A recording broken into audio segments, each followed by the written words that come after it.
fucking church thumbnail face? Hell yeah. You're all getting roasted. I told you I look like a doofus, but you insisted. You look beautiful. What's up, chat? How we doing? Look how I brought back. He's back from Asia. Our boy is back. Swaddy cop. So yeah. That's hello in Thai. If you Hell didn't yeah. know. Let's get this closer to us. Check. Sound, Yeah, how's the sound check? with my dogs. Sibilance. Can we get a sound check from Turney? Are we sounding good? Also, new hat acquired. Bought it today. Keeping the sticker because that's what cool people do. 6'7". You know, check this out. Harbor Freight, premium quality, special edition. That means I'm a working man now. To be fair, Turney, I did ask him. I was like, "What's the vibe for the thumbnail? Should I do? Should I smile? Should I look serious? Should I look any certain way?" And this professional photographer over here just said, "Oh, just do whatever you want. Yeah, I don't care.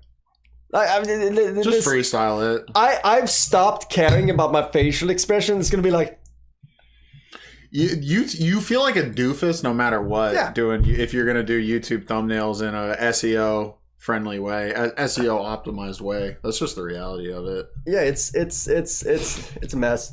So today we got a big bottle today. It's actually a bottle I've been sitting on. What does he have? What is he working with? I've sat on this bottle for 4 years. Here comes the sommelier. Let's see how it looks. Okay. Oh, she dark. Dude, she dark. Oh, dude. You smell it? Well, I just got it on my nose. Yeah. No. That's some heavy tannins right there. Yeah. Check that. She's a woman. That'd be some dank shit, yo. Yeah, that's fire. So, let me just grab it's a little aerator.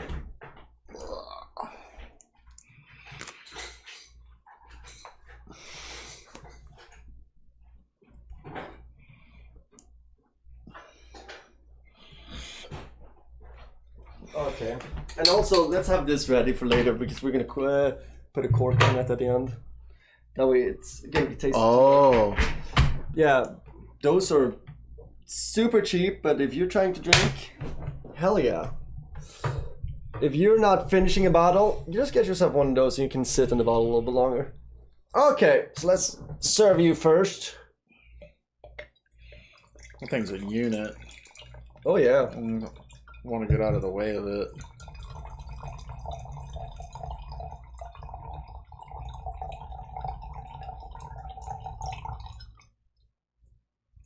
There you go, bud. Grazie. Tony, you want a glass? Turney. Red wine in a glass. Stat. ASAP. Now. Do it.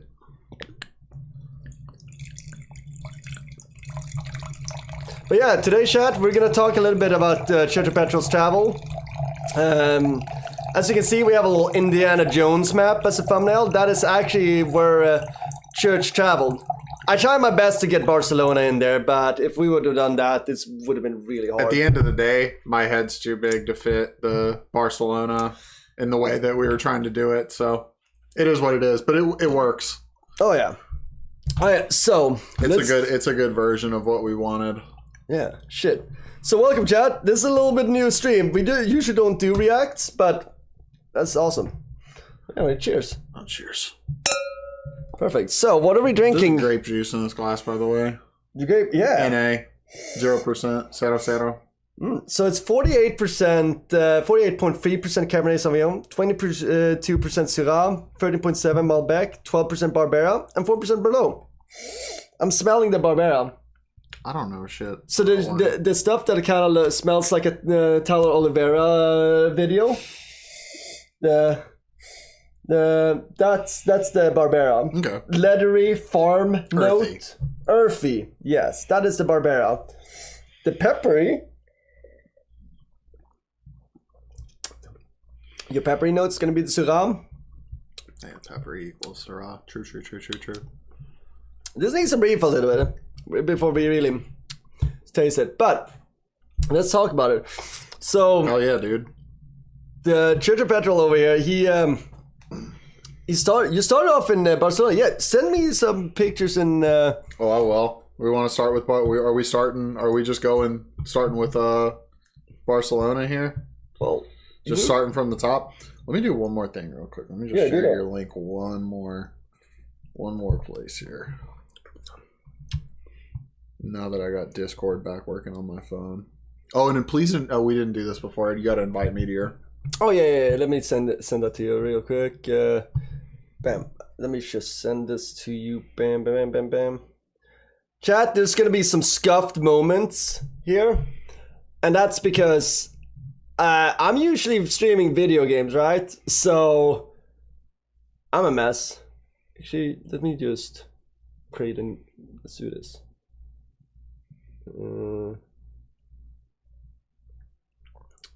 So, bam. Perfect. Just setting up so we can share pictures. So, Mr. Petrol here can. You can just send it in the main chat in the general. General? Okay. Yeah. Cool. Make Sounds it easier. Good. Sounds good. But yeah. Welcome everybody who's joined. We're doing. This is a sommelier stream too. So when you swivel it, actually, the wine, you're just releasing aroma into the air, so you can smell it. So I can. So like it does make it fragrant for sure. A trick that a lot of people like beginner can do is do this: cover it completely and do it. Oh yeah, because it's really trapping the air. You're trapping the air. And then angle your nose back. This isn't nearly as good. Yeah, you get a hang of it. And then angle your nose back and forward, like kind of like I got it. Do this.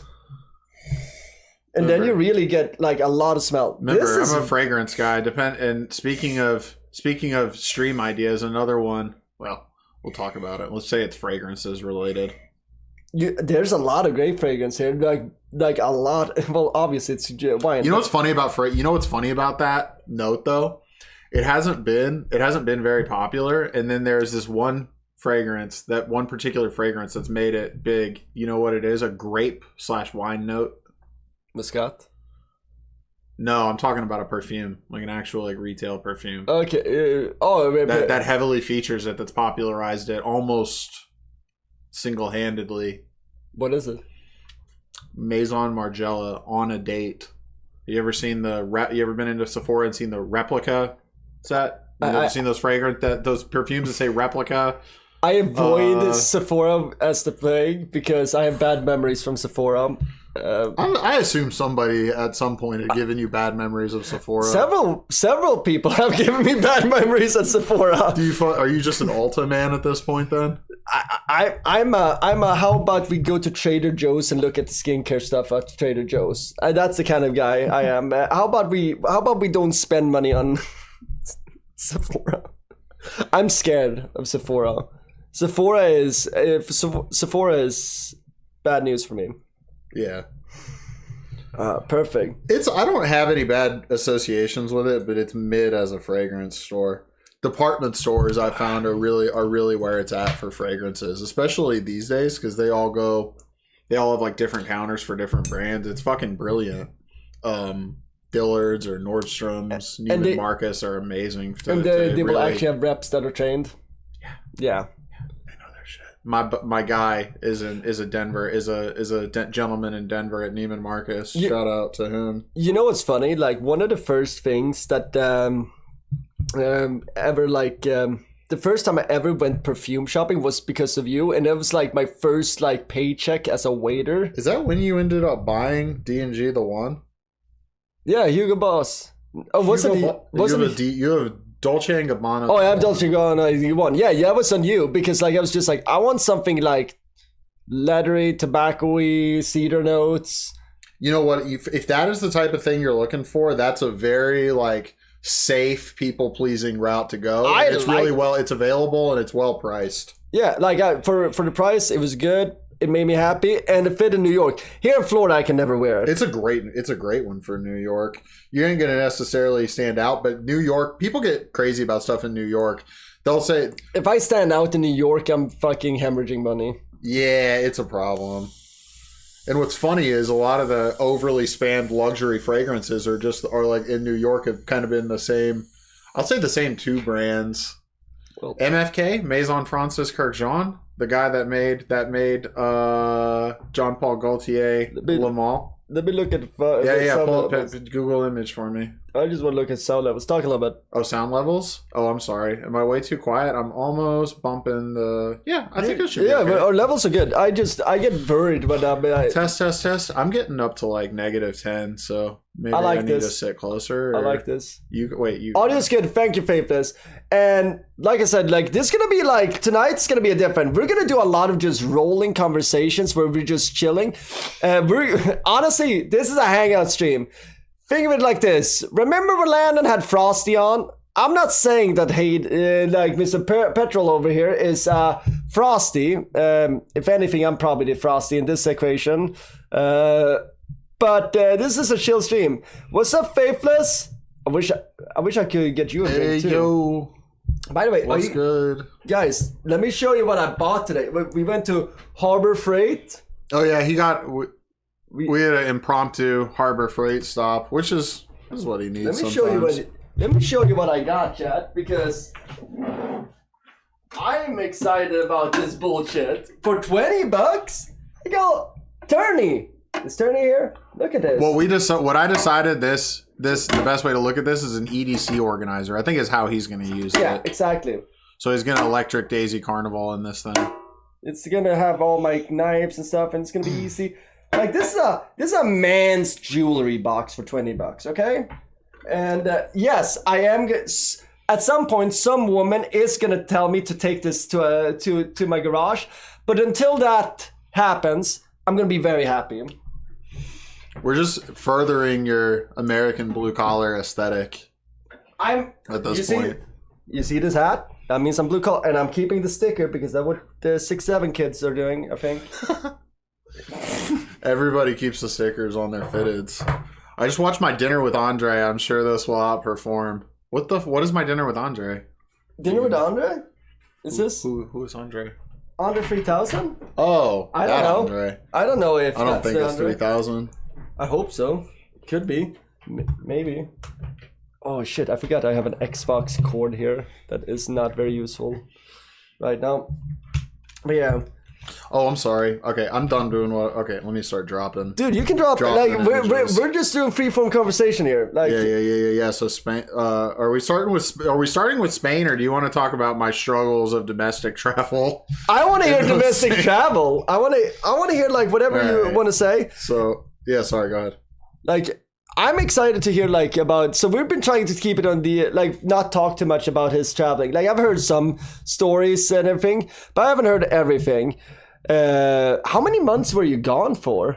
You were gone for a 2.5. 2.5 months, which is total. That is pretty intense. Like I saw you backpack. Like you pretty much traveled. I don't mind showing my backpack if you think that would help. It's in the other room. I just gotta zip it up. It's quick. Sick. But I don't have it. It's not like I have it like all deconstructed at the moment. But just we don't need to. I'm but almost there. You had a good setup on backpack. Honestly, like I got a little jelly from my travel days, like because my backpack is somewhere. My Everest backpack. Should I keep it to just still images, or could I drop some short? You can drop shorts. That's even better. Brief vids. Brief or long vids, I don't care. Brief or long vids, okay. All right, we'll just pick a little sampling of. Oh, we still have your travel channel open because I just privated it. You privated it, yeah, I saw that. So because I figured like I just downsized a little bit, but it still exists. Here, so we have like actually play-by-play here of the world tour. Oh, I'm kind of curious how it started. 5:15. You were still in the United States then. Oh shit, we have. Oh, you do already, yeah. If you want, yeah. You do. Oh, okay. I'm repeating some. Let me not try to. No. It's okay if you're repeating some. All right. this here, like, we're in. Oh yeah, I forgot. I was hungry behind the bar that day too. Was I angry? Ooh, chicken tenders and cheeseburgers, rough double. Yeah. But yeah, let's see here. So if you go to the one, so I was flying. So I guess to set this up, guys, not to overly dox myself, but I used to work for an air. Let's just say that I used to have the privilege of flying standby. You guys know what that is? What he's saying, he's a virgin. I'm saying I've never enjoyed the touch of a woman. I've enjoyed the touch of many men though, which is more fun, arguably. All right, I'm just gonna drop that to you for now. That ought to be a good smattering of España. I do forget about the little air association in you. You're a flyer. You're a fly air boy. Association. You're a fly boy. Fly boy. If this was like feudal times and you just like did what your parents do, I would have to be a pilot. But I was more like, nah, that's cool and all, but I'm gonna just pivot over to being a professional racing driver as the dream of many young boys. A professional racist. Professional hater of any race that isn't mine. Yeah. That is an Amiata. One thing that's general. Speaking of different races, one thing that I figured out on this trip, being on the other side of the world, away from any cultural references of home, is that I look Arabic. I look Middle Eastern because you know why? Because people told me, and various vendors would hit me with a salam. Salam, hello sir, salam. Interesting. I can see that. Yep. I can see that. But whoa. My dad's from Spain, chat. Yeah. If you know the history, you know. So you're South Spanish? You're a little bit. No, that's Central Spanish, dude. Madrid. Oh yeah. Yep. I forget. Well, like, yeah, I can see that. But also, like, it's all kind of. Yeah, south of Spain. It was more heavily colonized in the south. Yeah, you're right about that. And then we did the whole Reconquista. I never get confused for Spanish, actually, or Muslim. So, yeah. So basically, yeah, there's a lot of crossover there anyway, man. I figured I met enough people that I figured that out. So this was when not during the recent travel cuts related to the government shutdown, but this was when there were like literal, like actual, like hardware and wire fuck ups with JFK and the New York and Philadelphia airspace in general. So everything was so behind that it was a nightmare to fly standby. Because basically what that means is that you have the last priority and you go only if there's a seat left. Fuck that. Just to clarify what that means. You definitely look Arabic. It's in the nose. Yeah, and it is my dad. I admitted my dad have the same exact nose. So you pretty much nailed it, dude. It's a sick nose. Thank you. I'm a big fan of noses here.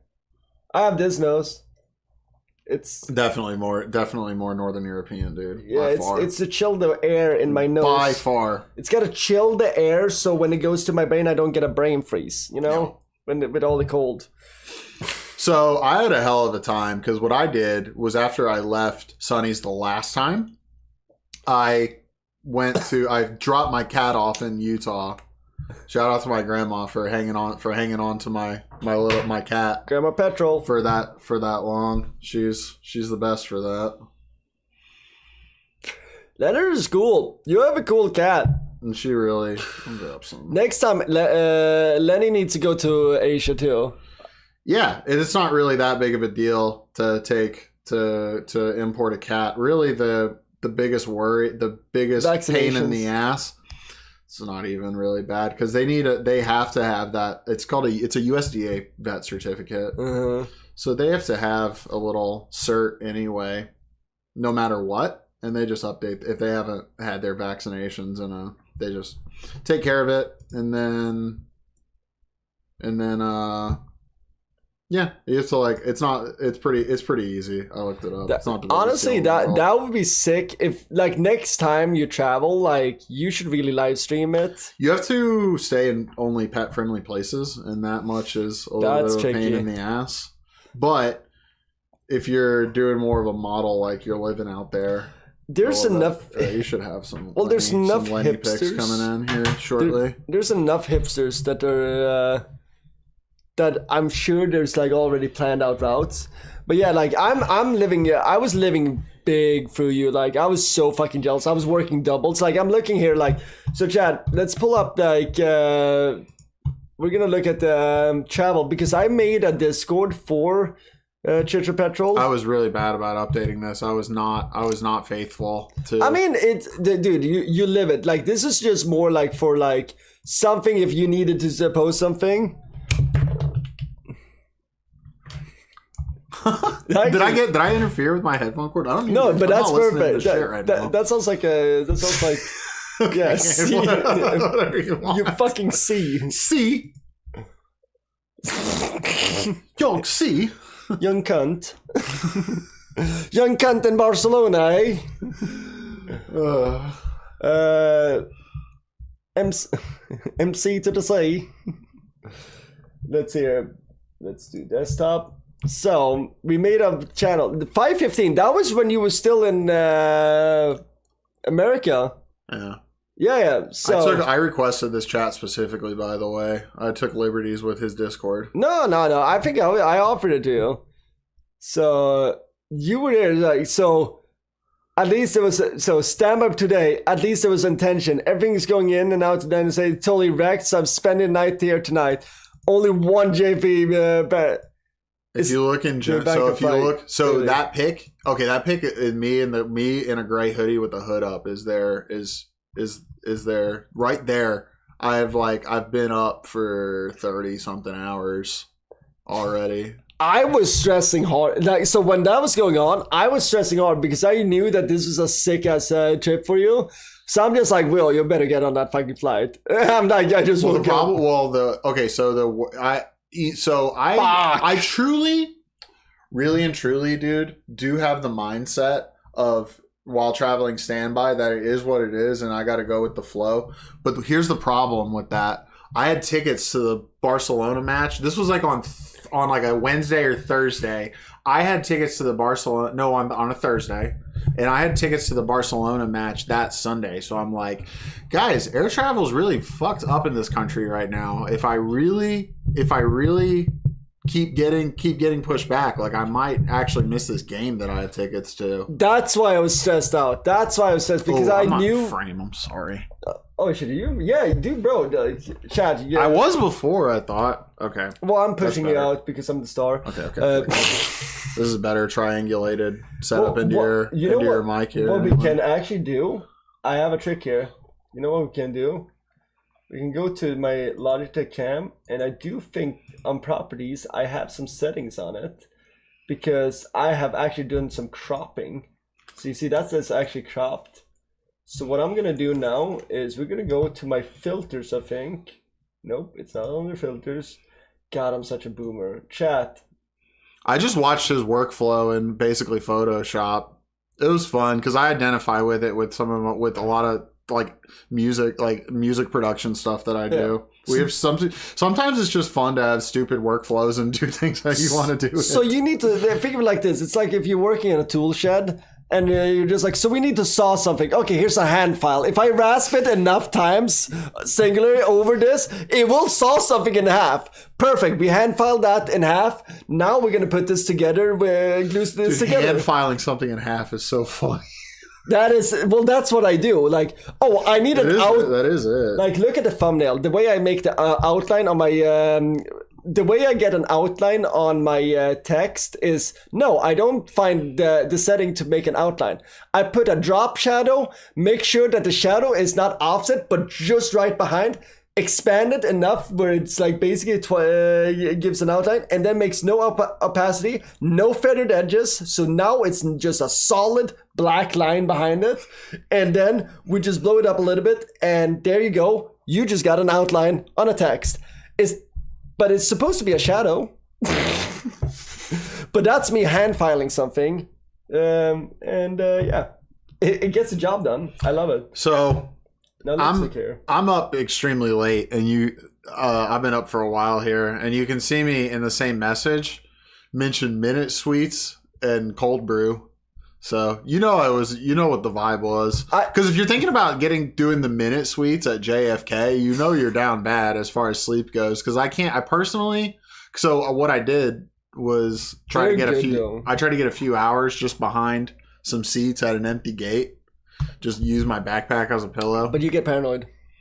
It's rough sleep. I was not too paranoid. Sometimes you get. Honestly, at JFK it's good, but when you get but I remember telling you like find the sleep where you can, because you were like doing that long ass travel, and like you just gotta find the moments and just like, because you're gonna have to deal with bullshit.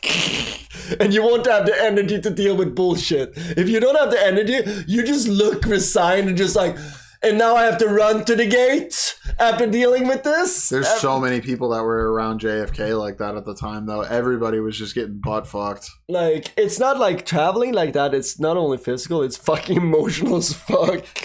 You know why? It's easy to see why people have the most meltdowns, shocking meltdowns in airports, and why it's like airports are a big theme in something like r/public meltdown or whatever that subreddit is. I mean, like the airport dad is a typical thing where you just like you have your family, you're traveling, that's stressful because your family is embarrassing you right now because the kids are fucking being dicks, and they're like, but they're also like out of their element, so like you can't really blame them, but like shut the fuck up, little Julia, like I don't care that your Barbie broke its arm, I'm about to break your arm, like let's just.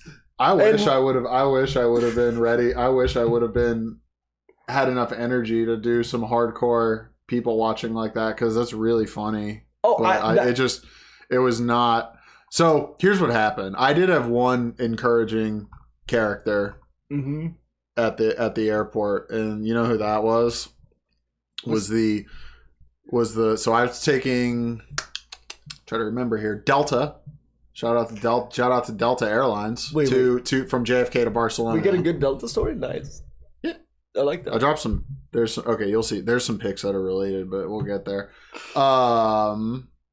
What happened is after I got off my flight, and I was resigned to maybe being. I was up for a long time, 20 plus hours, and for sure was going to be there another 13, I believe, and resigned to a likely fate that I was gonna have to be there in another 24 hours because I wasn't gonna get on my scheduled flight.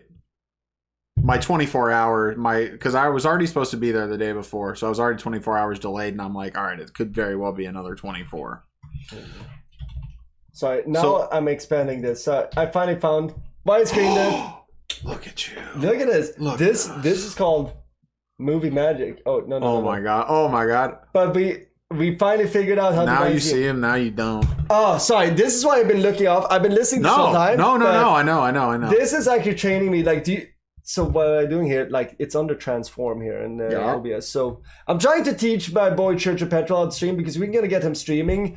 I want to do. I've been fucking with OBS for a minute. I used to stream, guys. I used to stream sim racing on a little known racing simulator called iRacing. At some point, you're gonna get back in iRacing. We know it. Just quote Asmongold. I know it. You know it. Chad knows it.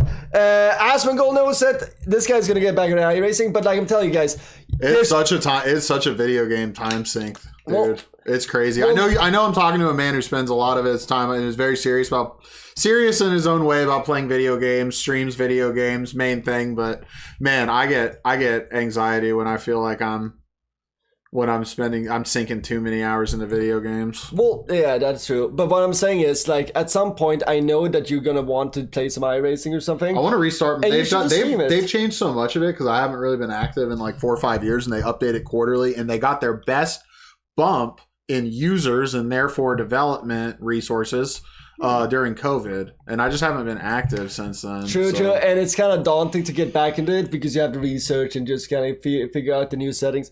I feel, but what I'm saying to chat here, I'm trying to pitch you here, is this guy is, if you want to know shit, if you like racing, Church of Petrol, it's in the name, right? You want to talk some Verstappen, you want to talk some fucking, what's his name, Osama bin Russell, like this is the guy to talk about that. Like what's this guy kid named? I've truly been. It's fun. You mentioned F1, but I don't know. It's interesting now that it's become so popular in America, because before it was just like, oh, this is this thing that's popular in Europe. You're the only American. Like, so when me and Church of Petrol, he's one of my first American friends here. Like, I'll say this, he's my oldest American friends because everybody that came before him washed out of the training. Like, boot camp, fuck you. Like, you guys didn't, like, fucking, you were not loyal. Like, you know this. Like, I was with some disloyal motherfuckers around me, and then, the worst type of disloyal motherfuckers, too. Maybe not the worst, but really bad. Honestly, I don't really care if you try to steal my woman. That's not a big thing. Like, if you try to steal my money, though, that's a big thing. So at least they didn't try to do that. At least I know. Exactly. But what I'm saying is, this guy's a loyal motherfucker. But I remember you just being like, "So you're into Formula One?" I'm like, I watched a little bit. I know it's a few Finns that liked it, but like. Wait, there's an American that actually watched Formula One? How is this gonna be? Like, I just remember, like, Church of Petrol knows a lot about Europe. In that era, it was like, well, Formula One's a little bit boring now because this fucking German named Sebastian Vettel just wins everything. Okay. Dating ourselves here. He's since retired. Do you know about it? You know about him, don't you? Oh, man. I don't know shit. Like, I grew up with Rally, and even then, I don't know names. I just know funny crashes. You know. You know Rally, dude. You know fucking Ari Vatanen, or oh my god, I got to be able to name more Finnish rally drivers. Matti something. Matti Aralparkkaleinen. The big legend in the English world, of course, is Colin McRae. R.I.P. Colin McRae. Yeah, Colin McRae. I do know how to slide a car around the corner. Like, I'll say this, like, growing up, like, there was two big, like, there was a car the only car I wanted as a kid was a Lancer. Yeah. I just wanted a Lancer. Give me a Lancer. I can just slide in some dirt roads and shit like that. They look cool. They had a little wing, too. The Lancers, the Lancer Evos and the WRXs and STIs were the big thing in America. They had that really hit when I was in high school because we didn't get cool JDM cars like that. We were all of us that were into cars, that were into especially Japanese cars in those days were like, I'm more, but anyway, they were like, oh, we didn't get the Nissan GTR from Fast and Furious because it's only right-hand drive and it's too cool for us. Yeah, Nissan GTR. It is a good point because they tried to sell cool expensive Japanese cars here, like the 4th gen Supra, and it didn't really work out at the time. Did they pitch it to the wrong areas of people? Because, like, I feel like they should have pitched it to Subaru people, like the areas that Subaru would sell, right? Rally. You should drive, like, rather than... They were big in Nissan, and the GTR was big. The R32 through R34, the cool ones of the 90s, were in circuit racing, though. Yeah. Not rally. But that's what I'm saying is you're pitching, like, what in Europe sold, like, pitch this to people in Michigan, not people in urban environments. Yeah. Like, you know, like, not to the people that are going to mod them and, like, make them, like, drop down and look like shit and actually not be able to handle. Bro. I have a fun all-wheel drive car that I got to enjoy in the deep snow in Colorado. Yeah. But man, would other than the ride height, would any of those 3 generation Nissan Skylines, GTR or otherwise, preferably GTR for the all-wheel drive. The pitch would have been like make a sick-ass VHS tape with the coolest fucking rally with a Lancer or something, where it's just like December roads and just splashing some dirt. Like, Americans love splashing dirt with the cars, but they do it with four-wheels. Like, four-wheelers. High ground clearance. Yeah, like, they don't do it with fucking souped up, like, little, like, Saab or... we gotta get you out to one of those, like, mud... That would be a really ultimate Philip and Frederick cultural exploration. One of those, like, mudding, like, 4x4 I would love to go to that. Redneck Fest. I would love to that. One of my favorite moments was going to a Demolition Derby. in That's a New good Jersey. one. Yeah, that's fun. I went to a few of those. The demolition. That was fun. Like just seeing a bunch of cars getting destroyed and me just like being perfectly drunk, eating greasy food, and next to, I would say, fairly scantily. It was like. We'll talk after stream about this. I think you remember the Sorry, our producer was just in our ear mentioning dead air. Yeah. We have to comply with FCC regulations, everyone. Yeah. So I also got told like no doxing. Did you set up the dump button? the HV. Do you know about the HV button? It's really wise to have a dump button, especially if you're big. But they when you get over 1,000 subs, I'm gonna make you set up the dump button. Well, what I'm saying is like I'll show you this. It's actually funny. Like, and people might be HV haters or whatever. I don't have an opinion on them. Like I'm like in neutral, but like I do think it's funny that Ethan has a button specifically for himself. Button fail. Button incident. Button incident. Like let's just. What kind of button are we talking about? Every single button. Like he has a big button that just. Button failed. The man has just some button problems. The button failed. Like actually, let's. And we're gonna get to travel stuff. Don't worry. The problem is the button. It's not It's not an operator error. Yeah. The button failed. The button incident. Like there's so much. They have a straight up button that they gotta hit because this man has a button fetish. 3 minutes. He only goes for girls with Audis. So what is this? Like here's something. Just accept. Most chaotic button moment. Ivan the Legend, the director of DJ Khaled in the Bahamas, celebrating #1. This is the guy. This dude was so there's like this super iconic shot of DJ Khaled showering. Right. Do you see what I mean? They do it perfectly. This is perfect. Oh, this is good. Yeah, that's. I can't show that. So my reference for the dump button was always Opie and Anthony. Same. But they have perfect. I think HVAC that was their name for it. Has I guess it's just it the button. Because here it's just like they do it intentionally. I think so too, because it's become a running gag at this point, and I enjoy it. One of my favorite similar running gags to this was towards the end of Come Town. They would just put in random bleeps on Nick and Stav and Adam. It's funny. I have such a mixed feeling on Come Down because like I used to be a fan of them, and now they're like super political, I guess. Stavros is going mainstream. Have you noticed stuff? Okay, I'm trying to think. No, Did you see it? Adam and you're right because Adam and Phelan. Stav are a little bit political, Yeah. but also Nick. Stav is kind of lame. I agree, but Adam's pretty cool. They're both pretty lefties. Yeah, Stav and Adam. I wish I had been maybe in Town. Listen to the old clips, or there's actually guys that animate the old clips, which is really really funny. I do forget. And this is the thing. Like they're all lefties. I still think they're funny. I'm still watching their content. It's just they're super entertaining. You know what? I'm checking my. Hey, you watch Tires in Tires season 2, right? Stop. And I love Stop. And you know what? I show my dad Tires.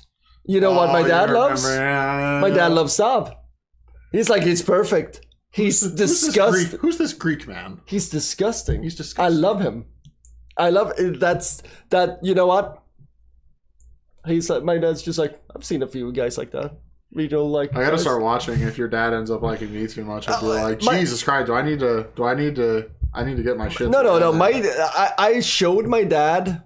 I think I know what he's talking about when he said what he likes him and he's disgusting. Like if you know, stop. Stavros is like just a sweaty Greek guy. Like what is he? He's Greek, right? Greek, yeah. Yeah, okay, good. Yeah, of course. Perfect. Yeah, his family are Greek as fuck. I mean, it's a name, right? Stavros, and then just how he looks. Yeah. But I love Stavros. Like, this is the thing. Like, I think it's cool. Like, I'm gonna check myself. I was hating a little bit there on Stav and Adam because sometimes they can be a little bit political. But then again, I watch a lot of people that are teasing politically too, but they're more right wing or like libertarian. Yeah. And I give them the leeway. So I should give Stav and Adam more leeway because you know what? Adam, I I found a lot of Adam's just a troll. Non-funny political takes to be kind of based. Personally, I don't know. I don't want to get too much into it, but Adam with Jesse Lee Peterson was great, and I haven't seen that, and I need to watch it. I just there's been a few times where like I feel like Adam came up uneducated, but then again, there's a few times on stream where I came up uneducated. Like, like people can find some streams. I already know there's like 1 or 2 streams where you can pull a clip of me and be like, "Hey, Sonny, you're a hypocrite." I'm gonna have to say, yes, I'm a hypocrite because I didn't have all the facts and I spoke out of turn, and I could delete those. When you put enough of yourself online, you're gonna sound like a hypocrite sooner or later. Yeah, well, I know there's now already clips of people can make where it's like, "Look, you're a hypocrite," and I could delete those. But I'm going to leave those up because, you know what? Let me eat shit at some point because that's a learning experience. Because I know where I fucked up, and now I'm going to try to not do that again. Indeed, faithless. Wait. Can't be expected to know everything or always be consistent. Yeah, but like I always try to be real because we all know this from previous streams and stuff like that, or streamers that we've seen. People usually, like, when you get snark communities created from you, it usually comes from inconsistencies and also feeding into a hateful community. That's why I'm trying to spread positivity. If we find somebody who's like a little bit weird or quote unquote interesting, I like to celebrate that shit rather than be a hater. Yeah. So, but anyway, let's talk about travels. Let's do it. Hey, what's up? What's up, Robbie? Robbie. Oh, what's up, Robbie? I love you. He deleted us. Yeah, we'll let him go. Yeah, Robbie's a man. He messaged me on Instagram. I said, "What's up?" Dude, I met. Dude, by the way, based. Yeah, I got a good tone. Yeah, you got a good tone. Is Robbie into wine? Oh yeah. Yeah, I need to hook him up some. Sure. Okay, I'll send him. I can get some bottles. Ooh, he'd be in the VA though. I don't know if that's gonna work. Virginia. I might. I was telling a story about the sauna just this. It was talking about the sauna. Yeah, we did saunas. We did the sauna at his place. Do you know what's psychotic about me? I'm thinking about putting a sauna in this building. Dude, you should. I don't have space. You're a Nordman, and you should try to represent. So I have a shed. I have water drawn out there. I have figured out like that there is a power line somewhere dug down in the ground close to it that I can probably figure out how to make a super electrical hazard way of daisy chain. No, don't do it. Get an electrician. No daisy chaining. Anyway, I'm thinking about getting. Get a professional, man. I don't know about you, but I don't fuck with electronics. Even in cars, I get flustered very fast. Well, one thing I know about electric stuff is don't daisy chain it because that's how fires start. But anyway, I want to make my shed. You see that shed out there? What if I figured out how to make that in sauna? I just want a ghetto sauna. Yeah, dude. I just want to get us. Oh man, there's got to be so many good ways to do that. But especially if like somebody like Mr. Crockett, the elder Mr. Crockett would want to. I could see him sinking his teeth into some shit like that. Elder Mr. Crockett is not handy at all. Just tell him to do things. Just be like, come over. Do you know Elder? Come over and put nails into wood and. Dude, construction shit is not that hard. I did it for a few weeks. Tell that to Elder Crockett. Yeah. Elder Crockett's a He's very white collar man. He's extremely. He's the bro, but he's a white collar man. He's a bro. The Elder Crockett is the man, and he can handle like. We're talking about his dad, not his older brother. Yeah. Guys. Like he can hire like the military man, like solid through and through. But you give him a hammer, and he's gonna be like, "Who do I pay to use this hammer?" Like here's $5. He knows what his time is worth, which is I really appreciate in a man. And he just want to have a beer and pizza. Which, by the way, we're gonna have beer. He is very adamant. He sent me a few texts and said, "I want beer and pizza with you in Church of Petrol this week." By the way, I think Robbie went to Napa on his honeymoon with his lady. Big wine guy had 500 bottles. What's your count at this point? We got it right there. 1, 2, 3, 4. I don't know. Like I've also downsized. I'm trying to drink much more, but like I got a decent collection right there. It's mostly reds. I got more bottles.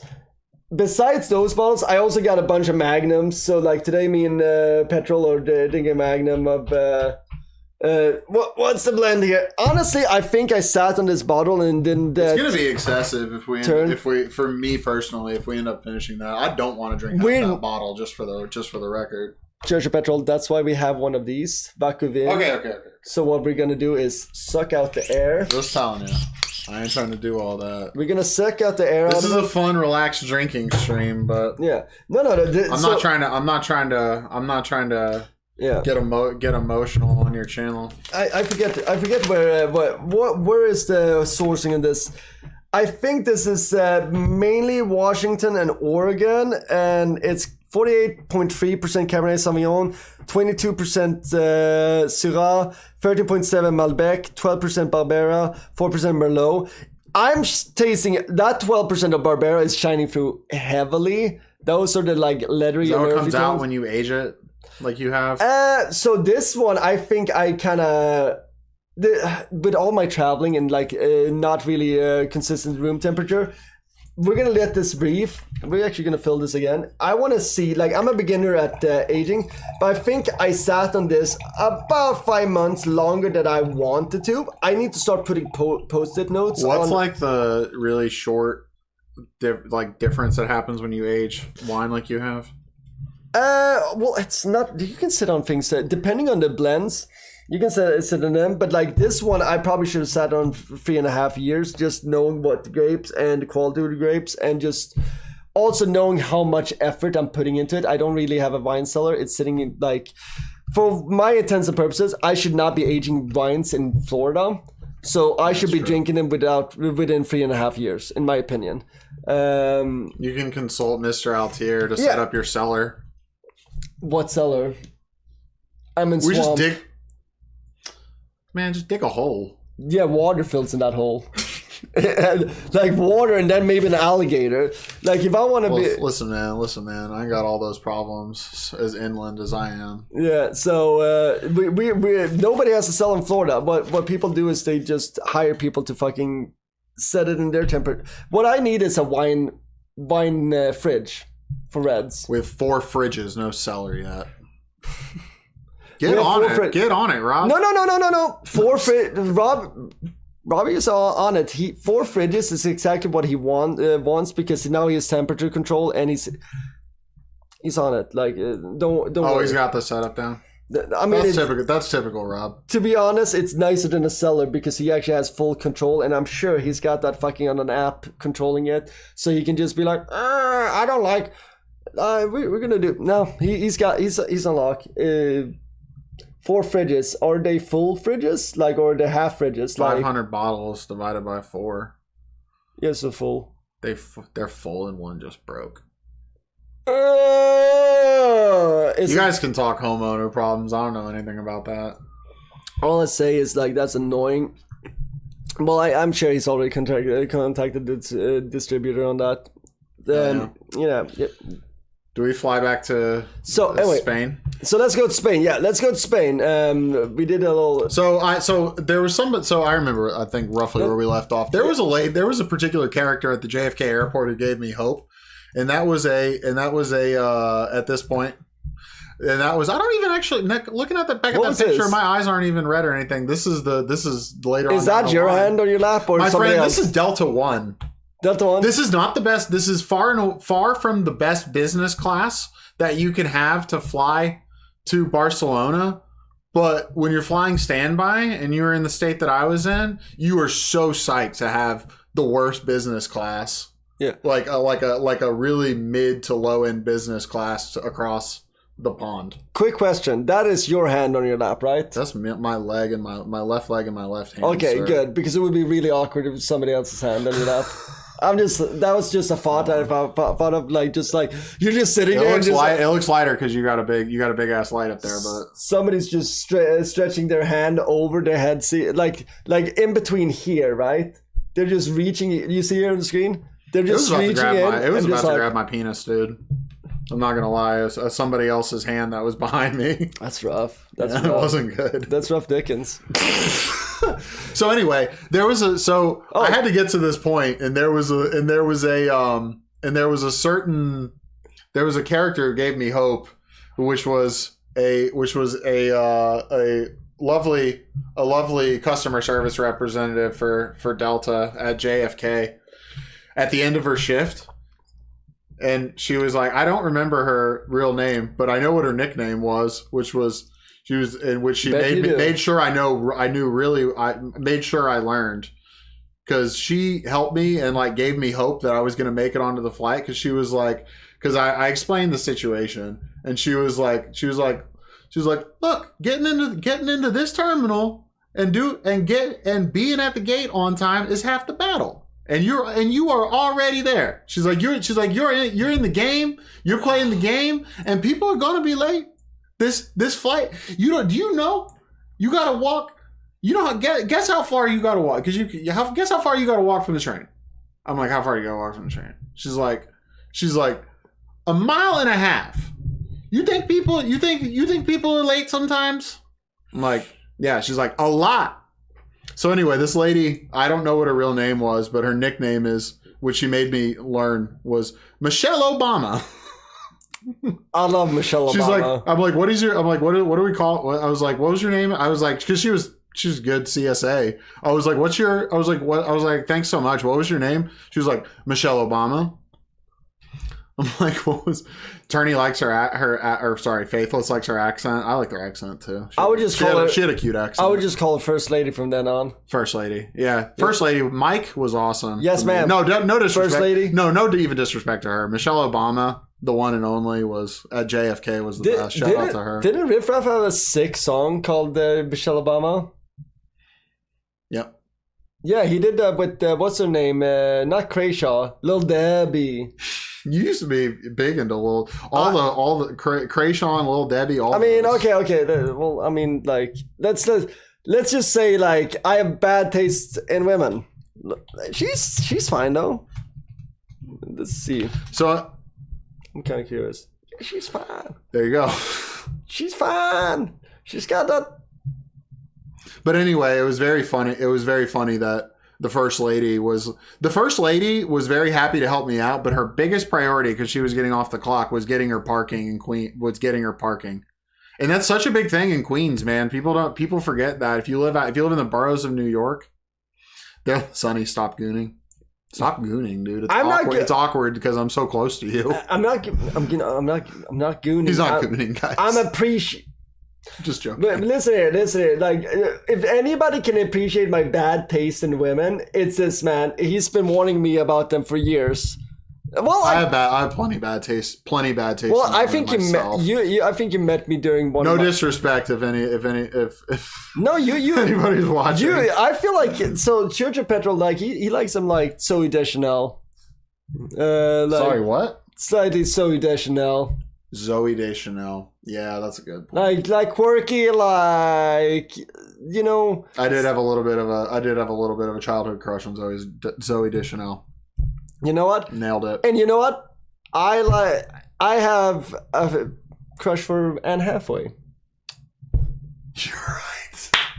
That's what you guys. I wish you knew how good of a picture that is. Have you noticed they all look like her? Every single one. Don't tell me that's your whole. That's the whole thing. That's the whole thing. Because it hit me the other day. It hit me the other way. Because I just. Why are you not going to Iberia then? Why are you not resigning your fate of it being a Northern European to being an old man who's settled in Southern Europe? Because I can't deal with him. I'm not built for this. It's just I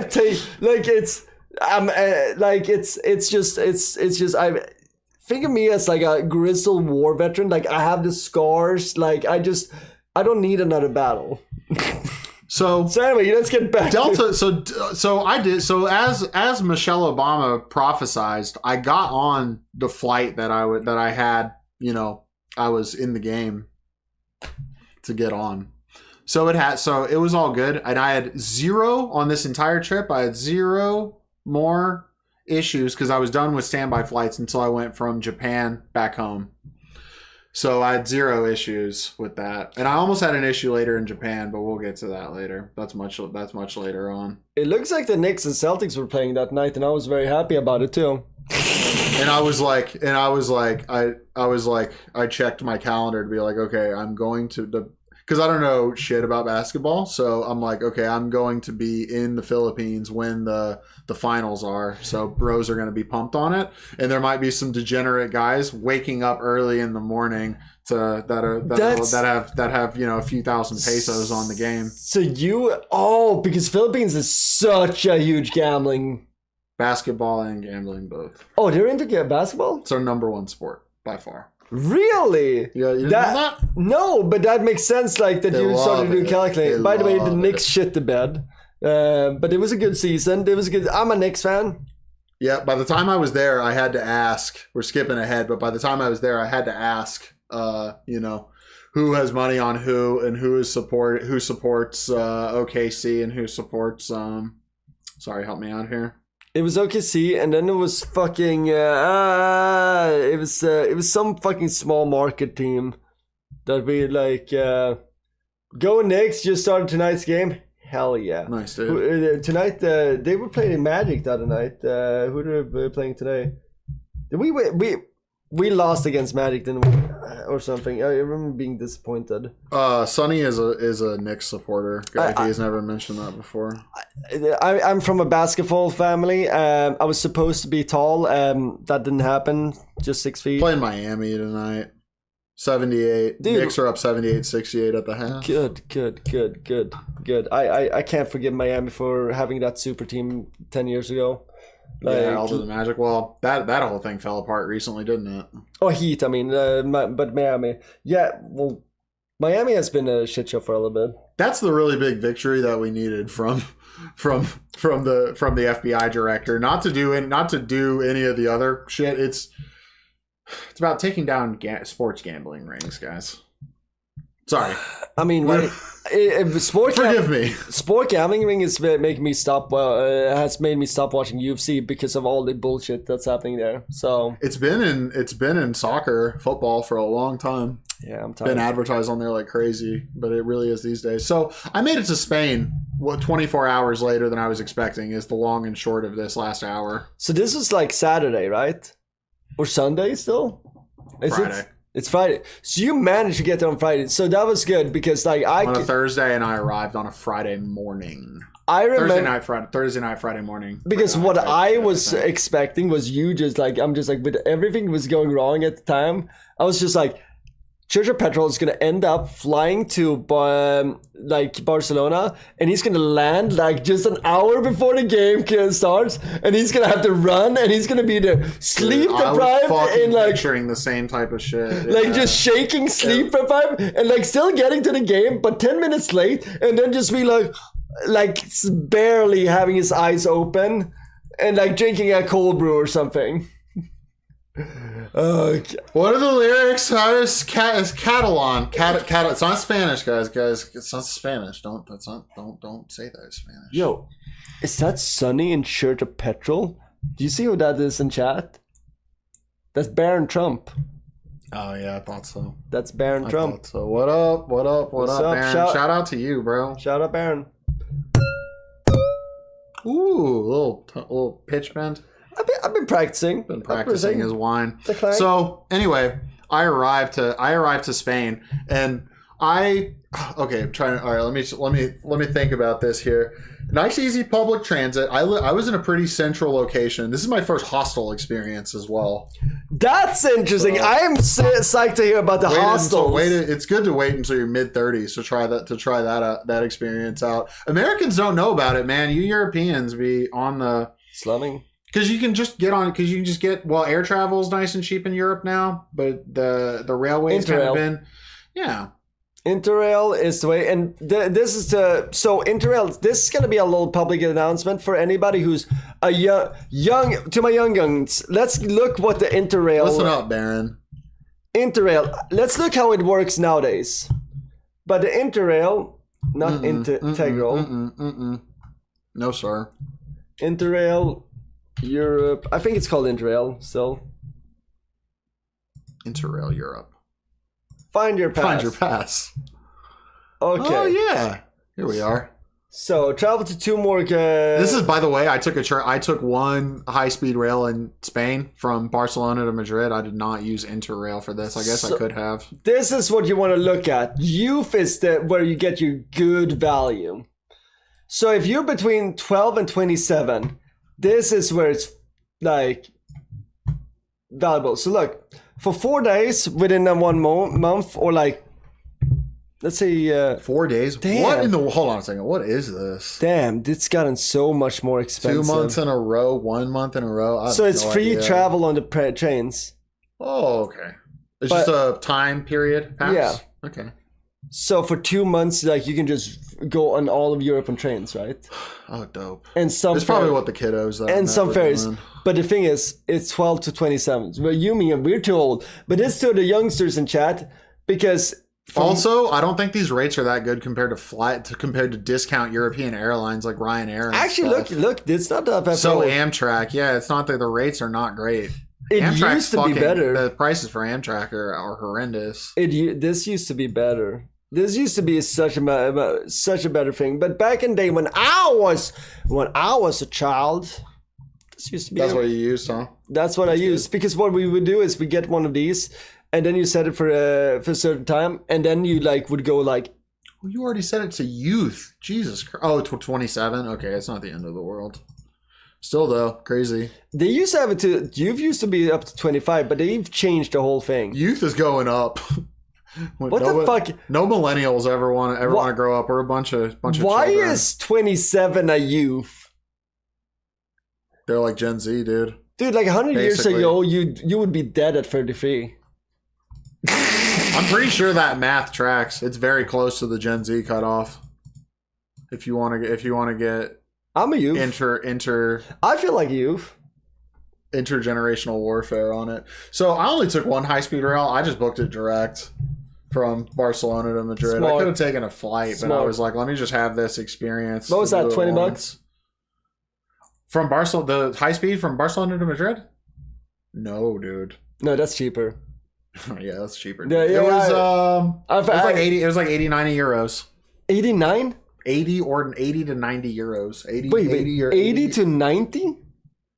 That's expensive. It is. I could have taken a flight for way less, for sure. Wait, but what the fuck? I booked it. I didn't book it far in advance at all. Was that I booked it a few days out. Was that a bedroom? No. It was just seats. A bedroom. It's like 3 hours or something. Listen, 2.5, 3 hours. Yeah, but The thing goes 300 Ks. Listen, 180 some odd miles an hour and 186. So you can, yeah. Oh, see what? So. Me projecting the worst fucking vibes. Oh, I was not having a great day that I'm hungry day. behind the bar. I'm hungry. Oh, I think I remember that day. I was eating sausage meat from one of my skewers and Gouda cheese, and then I was just like shoving blue cheese olives in my mouth, and then like somebody turns around and wants to order a drink, and I'm like, one second, Oh, mama. I'm about to stab someone.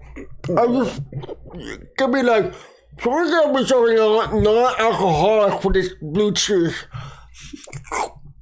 Anyway, well, hi, my name is Sonny. What can I get for you? You want a martini? I got you. Let's go. So I think Yeah, it was a rough day. unreasonably drunk or hangry, whatever people's a good transition, because like I said, this was one of my guests I produce. He might not read his own bullshit, but I'll do it for him. One of my I think I got your name down. One of my guests I produced to her smoke show of a daughter, though, so that was cool. I made a friend. Need a nice Wawa on your way home. I got Pollo Tropical, which Pollo was Tropical. which have you ever had Pollo Tropical? No, Nuka. We're gonna try that before you leave here, because that is my fast food choice. It's a Florida staple. Nope, I'm wrong, dude. I had it with you in Orlando back in the day. It was good though. Yeah, it's good. It's like a rice bowl for like $6, and it's chicken. It's flame grilled chicken in a fast food. Good. This is moving forward a little bit. Yeah. Go to general chat. Oh yeah, to my. My first. This general chat. Oh, okay. Sorry. This one. My bad. Right. So we were. We're gonna go to this. Hang on a second. Because this is this. Oh, I just forgot I dropped cats. Okay, so I guess I'll just tell you, I don't have any good pics of this or anything, I don't think, but so it was my first hostel experience, mid-30s, beginning of summer, kids had just gotten out of school, and there's Americans that are like, hey, Euro trip, Australians, hey, we're gonna go to Europe, and I'm just like, hey guys, hey kiddos, what's up?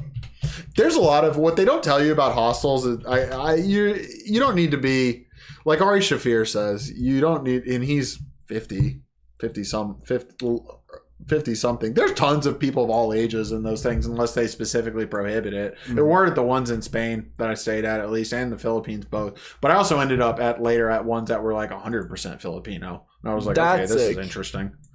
I had to go out of my way in Cebu City, and now I'm just around a bunch of Pinoys. I feel like I'm annoying them because they have to speak English around me. Dude, that's sick. They don't always, That's sick though. So anyway, first impression of hostels ever. I walk in, and there's a guy who is just unreasonably drunk, coked up. I don't know what it was. What I identified as a Balkan gentleman. I was like, this guy is Serbian, Croatian, something. He's right. He's something like that, and he neither speak. Get this, dude. He does not seem to be neither proficient in Spanish nor English. And he is trying to get, and he's staying there apparently. I found out later. And the Mexican kid behind the counter, who was a good customer service guy, but he's scared. But no, he's not scared. He was no, he wasn't. But the guy was being really fucking annoying, getting to the point where it's like, okay, sir, you need to leave. And that's what he said to him. He's like, sir, you need to go outside. And they have security around, because this is a big hostel. This is like one of the more major hostels in Barcelona, right? So this is like a lot of levels, very big, a lot of people there. We need somebody to keep the riffraff down, right? You might have bumped into Dogehound. I might have. That's the thing. It's like, I'm hearing this and I'm imagining Wait a second. This all tracks. Was the man holding a Prosecco bottle? That's the big thing. He was holding he had a bag full with a few beers. I want to say Coronas, which could have been an offering to the Mexican gentleman who was not having they didn't get to the point where it's like, yeah, and he had a bouquet of flowers. I remember that too. I love and this is just like 9 o'clock in the morning. That is to me like, that to me is like the perfect like introduction to Europe and just like the ecology of Europe. Yeah. Or like the because I have a man from the east, and then I have a man who I assume was Spanish. Later learned was Mexican because through this experience kind of made a friend out of him, and I know a little bit of like Mexican slang and just shit. Vibing, happy that he speaks Spanish, is just trying to perfect that Spanish. So anyway, so at first he was just trying to be he wants to help him. He's being reasonable with him. He was like, hey man, you need to speak Spanish or English. You need to speak Spanish or English to me. He's like, that's the only way I can help you. And the dude wasn't having it. And anyway, he eventually asked him to go outside, in which case the security fella made him go outside. Well, I later found out that this guy got kicked out of the hostel, I think maybe later that day or the next night or something. Yep. Because I made a little bit friends with the Mexican front desk bro. There you go. I'm ordering us a pizza, by the way. Oh, good. Yeah. Yeah, I figured like it's 8:42. I didn't know where you were going with this. Yeah, that works. Yeah, 5-7. In case Chad is wondering why I'm autistic right now, I got hungry, so I'm ordering an extra large 2-topping pizza because you know what? Sometimes, what kind of pizza? You know what? We're turning this into an H3 podcast because they have a segment called "Let's Order Food to Staff." Order food to staff. No, they do that. It's weird. What do you want? Do you like? I'm usually just like a more simple like meats type of guy, but if you want to do, Yeah, no, I'm a meats kind of guy. I'm a big for example, a good pep and sauce. I'm a big pep and sausage guy, or either of the two. I don't really care. Like, if you want to get crazy with anchovies, I'm not too big of a sausage guy or some shit. Just let me know. I'm saying like or sweet corn. What the hell is that? Spinach and sweet corn that's too much. Okay, spinach I can see in some cases. That's okay. Feta is questionable. Dangerous. Pineapple is completely out of bounds, but I understand it. I'm not a Italian sausage kind of guy, so I'm saying yes to the pepperoni. Let's pick another thing. We have one more topping. What would you go? What's your first choice to go with? I don't know, jalapeno or something. It's fine with me. Little spice. Yeah, it's fine. I got Tums. We're in the 30s. We already had Indian for lunch, so we just go spicy. Or bacon. That's fine too. I don't care. We do bacon instead of either way. I feel like barbecue chicken pizza on the way here. It's not going. No. Wait, do you have barbecue chicken? No, that's what Faithless suggested. Dude. Yeah, barbecue chicken. We had Indian food today. What did you had some just butter chicken, safe. You had the chatanad, and I forgot to try the sauce. Oh yeah, I forgot the sauce. I fucked up. Yeah, you forget. Like chatanad is like my chatanad.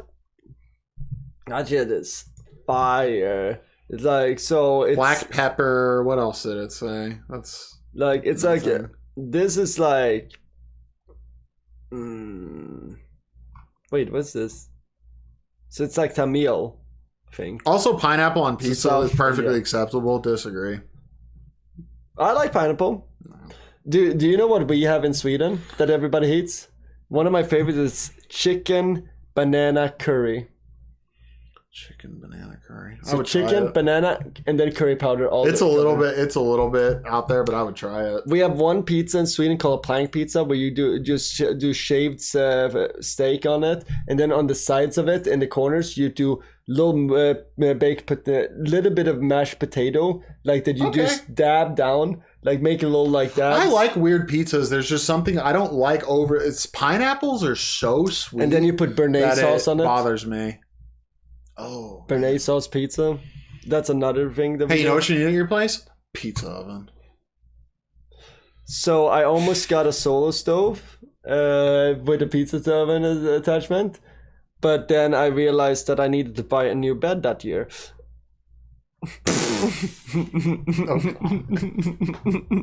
I'm a hater. You know what? I need to stop hating. I'm such a hater. Okay. I haven't. How much have I hated today? I've hated a lot. Stop it. Yeah. I'm a hater. Harbor Freight, by the way, sponsor. To borrow a Spanish phrase, más o menos. Más o menos.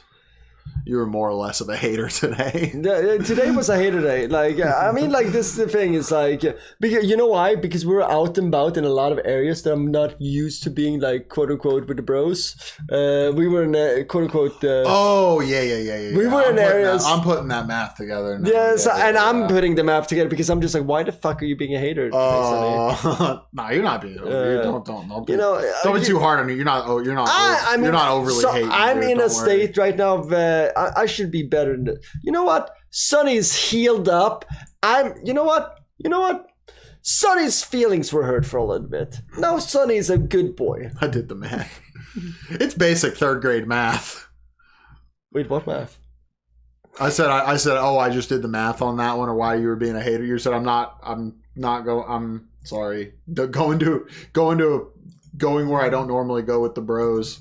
And being a hater. What's paleo? No, we're not. And I said, oh, okay, I'm doing the math on that, and Faithless did the math as well. And I said that it was like 3rd grade math. By the way, year 3 math for you foreigners. Well, I'm getting this pizza order, and you entertain chat. I'm gonna just get paid for this pizza order, so we can get pizza delivered.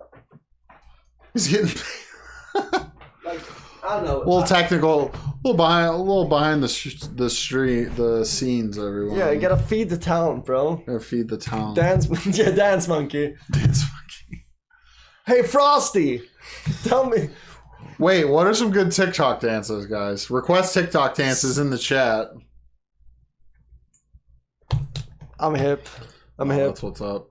No, you're getting relatively sensitive on our Is it 20% on a delivery? No, it's 25. It's whatever you say, man. This is another aspect of travel, dude. You realize how ridiculous tipping is in the U.S. I love it.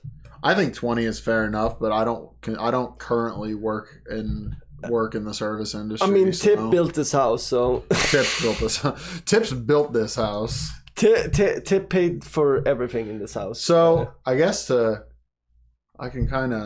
So long story short of this gentleman that I thought was Balkan is that he was not Balkan. This is the long and short of it. He's not Dogehound, because what I found out from my Mexican friend, my Mexican bro, is the fellow was Moroccan, which I never guessed. Because he just looked like a white fellow to me, and seemed vaguely the Balkan Eastern guy was European. Moroccan. That's what the front desk told me. Yeah. Shit. Which they would have had his name and everything, so like more than likely no. Bro had been in Europe for a while, so he knows like subtleties that I don't pick up on, I think. So that was an interesting revelation. But anyway, this hostel was interesting because there was I saw a little bit of bad behavior from the kiddos. They were letting loose, and the conclusion that I came to about Barcelona and the conclusion I came to pretty quickly, and is that all the hate that they had been getting about foreigners and like travel was that like it actually I got slightly emotional about it. Because I'd never been to this city. I've been other places in Spain, but I'd never been to Barcelona, and I'm like, oh, they're really rude to tourists. Why are they squirting them with water guns while they're trying to eat? That's not cool. It's complex. But then you see some bad behavior from, and guys, I'm strictly picking on my own people, American kids, because I used to be one of you.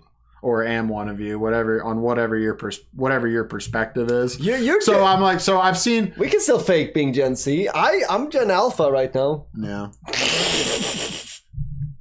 Exactly. So these college kids that had just gotten out of, I realized with the timing, had just kind of gotten out of school and were getting a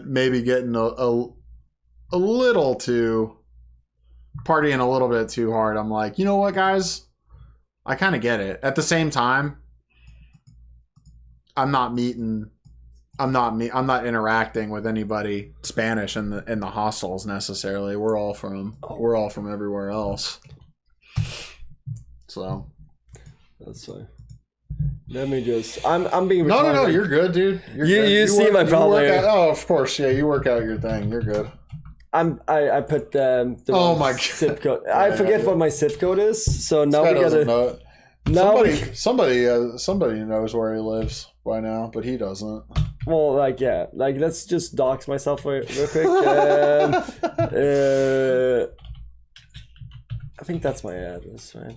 Let me just check out what that's so good. But as I talk, it's interesting having seen people recap these types of things on. Oh, I don't need to see He literally that. doesn't remember where I did not need to see that right now. That was a rough one to see. Did not need to see that picture right there. Ooh, that hurt. Oh, that was speaking of workflows and ways of doing things, that was rough what you just did. That was a mood killer. You shouldn't have. That was a mood killer. It's not killing my mood. No, a little bit of mood kill for me to see that one. It's okay. Sorry. It's okay. It's okay. 10 years. Okay. 10 years. 10 years. Things are cyclical. Low time preference. Holy shit. We'll be okay. Everything's gonna be okay. But anyway, it's interesting going through this because I realized within like 2 or 3 days, I was like, if you're from this city, like I get the tourist hate. Because not everybody's bad. I mean, I've tried very hard to be. I don't drink super heavily. I don't get super fucked up, especially out in public. So it's no problem for me. But the European drinking culture is like, especially Spanish drinking culture is like, Heavy and long. We are going to start early, and we're going to have drinks. You're marathoning. Slowly during the day, and don't want to be rude, you know. Yeah, you drink constantly, and you drink like they just start early. If you're partying in Spain, it's just like you're just maintaining like a buzz. And you see now why that's the culture, and you understand why tapas is such a fucking key thing, because you're just feeding yourself something to keep yourself like energized. And I had the good tapas in Madrid, which I did drop you a good picture of, not of food, but of the people. I'm taking Ari Shafir's advice. Now we got pizza coming. Oh, I'm taking Ari Shafir's advice of taking pictures with people that I was hanging out with on this trip, not of things so much, or try to take pictures with people that I'm hanging out with when I can. As much as that's weird, as much as that's kind of like weird and awkward to do. Speaking of which, my mama wanted me to take some pictures of us, so here we go. There we go. That's from my mama. I do make good faces. She's a big fan of this guy. So who was giving me shit at the beginning? Turney, I think.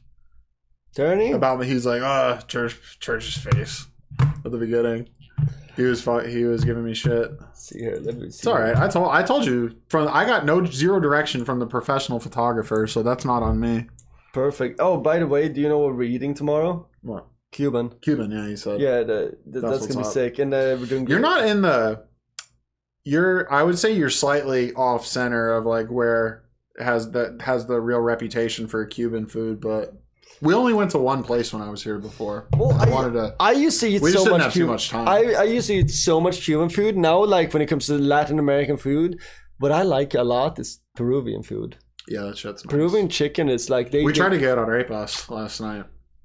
We're gonna get Venezuelan arepas at some point, and I can get that in like what are those malt drinks called? So, wait. You're on. We're here. Okay, we're good. Yeah, no, I see what you mean. So I should probably click this down. If we can slightly get back. Yeah, sorry. I'm seeing some crazy behavior. So my focus is like, okay, I got this soccer game on Sunday, Barcelona's last game. We already won the league. Everything, we're gonna celebrate and lift the trophy and everything, which I'll drop you more pics of. There's a little bit of FC Barcelona on. So there. I think we're right here right now. Close. So pretty close. So this was like second or third day. This is Barcelona's historic stadium behind me. If you know. Yeah, but we're gonna pull it up. Oh, sorry. I'm off. Bam. Boom. Yeah. So this is the Camp Nou, and Camp Nou. That's their historic stadium that's being renovated, I guess you would say, and they've been playing across town up on a big fucking hill that is a half-hour walk from the nearest from like a major plaza and like a major train stop, but you have to hoof it up this hill. That's awesome. So just if I can keep it slightly chronological, you're pretty close. But here's the first kind of major event after I was like, oh, some of these American kids be acting up a little bit, man. This kind of sucks a little bit. What were they doing? Like they were just loud and like being rude? way too. So I arrived on a Friday morning. I said, right? Does that track? Yeah. They was drinking. Partying on Friday night, man. Yeah. And there was a dude that was like, there was a kid that was like way too fucked up, throwing up. You know, some people like throw up loudly in the bathroom. Was doing it was being way too over the top without performative throwing up. And the Italian, performative throwing up, but like also like blacked out. So like, what does he know? True. And so the Italian security guard, I forget his name. I found out he is Vincenzo. He was a Roman gentleman and a Roma supporter. I was just gonna say he's a Roma supporter. Roma. Fun fact: these glasses are from the pizza place with its origin in Rome. So I see what's going on here. I didn't go to a party school, but I spent time at them. Shout out Penn State, circa 15-ish years ago. And Shout out problems. shout out drama. So, so I see what's going on here, and he's just like, and you can tell this goes on here because he's being chill about it, and he was just like, "Hey, no problem. I'm going to get you, buddy. I get you a little bit of help. No problem." Because the guy was just immediately when he like realized what was going on, and he was like, "Oh, the cops might be getting called right now." He was just like, doesn't speak Spanish. Lo siento. No problem. It's so good. To make sure you're good. That's cool. That's good. Yeah, he was good. He was great. Too. He was great, bro. Yeah, he was great. You speak great Spanish, right? So like, no, I don't speak great Spanish. My Spanish is like a 5 or 6 out of 10. well, like, so what I'm saying with that is like, when you pronounce things, at least you try to speak Spanish then rather than Latin American Spanish, like from what I understand. Like, so like, sure, you don't speak it common, like, but like your pronunciation, like, I know the differences between common, like Latin American parlance and Castilian Spanish. The Spaniards are not going to look at you as an American. They're going to look at you as somebody who's really like might not know Spanish, but he's at least trying to pronounce it the way that they want it to be pronounced. I don't say I didn't. So I don't think I said sorry to many people. Didn't have much of a reason to in Spanish, but if I would have said it, I would said it the more like Castilian way. So they would see that as disculpe, not lo siento. Is that wait? They say lo siento here in America, which literally means I feel it. But it's like there's because when you start getting into literal disculpe. translations, it's fucked up. Well, so the little Spanish I know, it should be disculpe. It's disculpe is like sorry, excuse me. Yeah, I'm sorry, I did fucking say it because you have to get squeezed by people on the metro and shit. Because yeah, I don't know what Spanish I speak. I forgot it's the same as excuse me. Huh. Yeah. I don't know where I picked that shit up because I've been working. Or no, I said excuse me a different way. I said it the more I mixed it, dude. And what eventually happened is while I was like, damn, there's some really bad behavior here. So my hostel is more of a party hostel that I meant to go to. It's okay. It was for like 3 or 4 nights. But it's a vibe, and you also get an experience. Like, this is what you want when you go in hostels. Do you want to go to every hostel to be the same and the same experience? No, everyone hostel is going to be a different vibe, different difficulties. Bigger commercial ones, I think, are more this way. This is a pretty famous chain, and there's another one that's more like in Southeast Asia that's like very known for it. I didn't stay at that other one, but at the Southeast Asian party. Because there's some scary ones. I heard stories. Ugh. Yeah. By the way, how awesome was that coffee? I just wonder. That's like what coffee? The one that it was pretty standard for Europe. It was good. It was fine. You know where that was from? It was from the coffee place at the Camp Nou.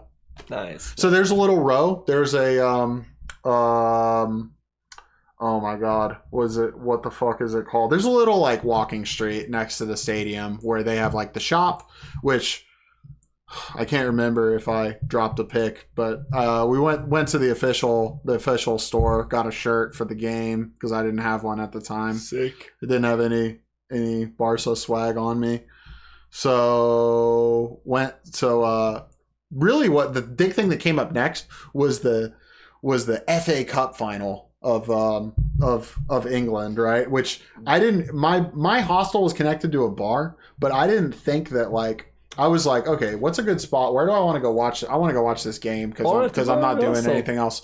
Well, and I asked the front desk, and I was like, hey, what's a good bar to go to watch the English FA Cup final? And they're just like next. He's just like right there. Yeah. I was like, really? Like, because everybody's gonna watch it. Yeah, I didn't know, but when it came to it, there was a shitload of people in here. I'm pretty sure I was gonna look it up. Manchester City versus Crystal Palace. I'm almost positive. So it's inviting for pizza, dude. By the way, I'm gonna take a little piss real quick. Do it. And I'm fucking excited because we have pizza coming. If you want to do PSAs, plug things. Yeah, it was City and Crystal Palace. Which Palace ended up winning famously. I can't have dead air per FAA regulations, chat, so what's good? We have stream ideas. Hang in there. We're getting through this at a certain pace, but we'll hurry it along. No worries. So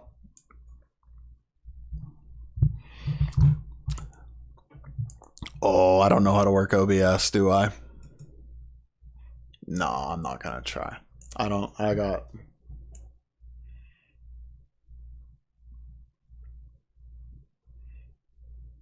Hey Owl. How you doing? Oh. Did we get it? Why is that frame? Oh, because I'm in the wrong thing. Wait. Nope. I don't have any of this right. Sorry, I'm just going through your OBS. It's pretty fun. It's fun, right? Are any of these a sex video? I hope not. No. Are you fucking up my shit? Yeah. Oh, I got some plates. Yeah, actually. Sit. I'm actually fucking up your shit. Is that a red line on there? Yeah, it is, isn't it? So that they don't see that. They don't see that. Okay. So I did hit the right thing. Okay, so that I know my way around OBS a little bit. I just don't know my way. I don't know how yours is set up. So that red line is just like basically telling you like where you are. It's like longitude, latitude in OBS almost. Oh, good. Al showed up, by the way. What's good, Al? So like if we do this, you see that? It's just showing you precision on there. Owl, we're in Barcelona, Spain right now. Figuratively. So this is Church of Petrol. Good friend of chat. But let me fix this. Bam, bam, bam. Oh, that's nice on yours. It's very nice. Oh yeah, I got my headphones set up. These things are ancient, but they just don't build them like they used to. Well, that's beautiful. As you know. So anyway, funny thing about our stadium, we are just now, after in a couple of weeks, in like a week or two, going back to our stadium because they're done renovating it enough that they're going to let 40,000 people in. So people were having to hoof it to this match, the last match of the year, up here, but. Go back. I'm watching this. I'm like, where's a good place to watch this? It turns out it is the bar next door. The bar that was the hostel bar was. It's always going to be the closest bar that has a lot of people in it. A lot of people. There were a lot of let's say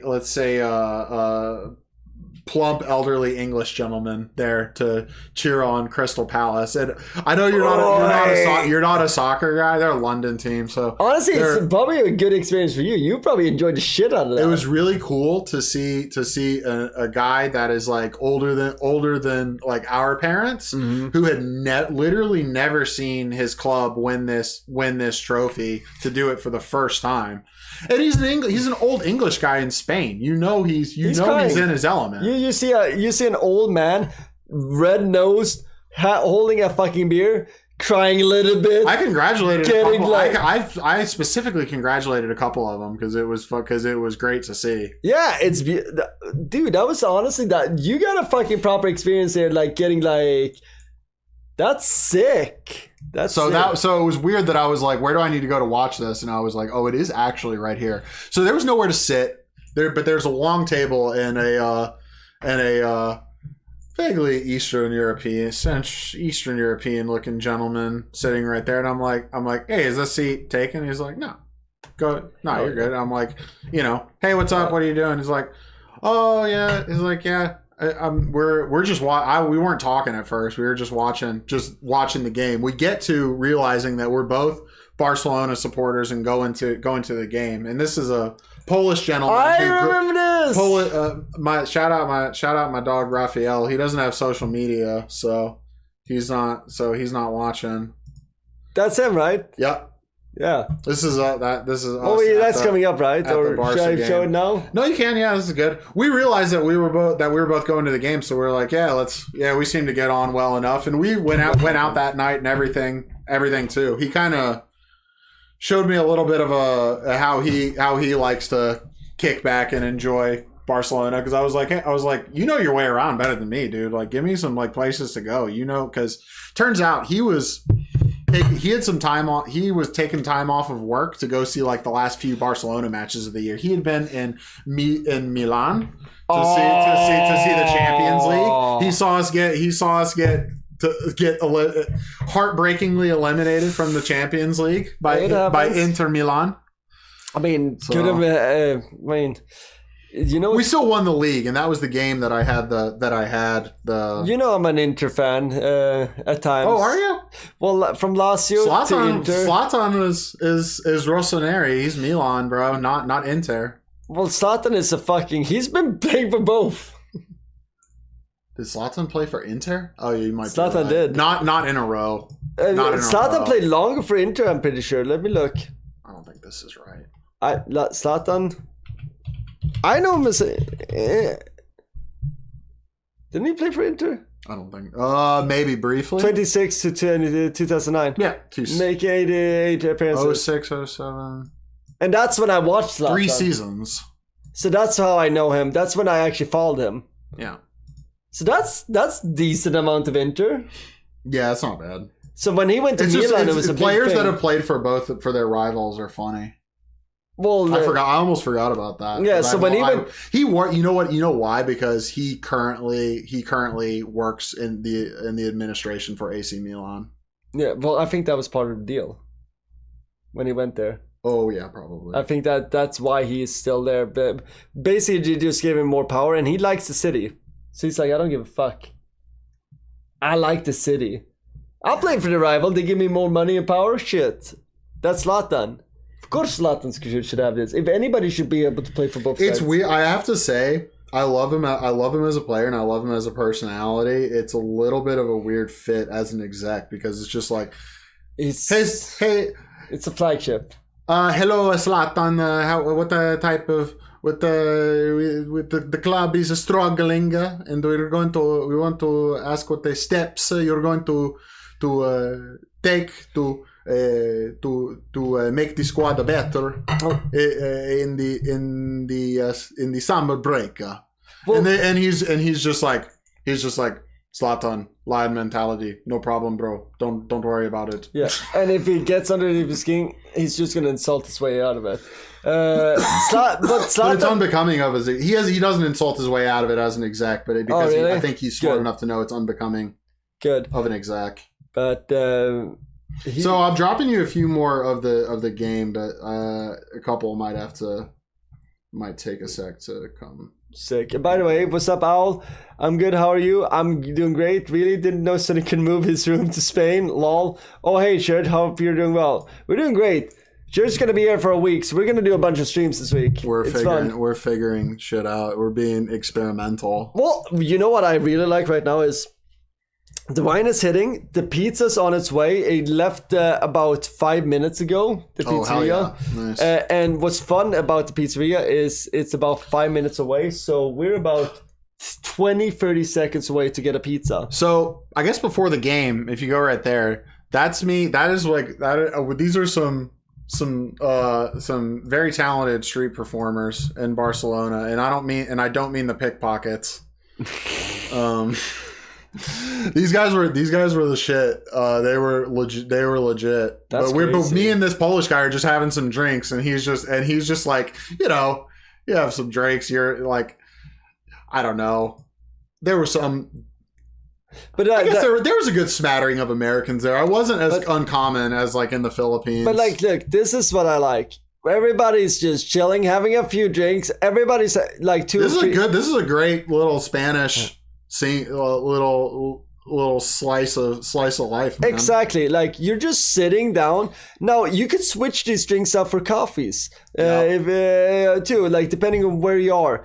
But it's just vibing and just watching some bullshit, and then like maybe later you get pickpocketed. I was very unsure that at the restaurant I was technically eating at, which is like behind where I am. I'm kind of at the end. I had to go. I went in that one. Snuck in that one a few times. That's another weird thing in Europe. Americans have to work our way through is like paid bathrooms. If you've hung out in New York, you're familiar with. If you're fuck off if you're not our customer.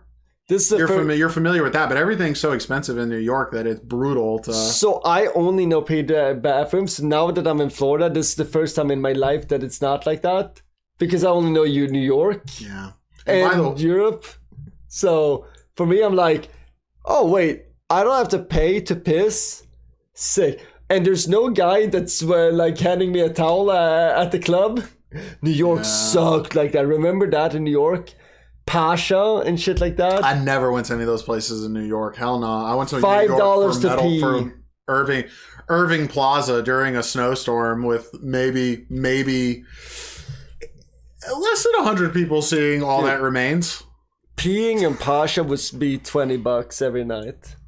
Oh yeah, the crowd you were hanging out with were for sure gonna go to Pasha, New York. I had If you a guys good aren't time. familiar with that name, guys, they have speaking of Spain, they have their flagship club is in Ibiza. Pasha. Pasha, New York is shut down. That doesn't exist anymore. Bell. Well, perfect. That is perfect. Ding. Oh, perfect. Dong. I'm good. I wonder if Horse the Band would copyright strike us for playing their pizza song while we eat pizza. Are Horse the Band on a major? Horse the Band, if they were on a thing, were they on something like Relapse probably? Or maybe? Probably. Let me get No, you don't have to. This is a stupid train of thought on my part. It's not worth pursuing. Not stupid, but just not worth going further down. God damn it. You know what?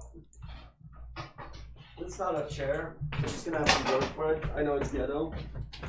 What are we doing? All right, we got good Situated. stuff to put. Good platform for pizza. Damn, that is an XL pizza. Dude, I think it's proper. it's a good deal. Maybe just a slice would be a good perspective too. There you go. What's sad about this pizza is Chad has seen me order this for myself. So it's like a We little went bit... pep and bacon in the end. That's right.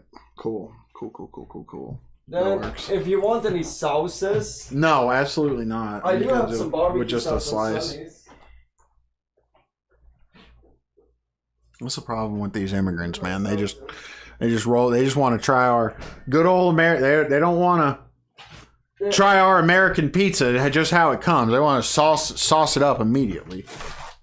Dude, I put mayo on pizza. It's disgusting. That's disgusting. Put mayo. I love mayo on pizza. Here's some mayo on towels. pizza. That's ridiculous. Here, Chad, you guys want some pizza? I love pizza. So, I was joking about the pickpockets earlier, but it's not a joke that I was extremely vigilant on the lookout for them, big time. I mean, it's a. I was wearing like shorts like I got on like athletic shorts that got zips on them now, like zips on both sides, and that's where my phone and my wallet was. Or if I had open pockets, I was extremely vigilant to like kind of keep my hands on them and just be looking around at who's around me, especially on the metro and shit, man. We see it, Kurt. We can get there later or whatever if we even get to it, but yeah, it's been well documented on YouTube lately, the fucking pickpocket problems in Europe. I wear chest, like the ones that you have around your That's neck. what everybody's got. Everybody's got the belt bags. I'm not a. I don't do the belt. Even though I'm a Lululemon guy, and they have a very famous I have one. it underneath my shirt. I have a necklace wallet thing that it's going to be underneath here on my shirt. You're very secure about the pickpockets. Because I want to be able to relax. Yeah, and I wasn't about to. I wasn't looking for it. I was minding my own business or whatever. A lot of the people that go around and fuck with those people are like just based on facial recognition. They just see them on the metro and they know their face. They're like, well, it's Sally again. That are about pickpocketing? Uh-huh. So I don't know how much you've been watching it lately. It's bad. Kurt Kaz and Tyler Oliveira, who we might get to later.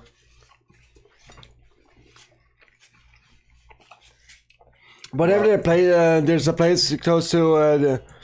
They all have medium, large, and tabletop for sizes. Pizzas there are 40 inches wide. That's one heck of an oven. Did you do good in geometry, Al? Because that's like it's almost well, that's just absurd. Do you want to put fill half your freezer with leftover pizza? That's a lot of pizza. Or do you want to have leftover pizza for like a few days? Well, maybe? how many family members do you have? Yeah, I don't know. Depends on what state. If you got a crazy family, it could be you could get crazy pizzas, I suppose. I'm from Sweden. That's a crazy pizza in Sweden. We don't have those in Sweden. We just got big food over here, man. Oh, You still haven't been to Texas, right? no. I need to. Yeah, let me guide you through my home state one day. I want to see Dallas. I want to really see Houston. I think I would fit in Houston perfectly. Like, Houston just seems like... if I can get to some home parties in Houston, I'll vibe. I'll dance. I don't know. We might have to get a Houston fixer because I'm not well adapted. I'm a DFW boy. Yeah, but Dallas is my other one, and I think Austin is my last thing on my list right now. We're real tribal about our cities in Texas, about Texas itself, but also about like our specific cities or areas or whatever.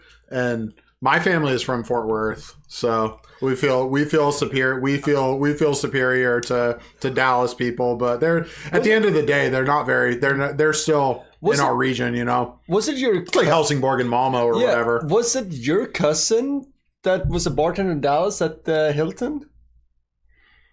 I'm sorry, my cousin that was a bartender. I have somebody that's a friend that has a cousin or like a family member that's a bartender at a Hilton in Dallas. Oh yeah. You met my stepsister at the time. Yeah, she still lived down there because her and her boyfriend came to New York. I don't know if you've been on Nick Shirley lately. The brightest young journalist in the game, Nick Shirley. No, he's cool. He's a good Mormon kid, I think from Idaho. But he's a young buck that's out there hustling. I think he's just about to go over 1 million subs. But he's been at a lot of like protests and stuff lately. But he did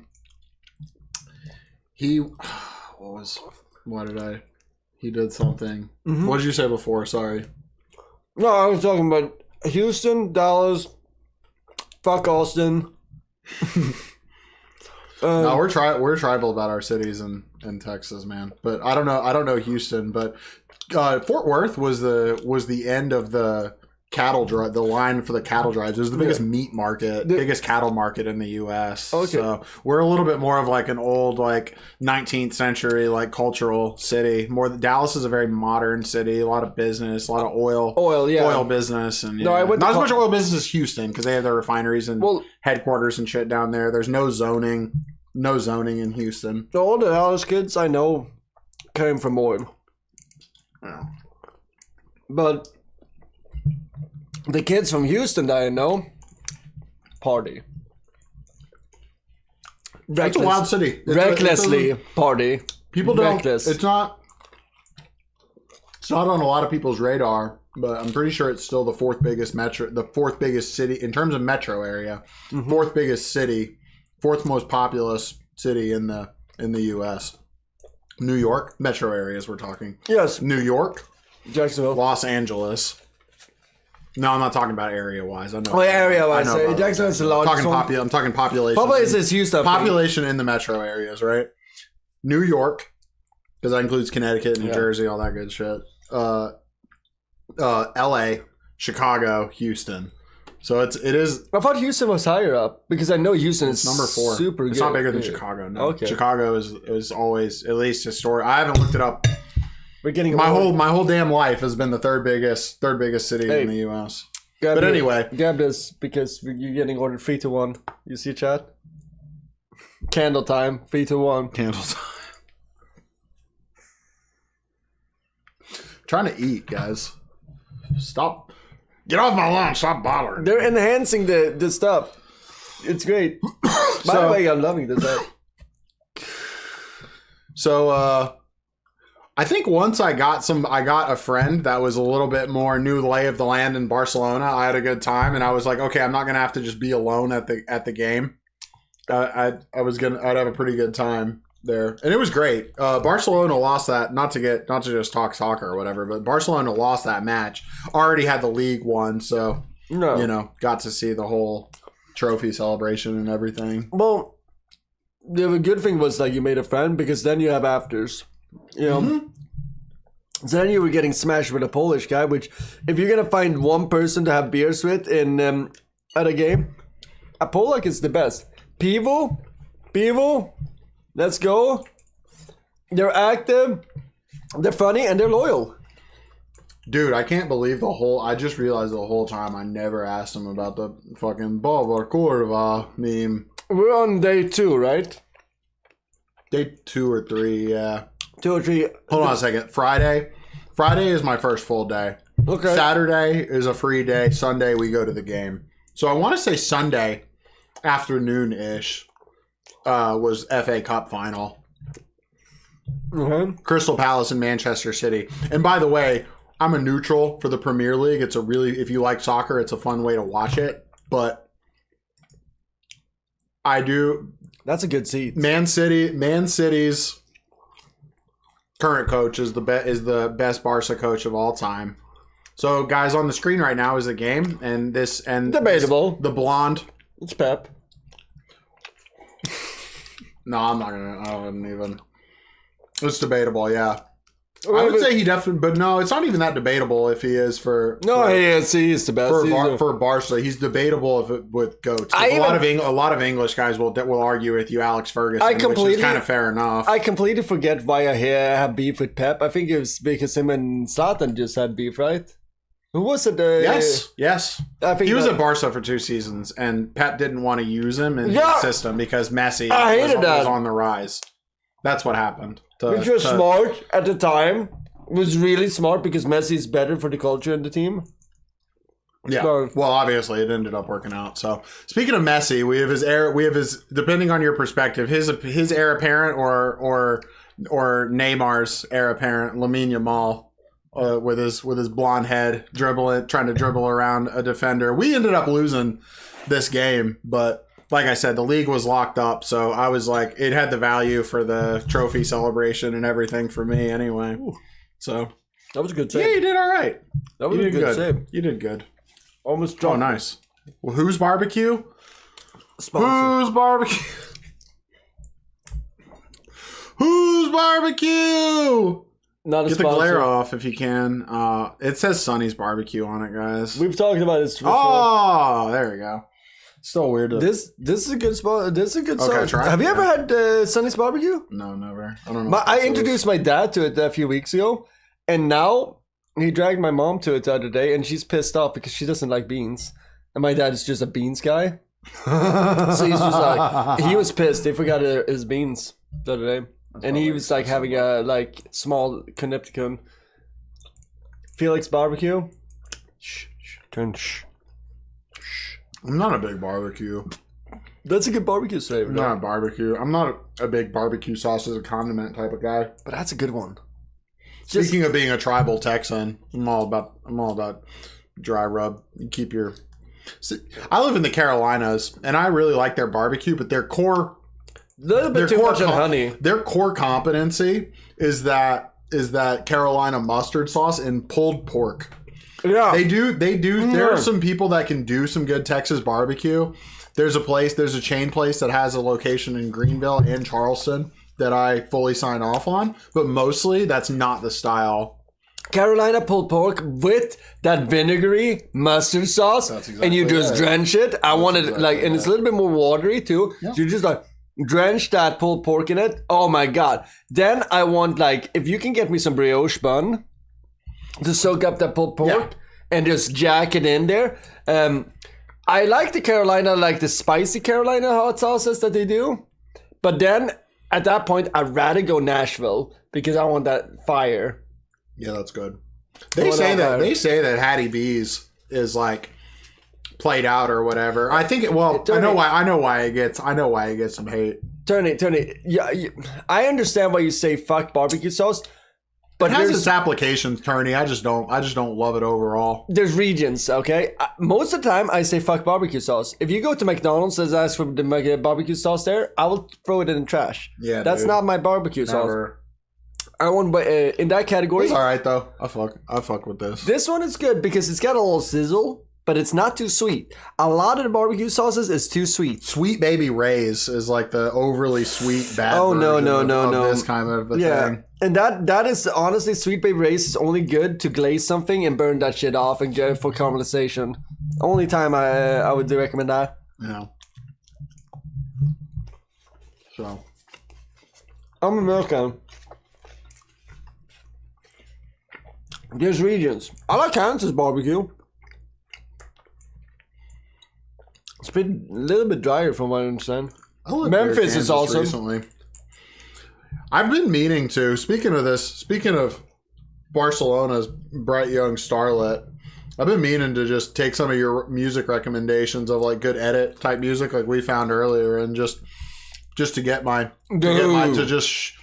sharpen my edit muscle a little bit, because it's like you do something a long time ago and then you get back into it. You're like, okay, I know how this used to feel. I'm rusty at and bad at it, but runway music, people sleep on that shit because there's some really good producers nowadays. We found a cool song on his Spotify that turned out to be a producer. I was like, oh, you found a cool underground artist, and it's not really the case because he's a composer that heavily works with fashion shows and big fashion brands that if you're a fashion person in chat, you know about. Givenchy, Dior, Carolina Herrera, all that. Yeah. All that good shit.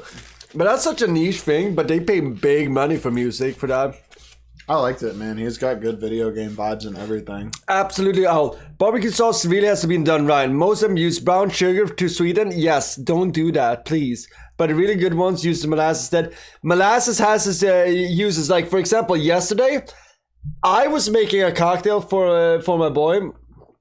And I forgot that I was using a dark rum where you also have, first of all, you have molasses in it. And molasses is a byproduct from when you're processing sugarcane. I don't know if a lot of people know that, but it's basically the tar out of sugarcane. Yum. It's the terps and all that. Like, it's the sticky stuff. But it's so potent in flavor. Now also this rum is aged on Mongolian oak. And it sounds funny whenever I say it. That's why I bought the bottle already. But it's just a very aggressively spicy oak flavor. So you had molasses and spicy oak. Now, because I put like 2 ounces in the cocktails, that was a lot of flavor. Where I should have put another rum next to it to loosen up the flavor because it's a flavor rum. But I did that on a rum and cokes, and oh boy was it aggressive. So barbecue sauce is the same thing. Ricky Owens. I hate Rick Owens. Sorry. And I hate the fan base of Rick Owens. I get it. You're leather golf. Cool. You like chrome. Who? What happened? Rick Owens. Oh, yeah.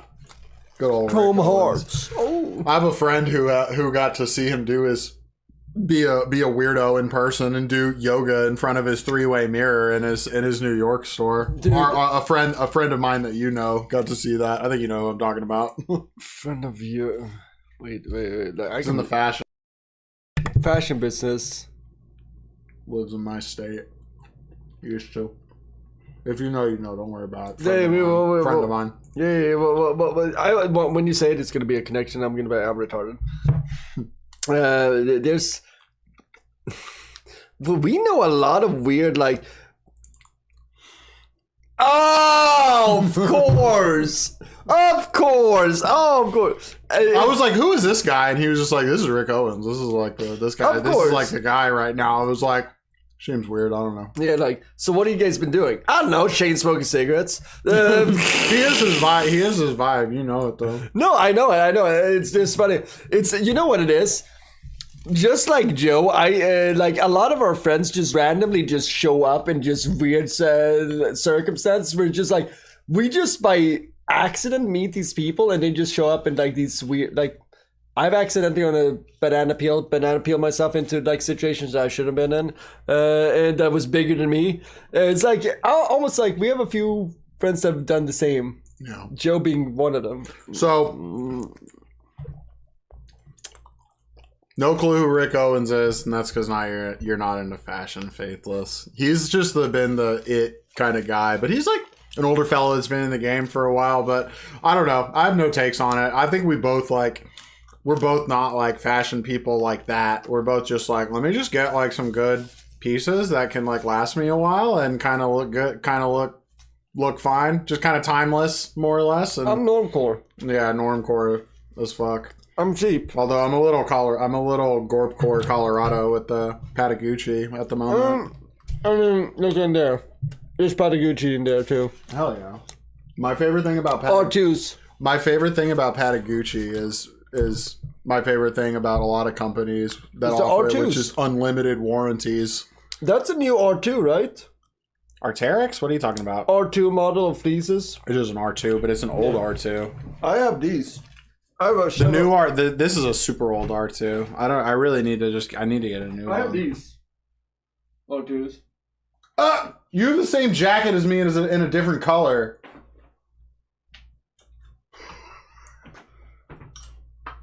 He has it in 2 different colors. He has it in black and gray, and I have it in black. He has it in black as well. Please don't get another one, dude. 3 is enough. No. This is the ultimate flex for me. This is the only flex I have. He's won the Gorpcore contest. I'm into Gymshark and Champion right now.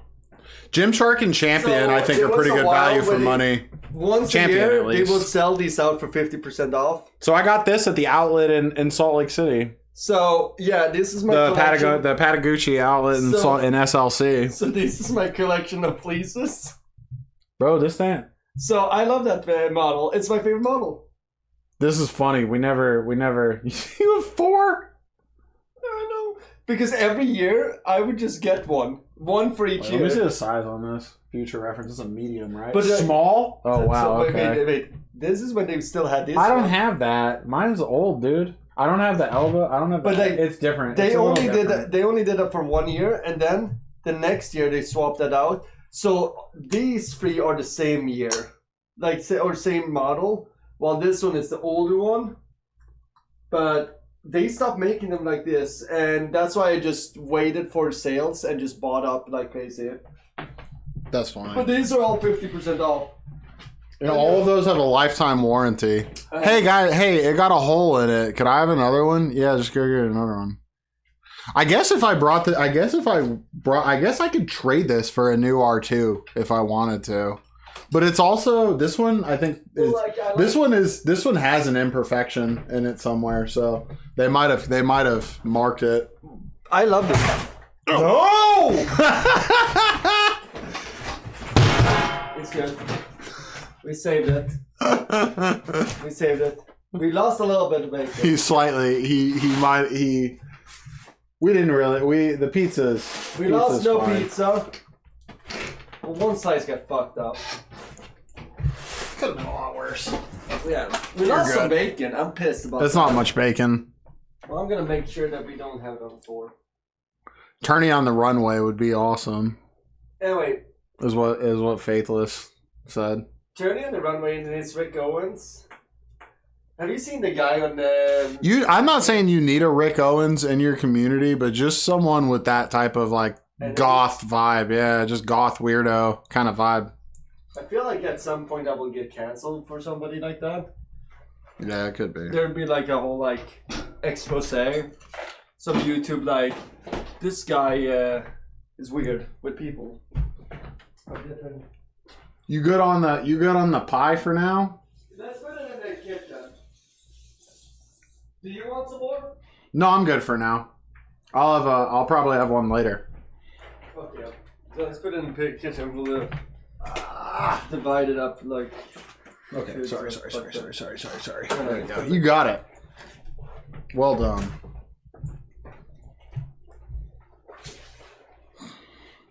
We'll put it on the map. Yeah, put it on a map. Okay, perfect. So yeah, I got to say that I've seen one of the bright new stars of the sport, and he scored a sick goal in front of me. And believe me, if you try to play soccer, you will get some kind of takedown probably, because it's really bad in that world. So don't try to do that.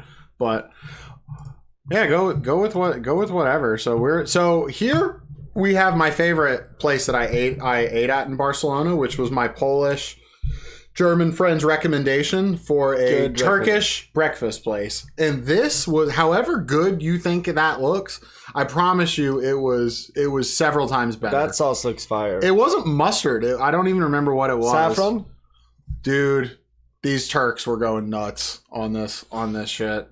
Anybody in Barcelona, I'll give you the recommendation. I'll give you the spot. I don't want to say it or whatever, but if you hit me up, I got you. But it's like it was crazy, and that's when I realized, I was like, oh, it's true what I learned on Anthony Bourdain, and it's like Middle Easterns and Muslims got the hospitality game locked up. Yes, they're incredible. And you go to Spain and as an American, and you're like, okay, I don't have to tip, but I'm also like, I'm lacking in service here, and I don't know like how to approach this. Do I just like yell out to a server? What do I do? I just wanted to.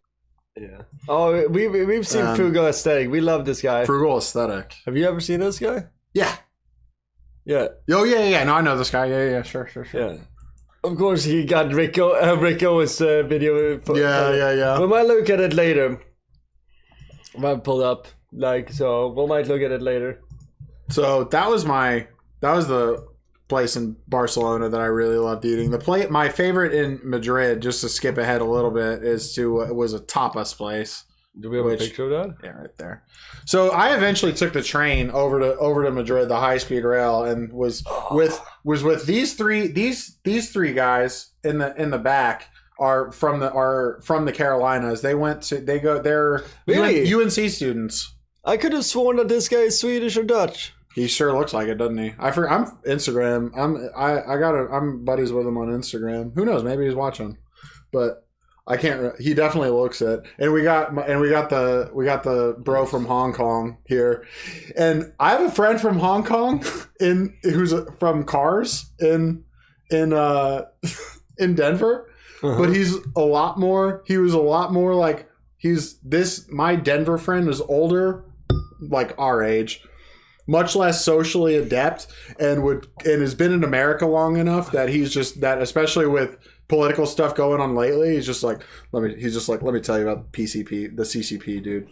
Oh shit. I'm like, oh shit. I've just eaten Korean with this guy, and he's just like, he's just gone in on the CCP with me. He's a Hong Konger, and so we might not be able to point that out on stream. And so is this fella. I'm not saying it. I'm not quoting him directly on stream. True. But this kid was really cool. This kid was very. Oh, it was not very, very, very. No, not him. I'm talking to my friend in Denver. Okay. Because this is like because you meet somebody, you know a little bit about the situation there, and you're just like, oh, you are not from Canton. You're not from the mainland. You're from Hong Kong. So.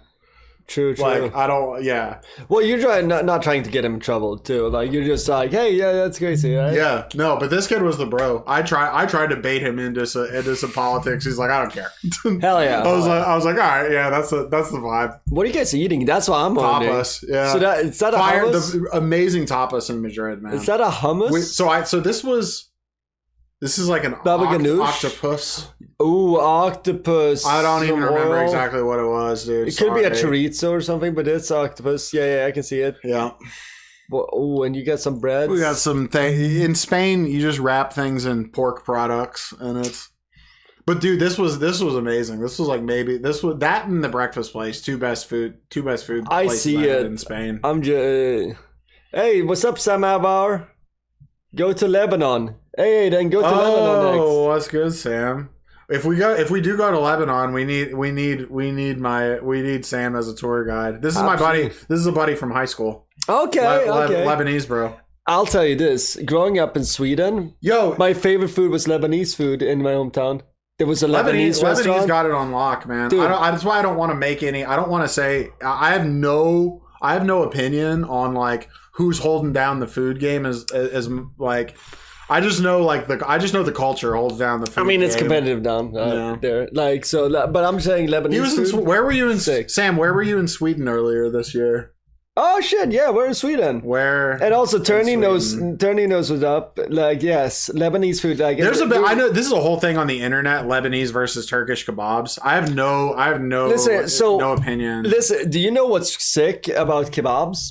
Like, if you really want to go hardcore with kebab is such a decentralized genre. Like that, there's actually a really good Wikipedia page about kebabs.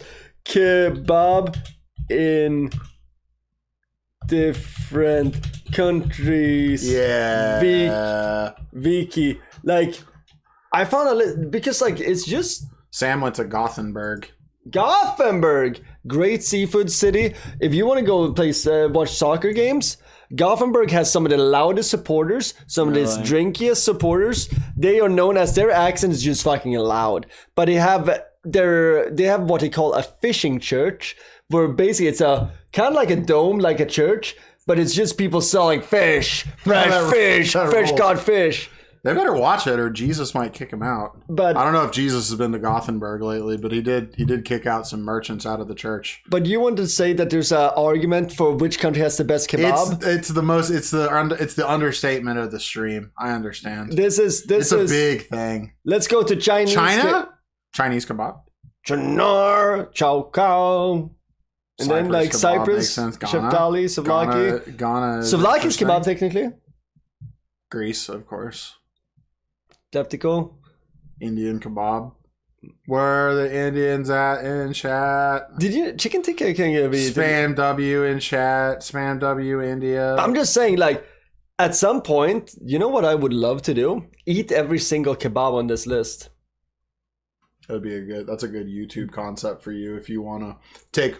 I don't even talk about YouTube. I'm doing it from personal life. You guys are not going to see this. I'm not filming. Like, this sex to me. Joshua Weissman, if you're watching, take this idea from him for YouTube. Eat every single kebab. Eat all the kebabs. Look at the Japanese. I ate all the kebabs. Joshua Weissman. We can get yakitori, by the way, this week. I know I do good yakitori. Let's get yakitori if you know. Oh, well, I didn't get nearly enough into Japanese food, man. You need. I came to the conclusion, and we'll get to if we're shawarma. Shawarma. Oh, shawarma's a kebab. Yeah, I guess. Okay. Yeah, it is. Sure. That makes sense. Like, kebab is just skewered food. It's skewered meat, if you think about it. Yeah. Okay. Makes sense. So, like, satay is kebab. So the point is everybody's got a kebab. But I would say I don't know. Doner kebab. That's the big one. That is a big one, right? Well, I mean, yeah, especially in Europe, because that's like kind of like what's. Well, this is the experience that I'm having, right? Is that I'm like, okay, I used to work. Okay, I'm just saying, like, did you think that churrasco would be? Brazil. That, like, but technically, churrasco is kebab. Satay is kebab. Brazil. So, like, I'm just saying. That makes sense.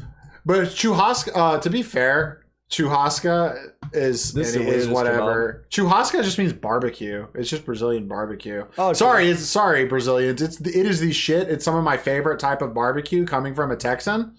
But it's like all kinds of different meats. It's not one thing. So chat, like, this is a very like stoner kebab, Stoner kebab. Yeah, let's check out the stoner kebab. You guys come to North Carolina, wraps. I'll make you good kebabs. Yo, we might have to do that. I like good kebabs. Like stoner, it's pork sausage. Oh yeah. He's not gonna be into stoner kebab. That's pork. Ruby and chip shop in Glasgow. So Glaswegian kebab. That sounds too dangerous for me. In Glaswegian, does your kebab support Rangers or Celtic? Sorry, that was bad. But does your kebab support Rangers or Celtic? These are the kind of things you need to settle before you get into Scottish kebabs. Nobody see anything here. Rangers. Like, good voice here. No. Chat. Here. What is it? In like, what's that like clicky thing? What's that? Clicky no idea where you're going thing, GIF, memory, neutralize. There we go. Clicky thing. There we go, Chad. Just look into this. How dare you? I'm fucking. There we go, Chad. Look into that. Make the click. I don't know. Perfect. There we go. Yo, Church of Petrol OP. Church of Petrol. Deneutralize chat. We don't know. There's nothing going on here. Here. There you go, Chad. We all good. We good. Thank you all. You guys should blink a lot. Like, Wikipedia, bro. I thought you guys. I thought it was a safe place for us. Wikipedia. Also, I'm still styling this Harbor Freight. This hat was like one of the best investments I've ever done. $6. Great truck ride. It's just you're just getting a nice collection of hats, like a good blue collar American man. I'm getting real rock. You need a lot of ball caps, and then if you maybe put like a nice parcel shelf in your car and put them on there. But you got to drive nice and gently, or else they slide around. That is true. We gotta put maybe some plumber's putty and like. That would work for your driving style. Yeah. So there's more. So sorry, we jumped ahead to Madrid, but I do have I don't know if you. What's next? So pull that back up. Yeah. So if you're in a new big like one of the world's major cities, and people say like, hey, there's like a tourist site. I love that Ari's talked about this. Ari Shafir, who has the best travel podcast out there right now. I would say You Be Trippin'. Mm-hmm. Working on like 150K subs on YouTube. He's doing good. But if they say go see like a cool tourist attraction, just go do it. Like don't like you are a tourist, so it's okay to go to like cool shit like this. And this is a stunning thing in person. La Sagrada Familia from Antoni Gaudí. They're one of the great architects ever. Genius. We won't go too much into it, but long story short, major cathedral under construction, tall as shit, one of the tallest buildings in the city. I think the tallest by a good bit, and has been under construction for I don't know, like over like 100 years or over. It's a long time. And just the detail on it is insane. That kid I met another kid in Barcelona that was a architecture student from Japan. And I was like, oh yeah, I get you. I know why you're here. Why is it looking like it's melting? Sense. Hey, what's up, OGFC? Why does it look like it's melting? It's just all style. Of these little details. I mean, it kind of does, right? But like, if it's insanely detailed, which is why it's taken forever to do. But it's his particular Gothic style, man. I don't know. It gives that look. Hell yeah! But that was a cool thing to do, and also what I had observed other people doing, which is like a nice good deed to do as a solo traveler, is if you see friends taking pictures, friends or families taking pictures of one another, offer to take a picture. Real. Offer to take a picture. Let them all be in a picture, and you get and it's there's. I forget what's that's part of the church. But imagine how stunning this is gonna be. Like just the light shining through it is like stunning at this point. Like this is gorgeous. Gaudi it was really insane. Gaudi's he's everywhere in Barcelona. He's everywhere in Barcelona. When you choose to just walk around like I did you just turn a block and you're just like, oh, there's another you see something cool Gaudi thing. Yeah. It's his like it's one of his things. Like Gaudi is one of the reasons why you go to Barcelona. Yeah, I really didn't have too much, and so I was here for 3 or 4 nights, and I didn't do too much photography of Madrid. I didn't see too much. I went on my first. Sorry, what? No. You continue. I went on my first hostel pub crawl, which was another thing that I was just like, okay, these things that like I may not want to go see the most touristy sites or go on a hostel pub crawl, but at the same time, it's like you're not doing anything else. It's just like, and you don't have any better ideas. Like, just go for it. Like, what's the worst thing? You're gonna lose your time. There's a reason why everybody's doing it, and it's probably gonna be fun. Yeah. So like that was good. By the way, Sam Amor. Every place I've been to, I try to show my friends and family pictures, but it's nowhere near how it is in person. No matter how good the camera is, real. Yeah, for real. You can't photograph this place. And where I went to, not to jump ahead too much, but I went to Dubai after this, and another structure that I just could not believe in front of my eyes was the Burj Khalifa, the tallest tower in the world. Yeah, from in Dubai. I took the long cab from Abu Dhabi, 60 miles, 50 something miles or whatever, up to Dubai, because that's where I wanted to hang out, even though I was flying in and out of Abu Dhabi, right? Interesting. Extended layover is what. So how long was the cab up to Dubai? A good 40. Hold on a second. No, yeah, it was a good like hour. That's great. They have crazy speed cameras and shit there. They can't speed, especially like Uber. Kareem's which is the Dubai Uber. Kareem's. Karim. That's cool. Kareem, something like that. Kareem.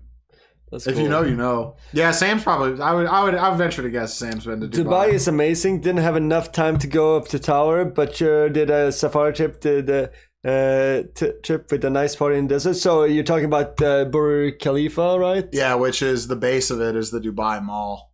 Oh yeah, that's cool. Like I would love we have a friend in I think KB is over in Dubai. That's our streamer friend. Hope he's doing well. If he sees this, what's up, my man? Hope you're doing well. But yeah. See here, but yeah, Faithless, you get both white. I just and black realized I've been t-shirts. dropping you stuff in the wrong Discord. I'm dumb. Oh really? That works too. There be too many general chats, bro. So no, so yeah, I'll start going ahead. Oh here. yeah, I got the videos. We got the videos here. Oh, this is the store. This was the Camp official Barcelona store, the official FC Barcelona store of the Camp Nou. See here, let me look here. Which you could play. That is me saying I don't think it's going to be open for next season, which I was absolutely right about. So I had to get myself a shirt for the game over here, but yeah, this is like the actual shop. This guy's like, "Why are you filming me?" Spotify, Camp Nou. I'm not sure. That's not happening anytime soon now. Playing here in 2025. Looks pretty incomplete to me. Which we barely are. Done over the summer. Let me just we barely are. We just in like 2 weeks they got the permitting to go back with like 45,000 people or something. Absolutely. And then let's see here. Officially here. So that's arena. That's sick. Yeah, that's where they've been playing. This is this, if you've ever seen videos of the Barcelona 1992 Olympics, was the central stadium for it. Like all the ceremony, all the opening and closing ceremonies and stuff went on there. So what's cool about this is that there's assigned seating. Yeah. Why does he look like Zine's brother? That's Zine's brother. Oh, you're Zine's bro. That's Zine's bro. I'm Zine's bro? You look like Zine's bro. I look like a lot of people is what I've learned. Salam alaikum. Yeah, Tony's like, Salam alaikum, hey. Inshallah. Thanks, dude. Ellora Caves, Cambodia temples. Yeah, actually, well, you're Hindu. Oh yeah, that's right. We did find that out when I did Ancestry. Wait, you are? Oh shit. Let me drop some Dubai shit here real quick. There wasn't too much, man. I didn't have that. It was okay for me, but I don't know. I didn't get into the whole. This is cool though. The fact that you got to see Barca live in Spain. Oh shit! Sorry. Let me go. Let me give you those actual. That's so cool. Do that. Do the one. Do okay. There's one coming in now. Go down. And I'm just drunk. I'm just at work, and I'm just like, all my TVs are cleaned by golf. I hate my life. So I should have one. I should have a good one dropped in yours now for the game latest. Latest. Yeah, I also have. It's like a 1 minute video that I don't want to edit down at the moment, but I have like the like big trophy, but they were just like, hey everybody, we're gonna go all the way around. So they don't really enforce to. It's pretty loose in there, and at the top of the first row, which is by the way where we have tickets to see the U.S. men's and Uruguay play. They have. In Barcelona, I was at the top of like the first tier, which has like kind of open seating. I think it's technically handicapped, but nobody's ever up there. So so it's kind of like you can just kind of chill there. If somebody handicapped comes up, don't be a dick, you know. Basically move up. Basically the same rules that I have in my bar with my handicap seating is you can stand there, but if somebody's in a wheelchair, you move the fuck away. Yeah, which you pay your bill and get the fuck out. At one point, I had a very awesome local interaction with like an old fucking old like Barcelona supporter type, because my Polish friend went to go smoke a cig, and I was like, I'll hold it down here, and this dude just came up and just sat down right in the seat next to me, and I slightly panicked a little bit because I was like, I just didn't think of everything at the time. I was like, oh, I'm sorry. My friend was sitting there. He was like, it doesn't matter if your friend was sitting here. It's open up here. Yes. I was like, oh yeah, you know what? You're right. And he's just went for a cig. He was like, I'm gonna be leaving in a minute anyway. And I was like, dude, my bad. I'm sorry. I don't know why. I don't even know why I said that. I was like, you're fine. I was like, you from Barcelona? He's like, yeah. I'm like, you've been going to. He's like, our parents are older. He's like, I've been going. He's like, yeah, I've been going to games. Like, oh, if I'm like, oh, bless you. Sit down, dude. You're good. Yeah. Sorry. Hell yeah. You handled that good. All in Spanish too. I was handling it. I ain't gonna try to speak Catalan, dude. I hit people with the good morning, good afternoon. What's that? What? Like in Catalan. Bona tarda. Good, bona tarda. Good afternoon or Buenas noches. Or shit. I even lost like hello and thank you. I'm trying to remember. Sorry. I defaulted to Spanish. So from there, like that is the main like plaza in Madrid, which if you've spent time in Europe, you know every city has one of these. This is the exactly. Main, this is where you get. This is where you want to get pickpocketed. This is where you get pickpocketed. That or the metro. Yeah. And if you go down to tie your shoes, maybe somebody comes up and tries to sell you drugs.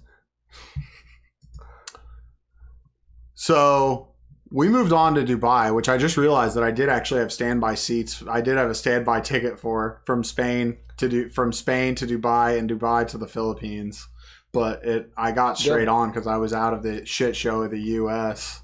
That's perfect. Yeah, the U.S. is really devout, but you need to escape. Sell you what? Catalan bastards. UFC. Sell you what? Well, that's what I'm saying. Like, I feel like all those plazas, there's always going to be sketchy people trying to sell you either real drugs or fake drugs. All I say is, don't buy drugs at plazas like that, because most likely there's going to be a cop later on arresting you. So, interesting dynamic that I figured out in Spain.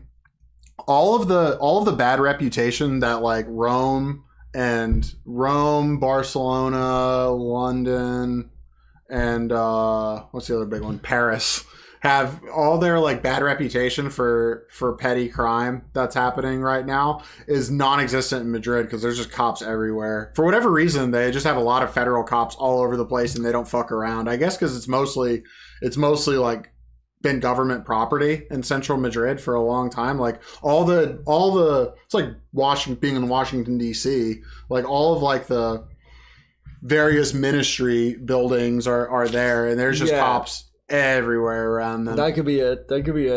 Yeah, that's good for them. How many dates? There was no fucking around there. How many dates did I were you go there? on? Oh, Maybe. did you go? A couple here and there. None in Spain. No, that's fine. We'll get to the dates, I'm sure. We'll get to the dates, I'm sure. So now next is like, so what was next? Like Abu Dhabi? Yeah, we took a long Uber, stayed on a literal ship, a docked old ocean liner. Ocean liner? Yeah, it's the I don't want to shout out too many. I guess it's major. It's major enough. It's the what is it? Queen Mary 2 or Queen I think Queen Mary 2. Queen Elizabeth 2 is a more like clouded ship. Queen Mary 2 is an old like retired one, but it was funny because I'm Is like, it an I've never been on a HMS? cruise or anything, and I was like, how the fuck do I find my way around Was here? it What the hell is this? HMS? I'm living in the I'm in the here. I'll send you a pic. It's probably not an HMS anymore, but a former HMS. Yeah, of course. Sick. Cunard or what? Or I'm pretty sure. Is that a class? No. Ocean liner company. White Star. Hey, take it easy, Sam Avar. Good to have you See here. you, Sam. Thanks for stopping by, dude. Let's see here. Let's see here. By the way, I do like the sponsor.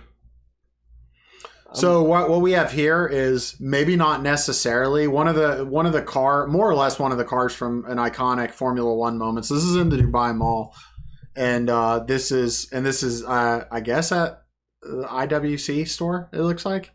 Yeah, big pilot. So if you're a Formula One fan, the 2021 final in Abu Dhabi was a big showdown between Lewis Hamilton and Max Verstappen. Went down to the last lap.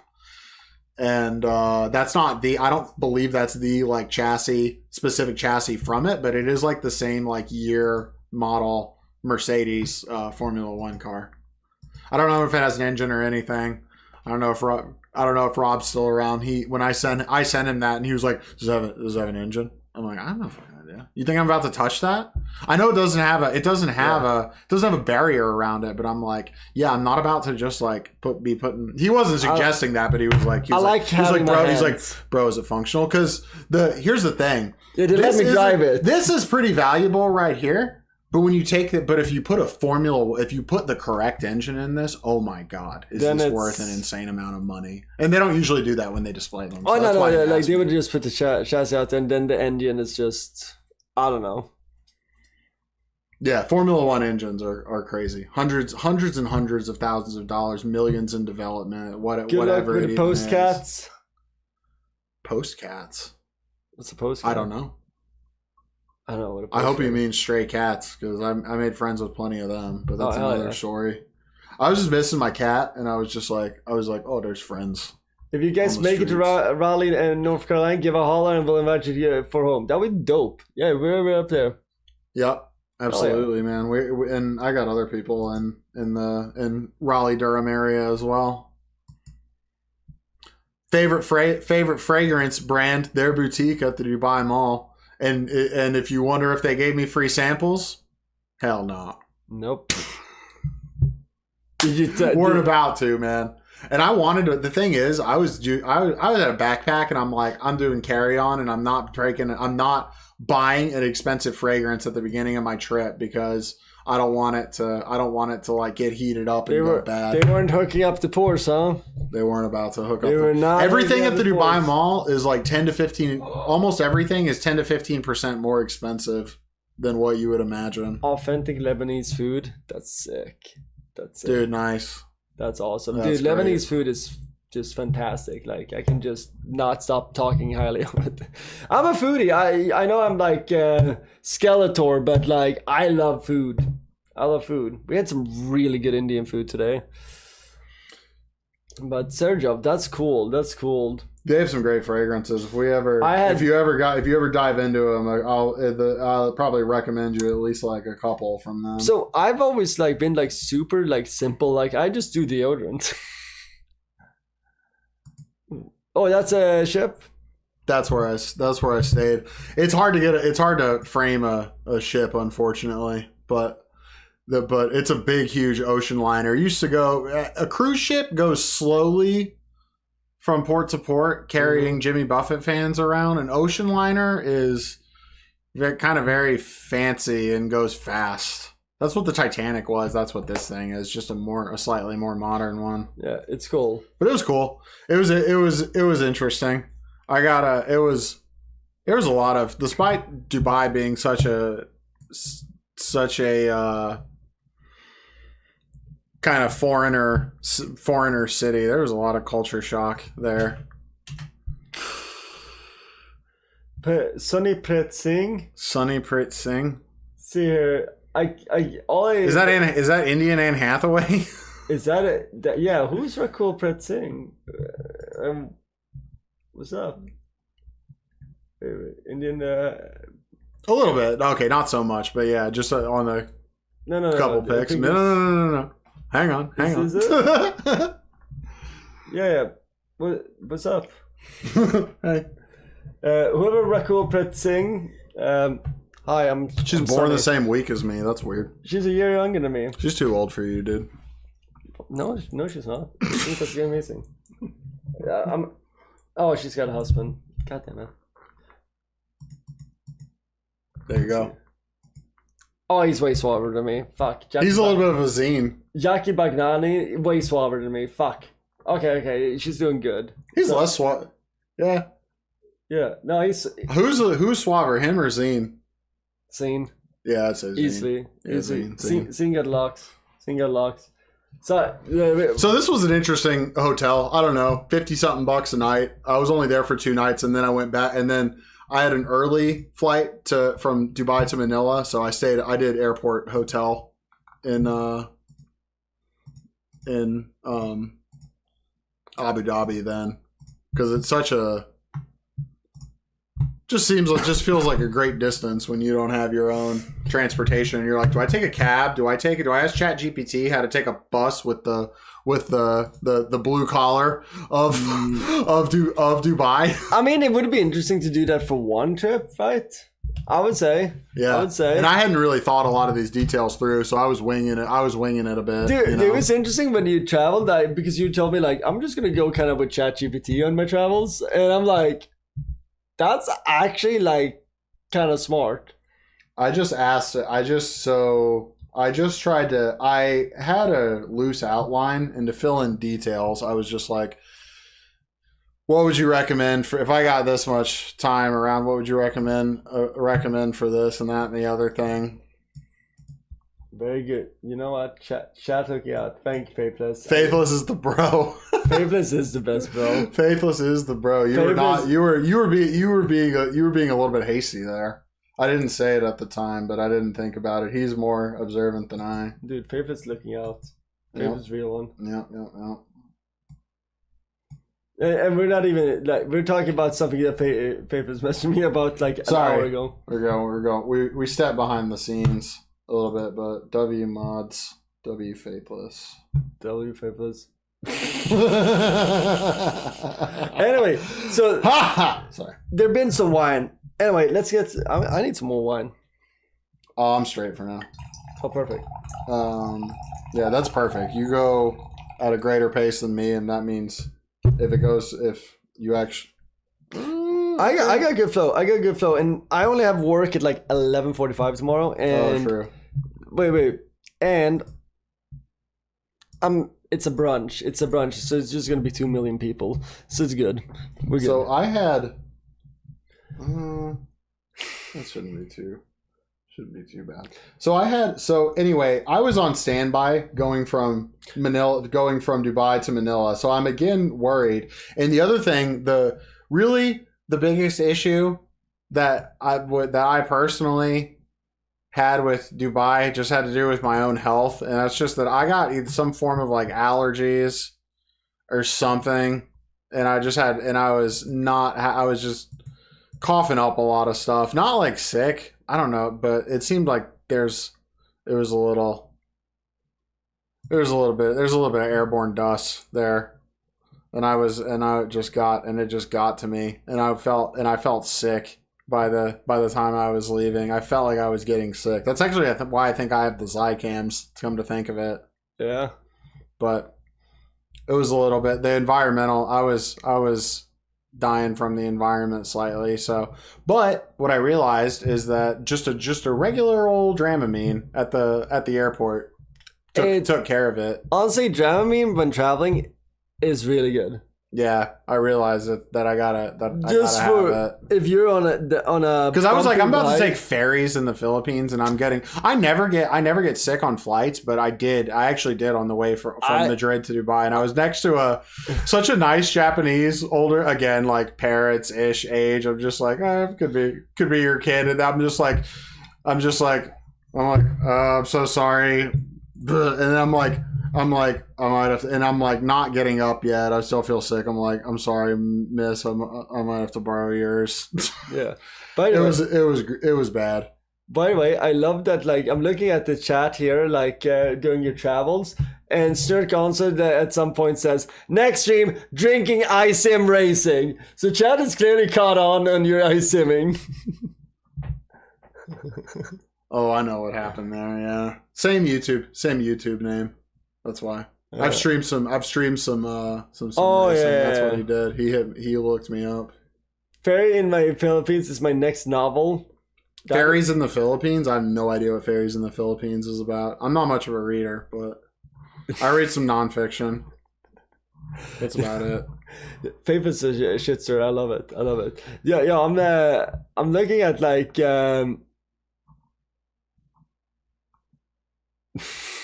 I'm looking at the like. Oh yeah. Like we're in the same like live updates here, but from when Church of Petrol was traveling there were some hotties on Tinder. Huh? Oh wait, should we show all this? Don't show all of it for sure. So I'm happy to talk about my attempt at dating in Dubai. That was a fun adventure. Oh yeah, somebody tried a non-English speaking Moroccan woman tried to scam me. I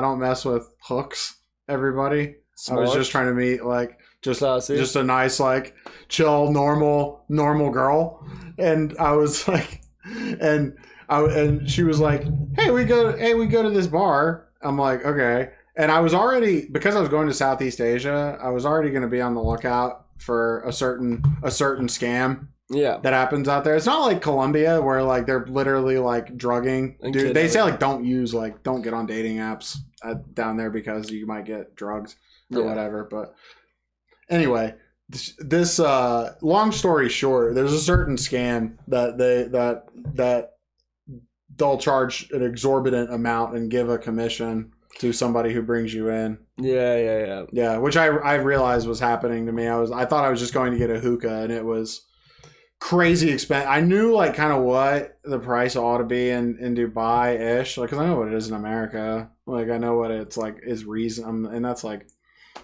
Dubai is not more expensive than any city in the it's just like it's pretty reasonable for most things. So I was like, oh okay, I see what's going on here. I was like, oh, and you were just speaking English, like no problem, and you literally can't do a word now, and I don't have. Yeah, this isn't working at all. So that happened. That ended pretty quickly. That was smart. Yeah, no, you gotta be on the lookout. Yeah. So it's in the Philippines. Wait, what? So the Philippines is where I spent the most time in this. I was there for like a month. Yeah. I told you to get when you got to Manila to get a Manila hat. Did you ever get a Manila hat? What's a Manila hat? You don't know what a Manila hat is? I don't think so. Is that even a thing? I'm pretty sure it's a Manila hat. It's just like a nice little hat. That's great. There you go. It is a thing. I'm pretty sure. Nope, it's not a thing. It's not that I'm thinking of. Some kind of Filipino hat. I don't know. Oh, I guess that's what. Oh, like one of those. Manila palm fedora hat. Okay. This how I imagine like a boss of some sort. So I guess we go to Manila now that we're. You had a humid hotel. Let's see. That was the last. That was okay. This was yeah. It was a. I can talk about that last thing that you were. Well, we were not One seeing of it. those. This is what the chat see. They didn't Yeah, see no, it. I know. Yeah, go. Okay, so go down. Yeah, that's Snert. Snert is fun. He's a good. Snert is amazing. He's a good guy. I'm gonna get banned one of these days because of Snert. I love him. Yeah, no, for sure. I love him. He's a wild bro. So Manila was really interesting and fun because I'm like, all right, I'm going to a similar idea like kind of bigger, like big-ish hostel for Manila, which is, man, I don't even know where do you start. A lot of European tourists skip it entirely because it's such a pain to get around. The traffic it's the most densely populated metro city on Earth. The traffic is horrible because there's no metro, subway. So it's nothing. all cabs. They're about halfway done with constructing their metro. Ugh. So it's literally all cabs. How long have they been doing it? Cabs. But the public buses are these things called jeepneys. You can Google. This is a very cultural Filipino thing. That you JEEPNI. Oh,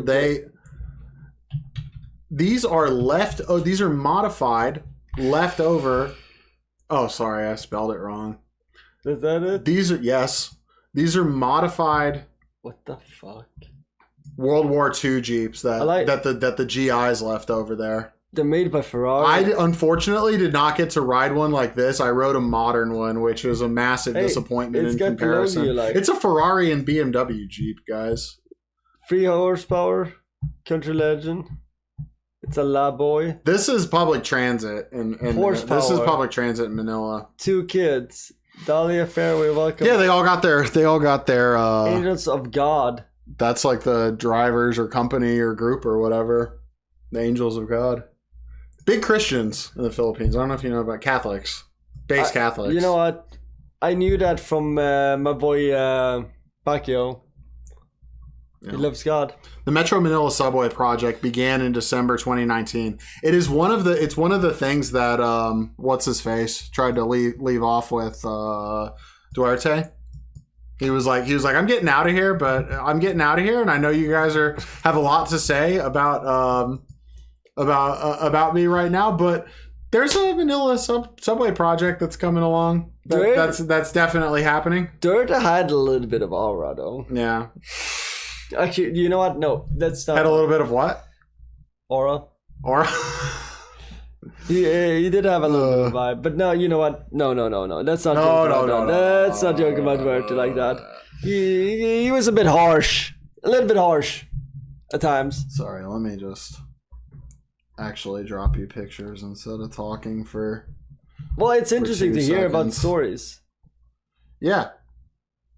Let me go the right direction here.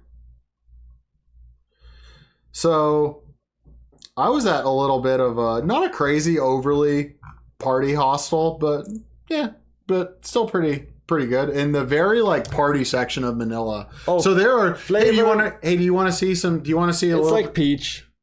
Do you want to see a little bit? Do we want to pull up a little YouTube of the area that I was in and some of the vibes? Or do you want to screen it first? Wait, I don't know if you said we're gonna do travel vloggers, but let me drop some. Let me drop some Manila content for you. Well, I don't need to screen it. Like, I'm sure it's not that bad. Yeah, these guys are cool. Some good. There's some good Aussie bros.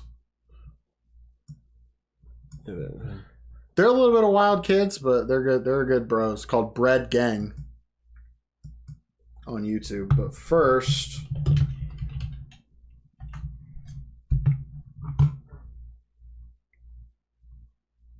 let me try to show some other things. Damn. Apparently the word today is hard. Wordle is being crazy? Yeah. It happens, man.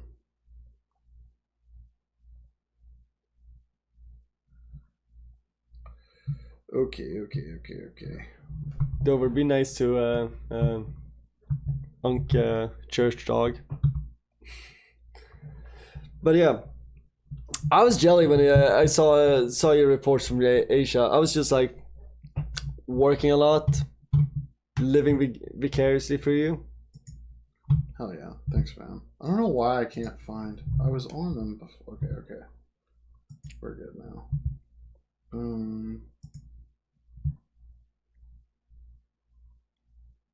So what happened was I was in sort of a crazy party area of Manila because I was just like, hey, what's a recommended? What's like everybody, all these travel vloggers are on YouTube are like, hey, hit this hostel. And it was fine. But it's also across the street from a crazy party hostel. So my first impression of this place was this Filipino girl just like half asleep at the desk. I'm sure you've been there. We've all been there at work many times. You're like 20% conscious but clocked in. That's me all the time at work. And I was like, I was like, hey, what's going on? What's up? Because I'm like, hey, I made friends with a couple of these hostel. I was like, let me try a local, a Filipino, and I'm like, what's going on? How's it going? She's like, neighbors were so loud last night. It was crazy. I'm like, yeah. And I remember like that. I did hear like loud bass heavy music until like early, and it wasn't our place, but. And I realized that that party hostel chain was like across the street that I mentioned earlier, and they were doing karaoke, Filipino pastime that they love the most, until 5 a.m. Did they do any Frank Sinatra My Way? No, you don't want to do that. That's a bad idea. Why? Well. That's a funny thing you should ask. I love Sinatra. It could be a little bit... If you sing the wrong Frank Sinatra... If you do karaoke to the wrong Frank Sinatra song in the Philippines, it could be a hazard to your health. I'm glad that you passed the test because I'm just like, let's see how much you learn about the Philippines. Yeah, that's a crazy one. It's funny because I knew about that, but I didn't end up talking about it with anyone or anything. It was crazy. That's me in a lecture hall. Lol. So another thing that was across the street from this place was a famous taqueria in Manila, in this section of Manila. Do you have a taqueria? Called Only Pans. Not Only Fans, but Only Pans.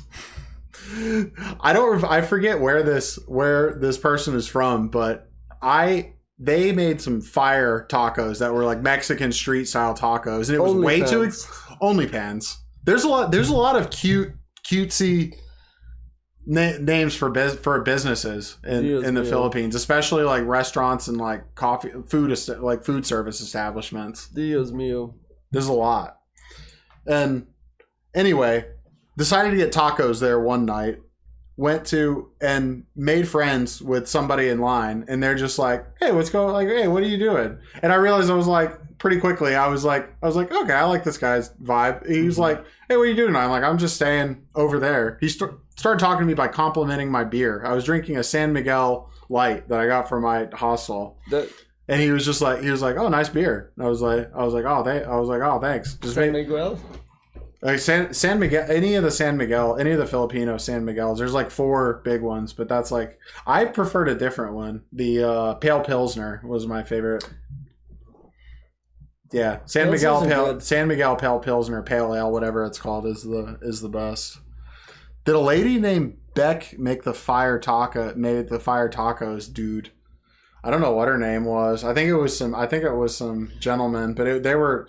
What the long story short is, this is a very like famous, well followed, expensive taqueria. Even though there's cheap food everywhere, not this place. And I was just like, oh, that's a silly. I was like, let me just go over there. But fire tacos, and I ended up met a kid that had just graduated finance in New York. Oh, and I was like talking later that night, was talking about the tacos, and he was like, oh, I had those. I wasn't really that impressed. I'm like, dude, you don't know. I'm sorry, but I used to live. I grew up near New York. I spent a lot of time in New York, and I tried to find Mexican food in New York. There's no maybe it's different now, and I'm sure they have it, but you have to go out of your way to find it. They're not good at Mexican food. New York is good at a lot of shit. Mexican food, they don't have. You'll find any international cuisine of anywhere you would want in New York if you look, but halal trucks. It's not what is common to find is not Mexican tacos. So I had to put this. I just know he was a nice kid, but I know the type a little bit from just he's a little young finance bro. Like, listen, young finance bro, let me tell you something about Mexican tacos. That's a fucking good one. That's a good ass taco. That's it. And you can't tell me otherwise. But made a friend there. He invited me to a club which we have the video of, and it turns out he was his little friend group. He's like a promoter, and his guys from Iloilo City, different city in the Philippines, were all out there. So this is like imagine all my like PA friends. If I was like, hey, all my PA, welcome. All my PA friends are here, and we're doing a show at like the cool club a couple blocks away. I'll put you on the list. I like this. This looks sick. Yeah, this was fun. Cloud Night, CLOUD NYT is their little group. They're from Iloilo, Philippines. So is it ILO all one word. Pull up Google Maps. Google Maps.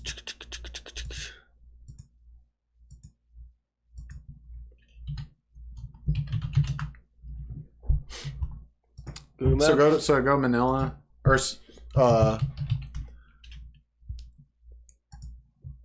zoom out a bit. Zoom out and kind of get the country in view. So this is the main big island. It's even bigger than this. It's crazy. You can that one. What? That works. You're good. You're fine like that. Just zoom out a bit. So this is kind of the country, right? Do you go down a little bit? Zoom out a little bit more. Yeah, you're good. This thing here is basically it. You lost. Wait, Palau. Didn't we have a Survivor season on Palau? Yeah, I'm sure. That's like this Guam. You're way out into the Pacific Islands. Man. We'd be fighting the wars out here. Oh no, Americans. Not so much down here, but then we get fun from Indonesia. Yeah. Sick. Anyway, so zoom in. Manila is there, and then go ILO in the search bar. Mexico. Mabalacat City. I did not go around the big island of Luzon hardly at all. I was just in Manila, and I flew to Cebu City after this. But what's ILO? I search it. It's an island south of there. Let's see here, let me just. If you do directions, it doesn't draw you a nice line. It does on Earth, but it's like an app and everything now. So ILO. Is that it? Yeah, it's up there. ILO. Zoom out. So this is the island. This is just a bit south of there. Perfect. Okay, so this is where it keep zooming out. I just want to show in relation to Manila. Or I can mouse it if you want. Go up. It's up there. There's Manila at the top there. And these guys are from there. Cebu is here. Cebu City is the next place I went. Here. Oh, okay. Cebu City is has a it's famous for Magellan landing there. And there's a tourist attraction called the Cross of Magellan that is it's not the one because it's old because it's wood, but it's a replica of the. There's good aesthetics in Cebu. Just sick. But there's a replica of the cross that Magellan and his crew gifted to not the Filipinos, of course, but the Cebuanos at the time. It's It was much more decentralized. So every island was its own. There's a lot of I mean, it's the same story all around the world. Big country, especially a lot of islands, a lot of different cultures and cultural differences. Is this Magellan's Cross? Nope. I'll send you just so you can Google image search Magellan's Cross if you want. I have my own pictures of it, but let me just drop you what I have for now. Sorry. Yeah. Magellan was he Spanish or Portuguese? Portuguese. One cool. Palau was the 10th season of Survivor. Thank you, Faithless. There you go.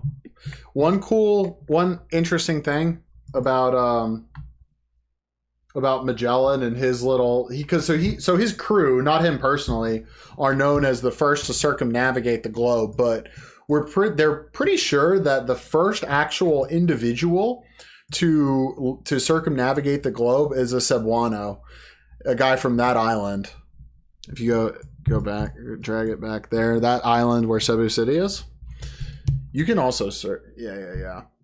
He's a guy from this island, and it's because Magellan already had a guy that had been exported from here to Portugal and spoke all the languages, and he was like, right, you're going to be useful because I definitely need a translator for crazy all the crazy languages that I'm going to need over there, because we already know about these islands in this area. So yeah, you're cool, come with us. You speak Portuguese, you speak Cebuano. So anyway, basically, long story short, Magellan and his crew stopped here and stopped on Cebu, and because his translator was back kind of with his boys, kind of his like people that spoke the same language and everything, they kind of like went behind Magellan's back and they were like, yo, like, what are you doing with these guys? You trying to just like jump all these guys? And because they got like some cool stuff, and like, why are they here anyway? And like, you've had like a bad time with them, so like, and you're like pretty smart, dude. Like, can we just be like real chill with the king and everything? Like, why don't we just jump these guys? And they just had a little bit of a bloody dinner with not the red wedding of. So they killed the locals, or no. All the locals and his translator jumped. They just went ham on them at dinner. They're just oh right, we're all sat down for dinner. Right, we're just this is the part where we all kill you, and a bunch of them got away. Magellan got killed in that attack, so Magellan died here. Yeah. I didn't know but that. his crew went on, and like I said, the guy who his translator that betrayed him is from this island. So before the Portuguese got back to Europe, that gentleman was pretty much the first to circumnavigate the globe. Interesting. Yeah. A translator. So the translator was the real Magellan. He was the first circumnavigator, certainly. And I'm sorry if I don't remember his names and everything. He's good Cebuano, bro. Chemical City. So I hung out there. Let me send you those things. What's interesting is all these places that are just like, wait, this is Spanish places. Oh yeah, there's so much. There's so much. It's a lot of old Spanish architecture. If you look through a lot of the images of Cebu, it's a lot of old Spanish forts and stuff like that. A lot of that. Whole lot of that.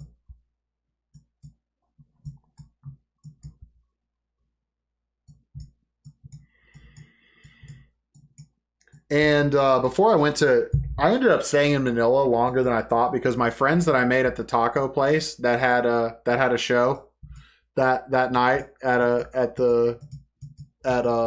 that club. And I also met a dude from Vegas that had been an expat in Iloilo for like a while. And it was just like boys with all these guys. I was like, dude, what's that been like? He's just like, oh, it's pretty fun, man. I don't know. I needed to get more rapport with him, because I really wanted to ask him a lot of stuff, because he was like the first American I ran into in the Philippines. There really weren't any at my hostel, I don't think. Let me just get this off me. Oh yeah. I just realized I'm not listening to anything. We haven't listened to anything this whole time. So I'm like, who needs it? That's so much. I'm gonna grab water. You want water? I got Oh, water. you got water. I need water. Go get a water. I'm You're just good, been dude. pounding wine this whole time.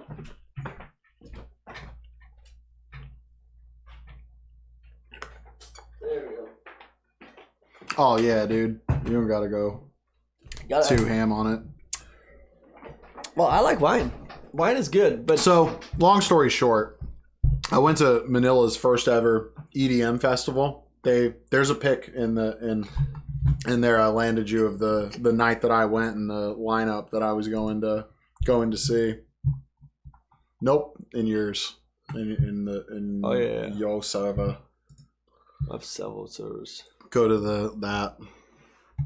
This was the second. So they're having their first little experiment of like an EDC or like that type of a thing. But what actually happened was my friend that was having from Ilo that was having the show that listed me, at the place and at the club over in Makati is the name of the neighborhood in Manila. I only stayed in like 2 real neighborhoods in Manila because it's so bad to get around. Absolutely. Makati and BGC. BGC is where Vitaly was fucking around, and Makati is where you can. It's fun over there. It's a vibe. But this is crazy. This was so the Lion and Baby No Money is kind of cool.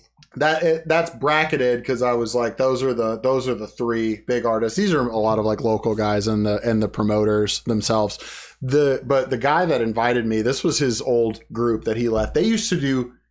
See, this is why you need to talk to this guy, because they used to promote gaming conventions and gaming tournaments in the Philippines, sick. And they were like, and they had an event go a little bit awry, and they were like, hey, you guys, we all like music, right? And do we want to try to switch to music instead? And he's cool with them, but he had a little bit of a falling out with them, and then they put this on. This was their night 2. If you go to Google, you can pull up the night 1. They had Zed. Zed was the big guy of Friday huge. Night who's goes off like crazy in the Philippines, because the long and short of the Filipino music scene is they love pop and they love stuff that they can all sing, and like that's Zed pretty much fits that. Explains. Is that Halo Halo? It is Halo. That is a very good Halo Halo. Yo, I know my treats. That's good. Please don't take advantage of our Sonny. I would never. Me? Sorry, I'm not keeping up with chat. My bad. You guys talk about any potential local co-op games? We've. Oh, my Filipino friend take advantage of Sonny? Dude, never. This guy's he reminded me of him a lot, man. They're two friends that you meet. You're like, hey, you got one of these days. I'm a little tipsy. Oh, I'm definitely tipsy. That's why we're drinking water. He's having a water right now. Yeah. I'm going way slower with the wine, but I'm taking advantage of me having wine, but we still got like some left. This is what happens when we drink. There's plenty left. He's fine. Everybody. Yeah. If you go, so But you know, and I'll say this: when you drink wine, if you don't drink water, you get so fucking tired, and you get like. So now, when I'm getting water in me, second win. Can you go full OBS? Oh yeah, full OBS. Go full. Okay. I'll type. Go open your browser. I was just going to show you the Saturday lineup for this festival, since that's the Friday lineup. I didn't go to this night.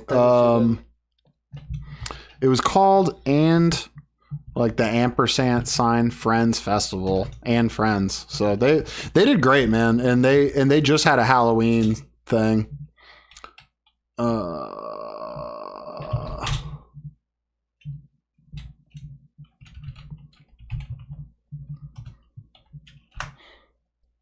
See if we can find this here.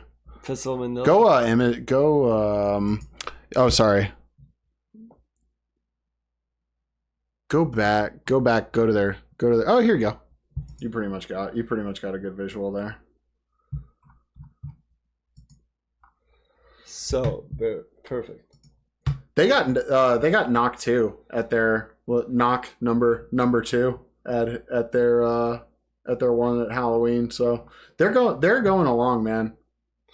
This is pretty good for your like dropping a new EDM festival in a big city. Absolutely, like 7 Lions. And Spinning I so Money, in my Sad. and what's yeah, It is, yeah. debuts in Manila. And one of my small brags with the good live EDM acts, and they're like first time visiting. Your fellow countryman Eric Prydz. He's notorious for having a fear of flying, and he didn't do a lot of shows in America. Wait, did he do a show there?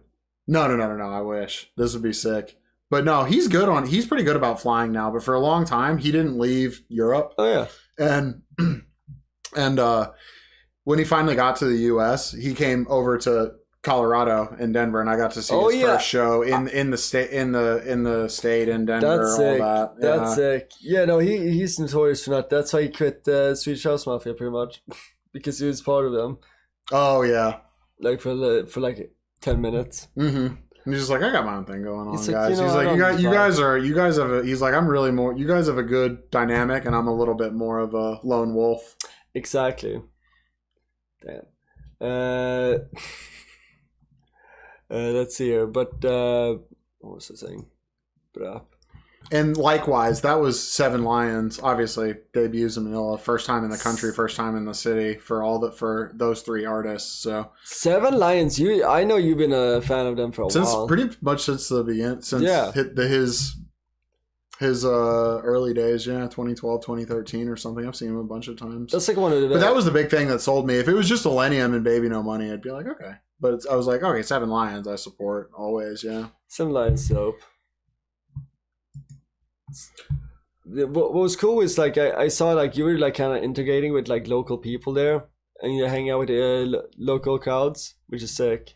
It was cool to make friends with a nice, chill social Filipino guy. Well, you want to hang out with like rather than just a bunch of expats hanging out, you want to hang out with people that are your same age and like into the same shit that you're into, but like are actually living there. Yeah, exactly.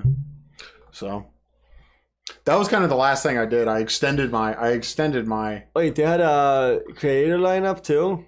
You still have Hollow on there? Look at OBS. No, it's not old. Oh, is it that far behind? We're right here. Oh, we right there. Okay, sorry. Yeah. This so this is a lot of obviously acts that I'm not familiar with, but I know the big names. Did you see this? So they were doing a thing. I don't have that many good pictures of it. This was a VIP thing. But there's a few streamers here that we recognize, like Iron Mouse and. There you go. But like, see here. I guess Shodo and like they're. I'm not super into the whole VTuber shit, but we do know Iron Mouse here because she does content with what's his name? Some dude. I don't know any of this. Yeah, no, but I can't say. I recognize some of them, but here, let me. You'd have VIP to see any of this. Oh yeah, how they had it set up. Which I just had GA. Oh, which became an issue because I realized pretty quickly that the group that I was going to meet up with had VIP. But well, I might have got. I'm not saying I got slipped a wristband and had a successful dash to a different section, but I thought about it. Well, what I'm saying is, you would probably I probably would have not been a person that would go into the music. I was having fun, but I was like, I'm trying to hang. I was like, oh, I kind of want to. I was like, I don't want to tell them to come over to come back here. I mean, you did the right thing. Like they probably want to see their favorite creators, and you're not. So I was just gonna say for the end of Millennium, they didn't structure it in the same way. They were like the biggest act. I don't know. I guess I haven't gone to any big festivals in a long time, but the Millennium was their big was the big closer, the big act of Saturday night, and Zed was of Friday night. So I was like, I'll see Millennium and leave. Millennium, if you don't know, is from Denver, or at least lives there now. Oh, so really? I didn't know that. He's very synonymous with Denver. His music is hit or miss for me, but a lot of people like him in Denver, and he's a big crossover He has a lot of the same, similar sound, a lot of the same listeners as Seven Lions. So Okay. So is he on Juno? Or no. I don't know what his label. He might be like Salt. He might have his own kind of thing going on. No, he's not. Okay. And he's not. He's collabed with him a lot, but he's also not on Seven Lions label. So Okay. Ophelia. Oh, I don't know Is what anything it's about called. Ophelia. I'm so out of date on labels. That's just what he just stopped going to. He just stopped, except for like remixes and whatnot. He doesn't like put out originals on like Anjuna anymore. Hasn't in a while. By the way, that artist we found today, he was on Ed Banger. Yeah, that's cool. That's so weird to do. Like, actually, no. It's weird that it's fashion music. Ed Banger. I guess it makes sense with like Ed Banger having produced like shit like what Justice and fucking Daft Punk. Was Daft Punk on the Ed Banger, right? This is a French guy, so it makes sense. They got the French network, Yeah. the French connection, as they say.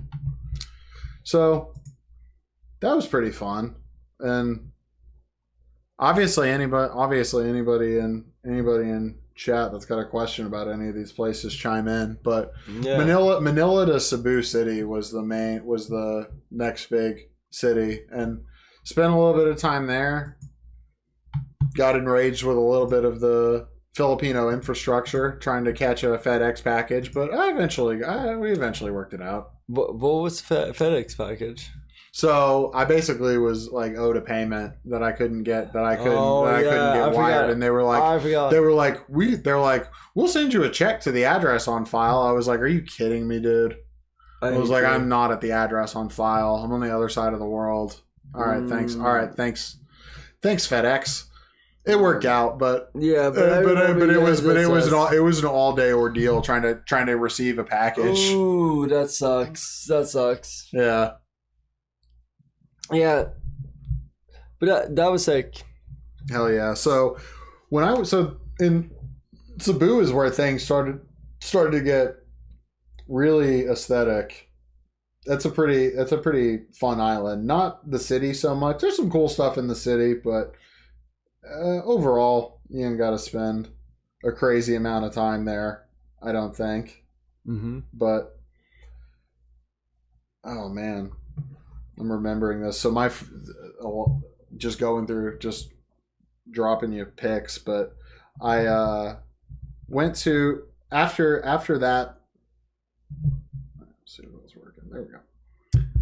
After like it was like a week. I did not mean to sit in the cities so long. It was a little bit of poor. Maybe I shouldn't have winged it and did a little bit of chat GPT. I could have saved myself some problems. But anyway, when you go further south in that island, there's some really, really cool beaches and cool nature stuff to do. So that's why I was there. I was gonna fly to the island that I ended up going to last, but I switched the plan up a little bit. I was like, all right, I'm gonna instead of taking a flight to where all the Europeans are, I'm gonna take ferries to like take a flight to Cebu and then buses and ferries down to like cool nature type places. Cool. So like you were in the Philippines probably the longest, right, out of all the places? Yeah, a little over a month. Yeah, almost 5 weeks. That's sick. Let's see here. We get some. This is further south in Cebu. You were not allowed to jump in this pristine, beautiful water without a life jacket. And why? I don't want to speculate what tourists may not be some of the best swimmers that are just overly confident and jump in anyway. But really, they don't want to get sued. They don't want anybody to die. Pretty much. So it's nice. It's nice, cool, fun water. Those are all. These are from the other island. That is another Cebu thing.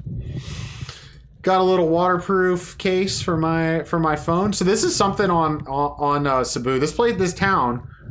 We haven't been to maps in a while, but it's further south on the island. It's called Moalboal, Moalboal, and it is like It is a beach. It is a beach town, and they have this. And one of that falls is a big tourist attraction, Kawasan Falls, and as is this thing, which is called the Sardine Run.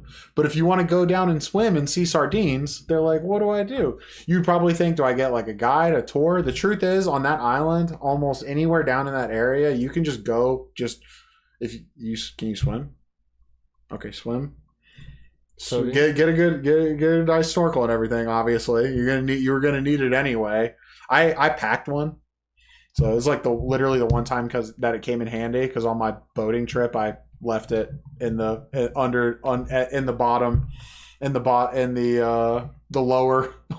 lower part of the boat. So I got to borrow one then, but I used mine here, and you get to see cool fishies off the beach just anywhere. That's sick. Yeah. The other thing that area is famous for in this town called Oslop, Oslop. Go to a browser there. You'll want to see this, and I didn't do this, so. Let's see. Go Oslop whale sharks. This is the one place in the Philippines where you can go have fun with. You can go see some whale sharks. OSLOB, not P. Excuse me. So this is something you have to get guided to do. There's a canyon that falls from earlier.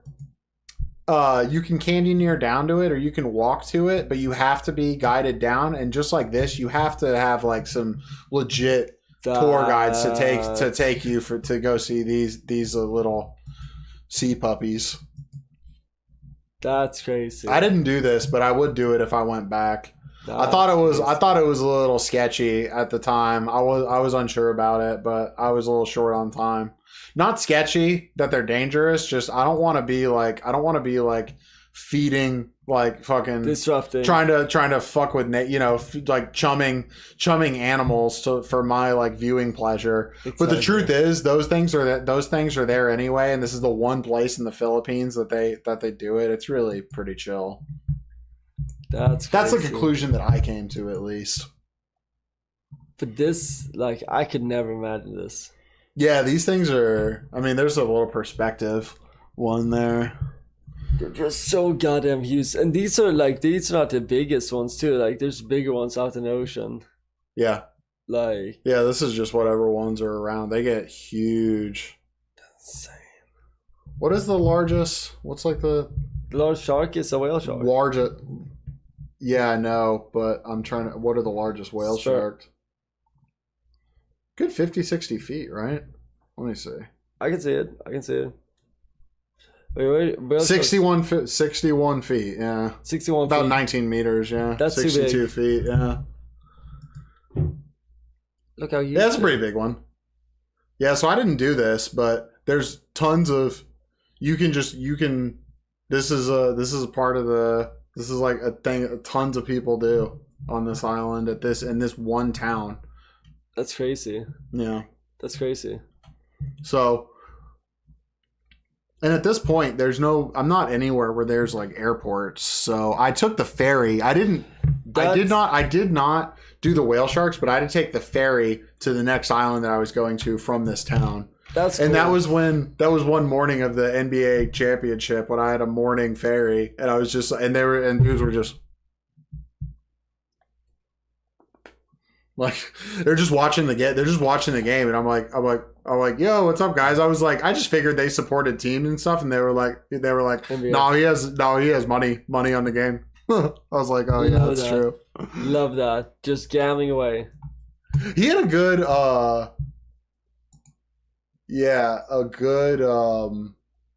like week's paycheck on the game. He told me how much. Yeah. That's degenerate. That's so degenerate.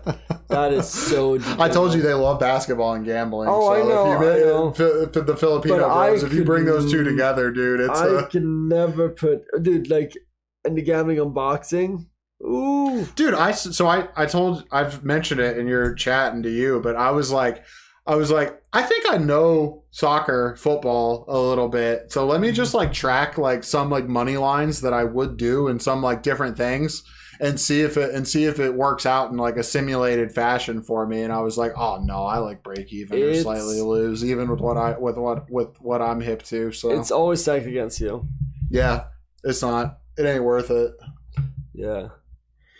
But yeah, so these things are pretty cool. If I ever psyop you to go to Southeast Asia, I might make you swim with those little dudes. So we went to this island called be careful how I say this. Bohol. Bohol. Not what it sounds like, but no Bohol. Behold. Yeah. And there's these little guys on that island.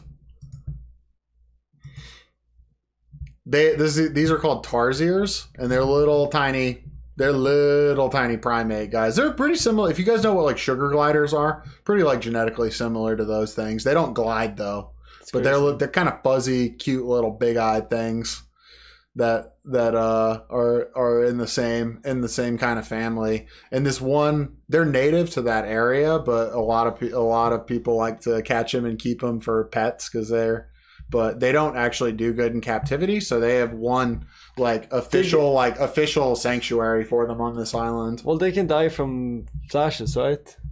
Flashes? Yeah, like phone flashes. So like camera flashes. I think so. Yeah.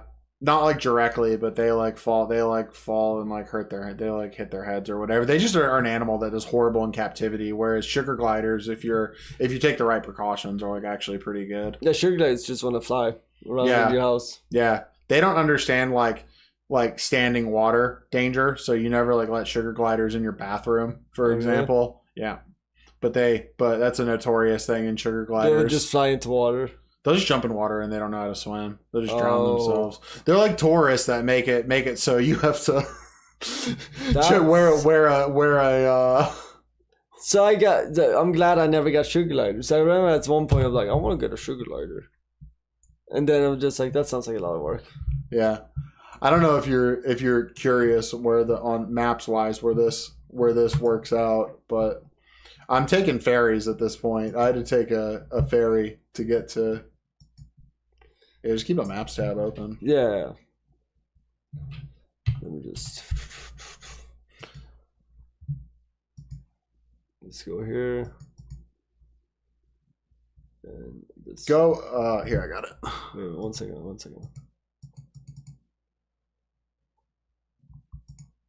We'll just click save. Got it. Just in there. So, can I get the maps? Yeah. All right. So this is a city that you got to fly into. They can't see anything. Sorry, everybody. Sorry, everybody. So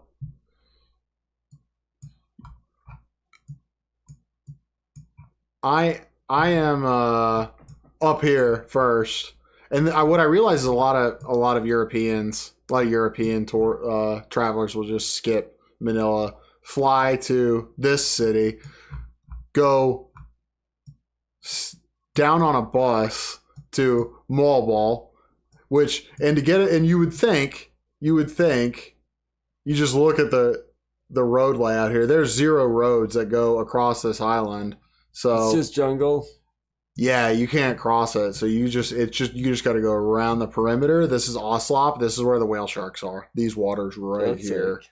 So basically, I get a small ferry from here over to this little island, which is called Panglao, Panglao, and this is Bohol. This is where the center of this is where the little tarsier guys are. So my next place that I stayed was down here. This is a little bit of like a more like beachy party island, beachy party town / island, similar to Malbal.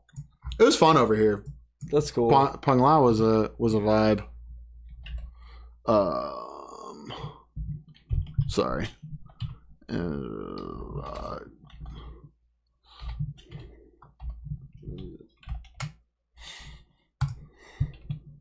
I didn't get too many pictures over here, but I was getting very much into the spirit of riding mopeds. Oh, holy shit! These beaches are beautiful. Yeah, this place is gorgeous. I didn't really beach it up too hard on this island, but it is pretty. Like I said, I went down this way because it's like for like this kind of nature. That's kind of the reason that I was in the Philippines. Dude, it was pretty great. Vacation vibes. Yeah, and the de-stress and the main and I don't think my favorite the travel vlogger that got me to go to the Philippines did a lot of like this area, but it is a good recommendation, this island right here. But you must get a ferry to it because there's no flying. And then went down to this is the ultimate nature island, Sikihor. And I don't know if I have too many good pictures, but this is, if you remember where I was like, okay, on this island, either the internet, the phone, or the power is out at any given time. They just have rolling brownouts, and the power brownouts are separate from the internet and the cell network. So all of it working at the same time, never gonna happen.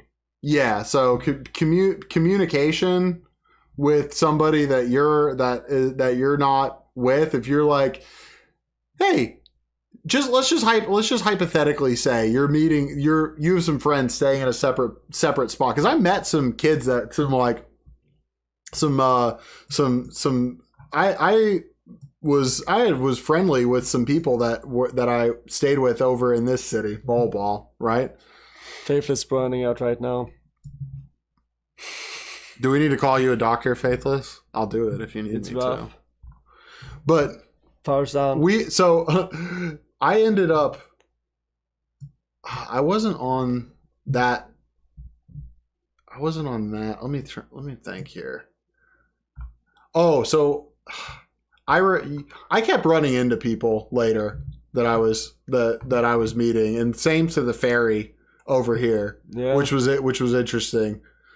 You're meeting the same people? Just landed on a beach and was like, there's all these like tuk-tuk guys there. I'm like, yo, what's it? Because eventually I kept calling places. I'm like, hey, what's the places that I'm staying? I'm like, what's a reasonable price for a ride? Yeah. And I tried to negotiate it down to that, but tuk-tuks are complicated math because it's just like, it goes by weight too. You can't just be like, oh, it's me and my friend. It's like very different from just you, you know? I see. This is what everyone was having to do to get to their place. But this,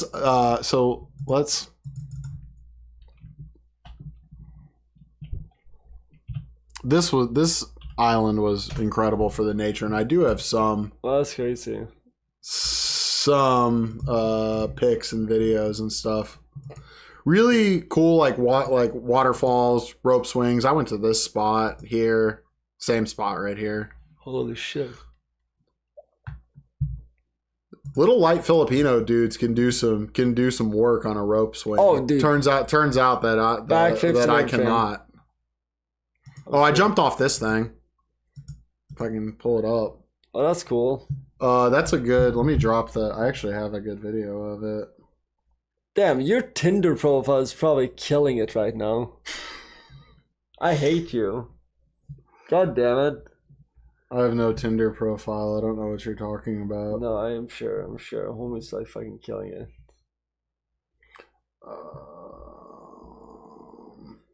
So yeah, it was difficult to kind of make friends on this island, because it was like anybody that you might was like difficult to meet up with later. So what I was gonna say was, if you and some friends, if you're like, hey, I'm staying at this place, you're staying at that place, I got your WhatsApp. Like,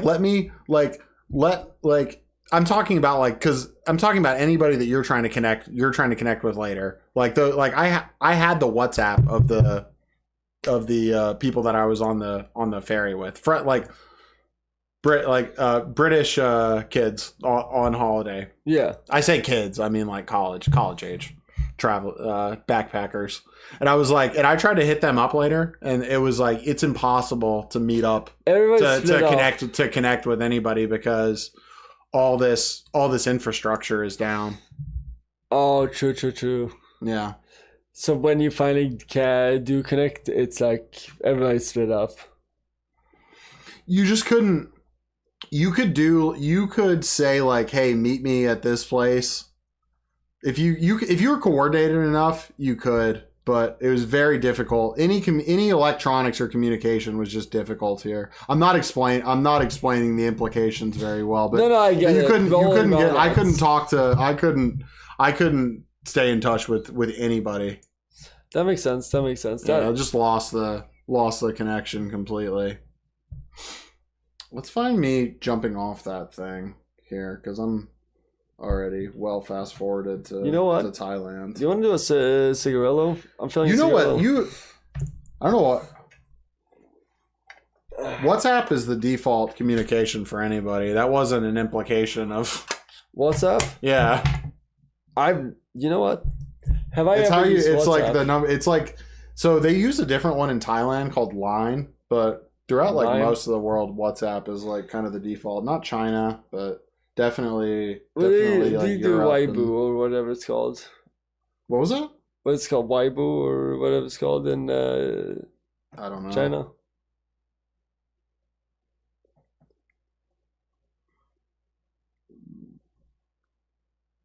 A brush with folkloric Filipino healing. That sounds like a dope article.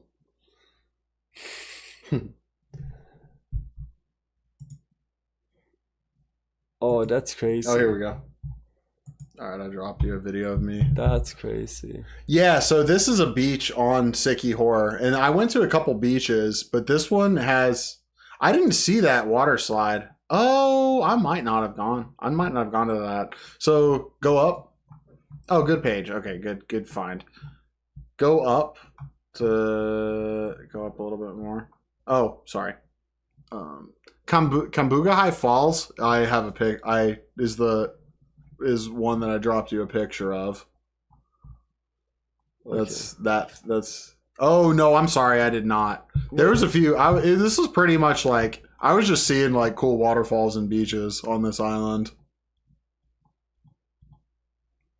This is cool. Palaton Beach went to. That's one of the major beaches, and then I'm trying to remember the beach with all the cool jumps and stuff. Yep, Salagdong. That's the one. That's the one with all the jumps, which I guess used to have a sick water slide, or maybe now has a water slide that wasn't there in May. I don't think so, but I have me doing a sick jump there. A video of it if you want to see that. That's cool. It seems like this. It wasn't much of like a big beach like real estate wise, but there was. I don't know what that is. I wasn't over there. That's Old Enchanted Valley. Oh no! Yeah, I didn't go there. That's very. But Sikihor was good. Was good nature vibes. Yeah, it looks like a cool spot. So yeah, you said you have. Is that it? Yep. I couldn't get. I wanted to get the shot of me actually like going in the water, and I couldn't do that. It's about. They said about 10 meters right here. That's cool. Yeah. Just because it was low tide. They said normally 9, but low tide. So I rolled up to the big one of these, and they're like, if you go back to Google Images, I can point out what that one was. 9 meters normally, closer to 10 at low tide. And he's like, oh yeah, about to shut it down. Here. Yep, there it is. This one. Yeah, there's a bunch of it. This is Church of Petrol. No, it wasn't. Actual picture of him. I'm not. Don't you dare call me a lady boy, dude. Actually, him. All these pictures. Another one. That's him jumping. That's me jumping.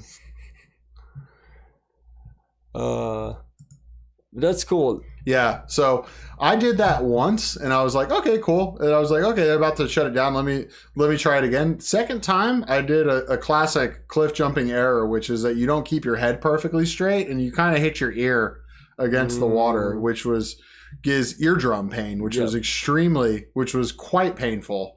So I was like, all right, I'm probably good on that. That sucks. But it was fun. I met some good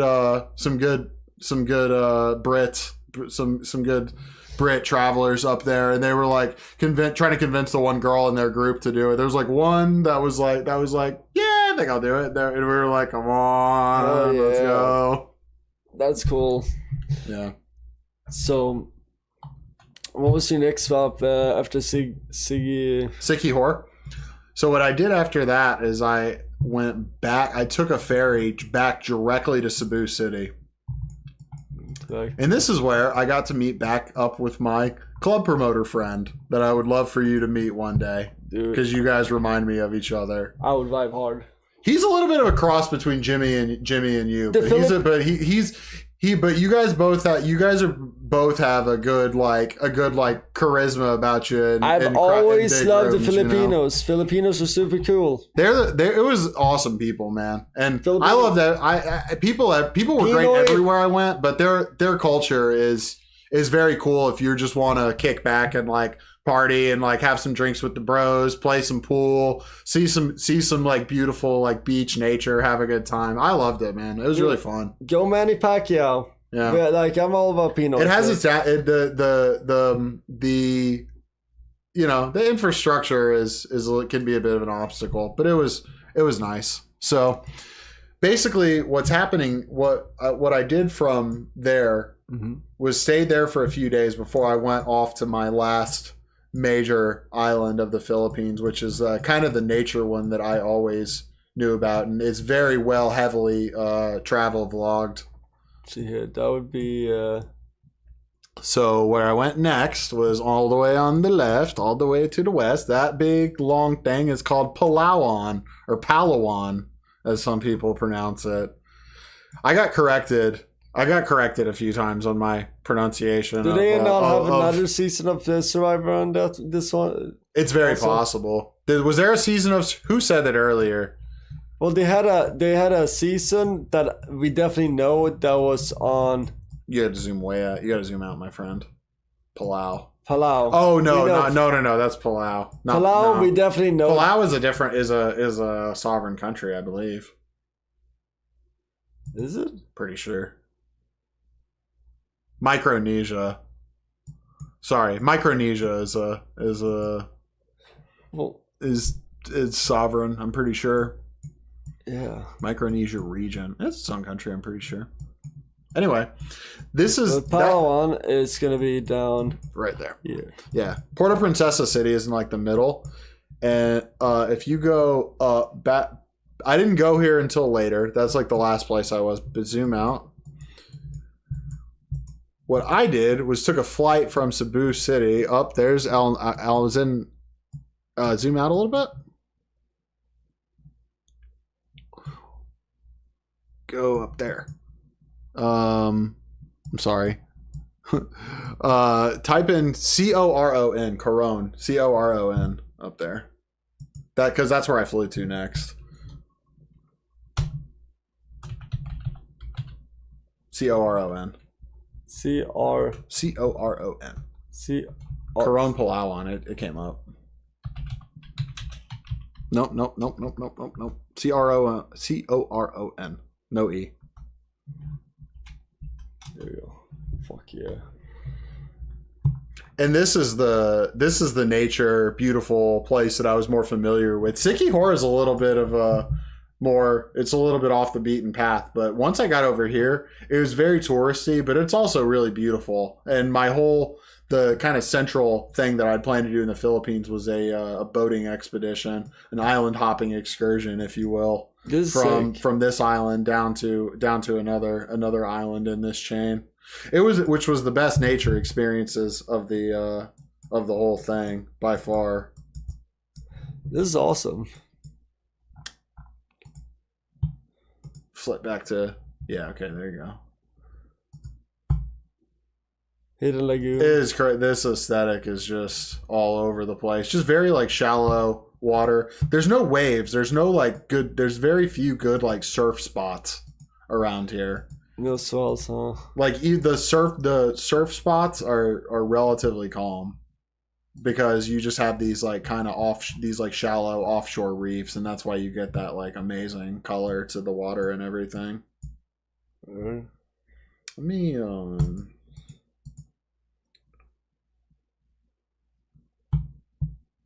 gonna drop you a few more things there.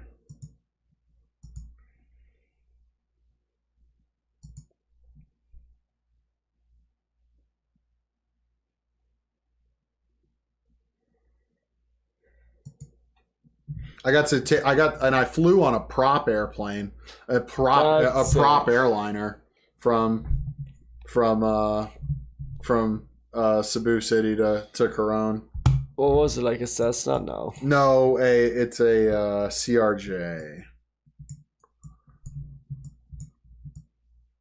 You flip. Actually, let me drop a little CRJ content. There we go.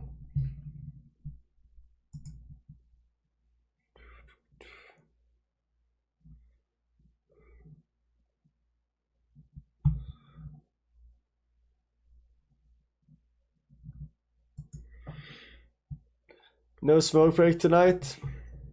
You got babes. I'm down for whatever. Doesn't matter. You do it. Oh, I'm good. I'm good right now. I don't feel like setting up my droid cam. That's a lot of work. I'm sorry, boss. No, you're good. I'm trying to drop you more pics. If you want to go back to the Discord, well, you know what I'm gonna get? Cool stuff I'm gonna get myself a soda. Do you want a Coke? Sure, why not? I'll take Coke. Hell yeah!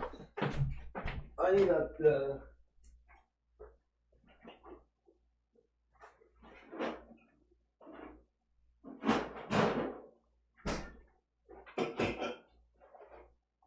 What's going on? No smoke break tonight. We good. Oh yeah. Okay, I got a Coke. Oh, here we go. Now I'm finding some good stuff.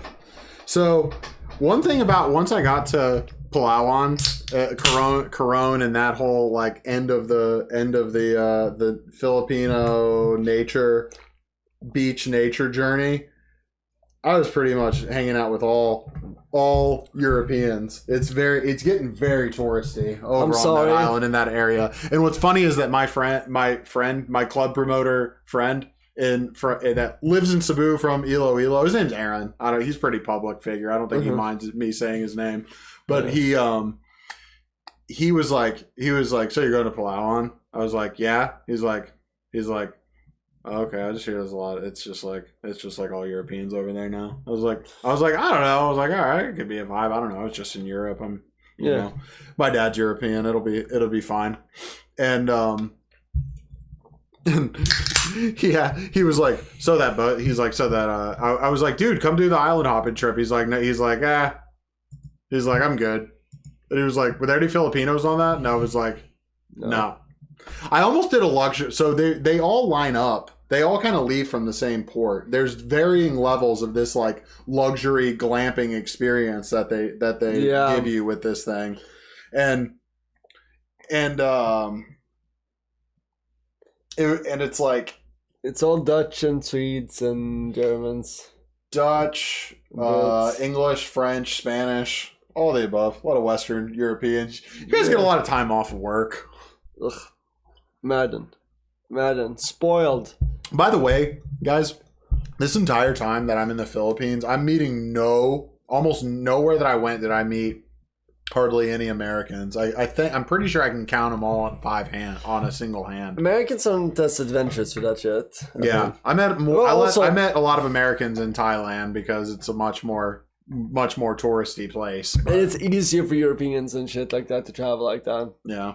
Like, just like you don't see Europeans showing the same shit on a road trip in America. So you pulled this bridge up earlier, and that's in Cebu City. This was when I arrived back on the port. I had a lot of ferry experiences. This is the Cross of Magellan. Mm-hmm. That's sick. So it's pretty. The little area that they have it in is really cool. I didn't get to go inside. You gotta like dress. You gotta like be. You can't be wearing shorts. Oh, kitten. Short sleeves or anything. Cats can go in, yeah. Sick. Cats can still go in at night, but not people. So yeah, that is a replica symbol for whatever you want to call it for the gift. I would say that this is a good Faithless. You asked what my favorite tree was. I would say this is a pretty good tree product. But there were a lot of good trees, a lot of good palms in Thailand, a lot of good palms in this area too. There's good trees everywhere. Where's the content? Content. This was a little bit of little prop plane action.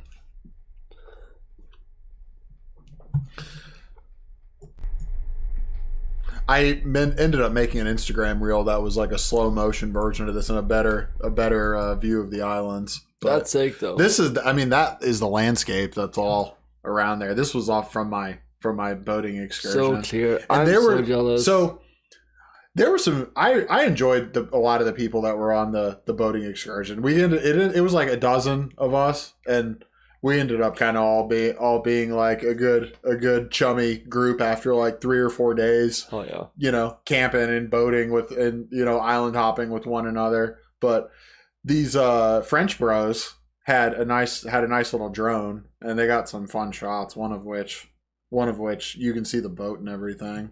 That's But this is the aesthetic. By the way, cool. This is really well. This area is pretty well documented. If you wanted to hit some reacts, that's cool.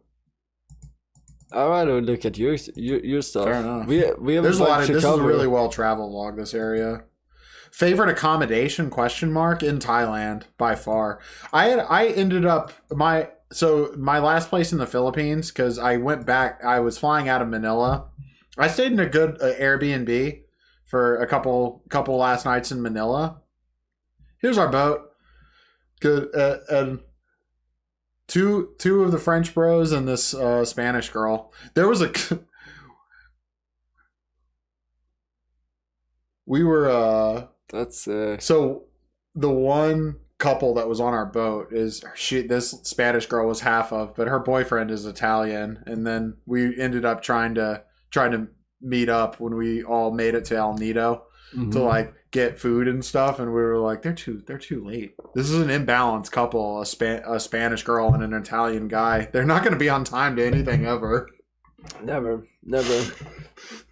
You got to throw it. One has to be a German, a Swede, a Swiss, a timely. But that's going to be a lot of fighting European. Too. But then they're going to be busy fighting too.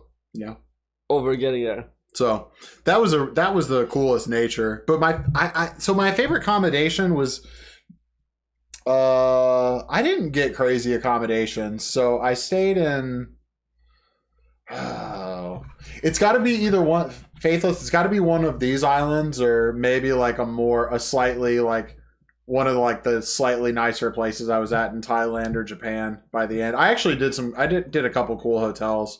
Did a Marriott for my last night in Madrid because it was just by the airport and convenient. The ship was cool but inconveniently located in Dubai.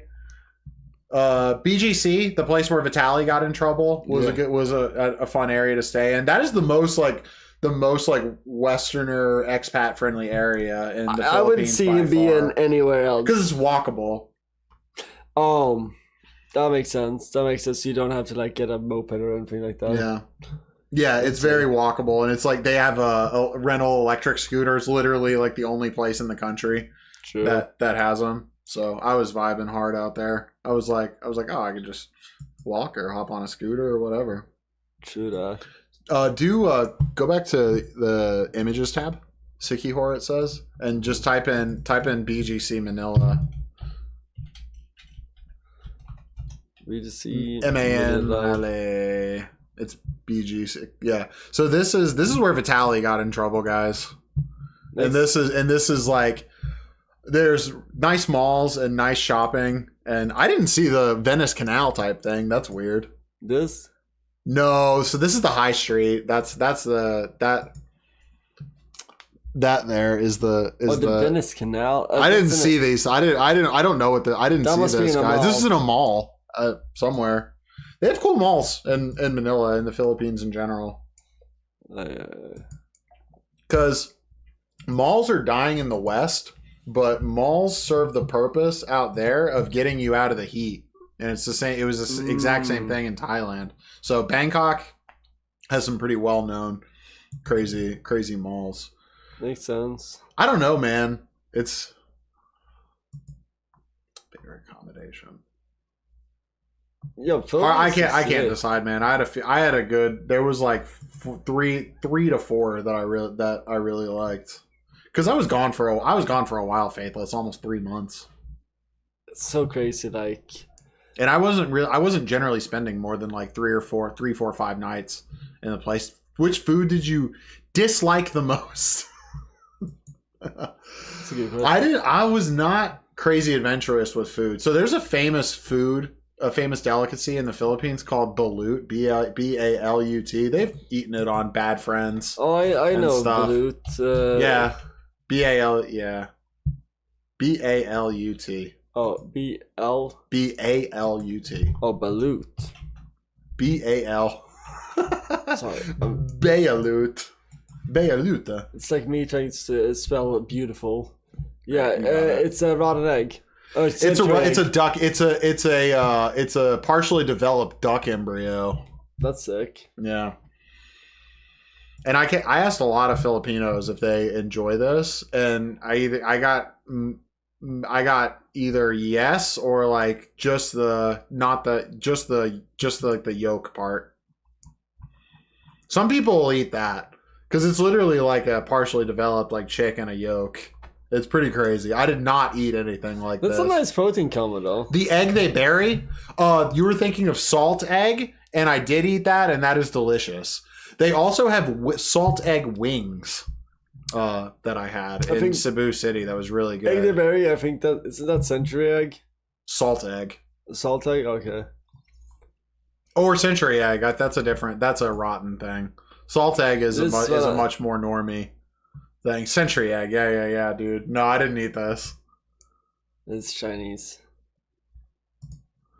Oh. What is a great experience I had, Wanda? It is Wanda is a Yeah, I want to hear some more great experience.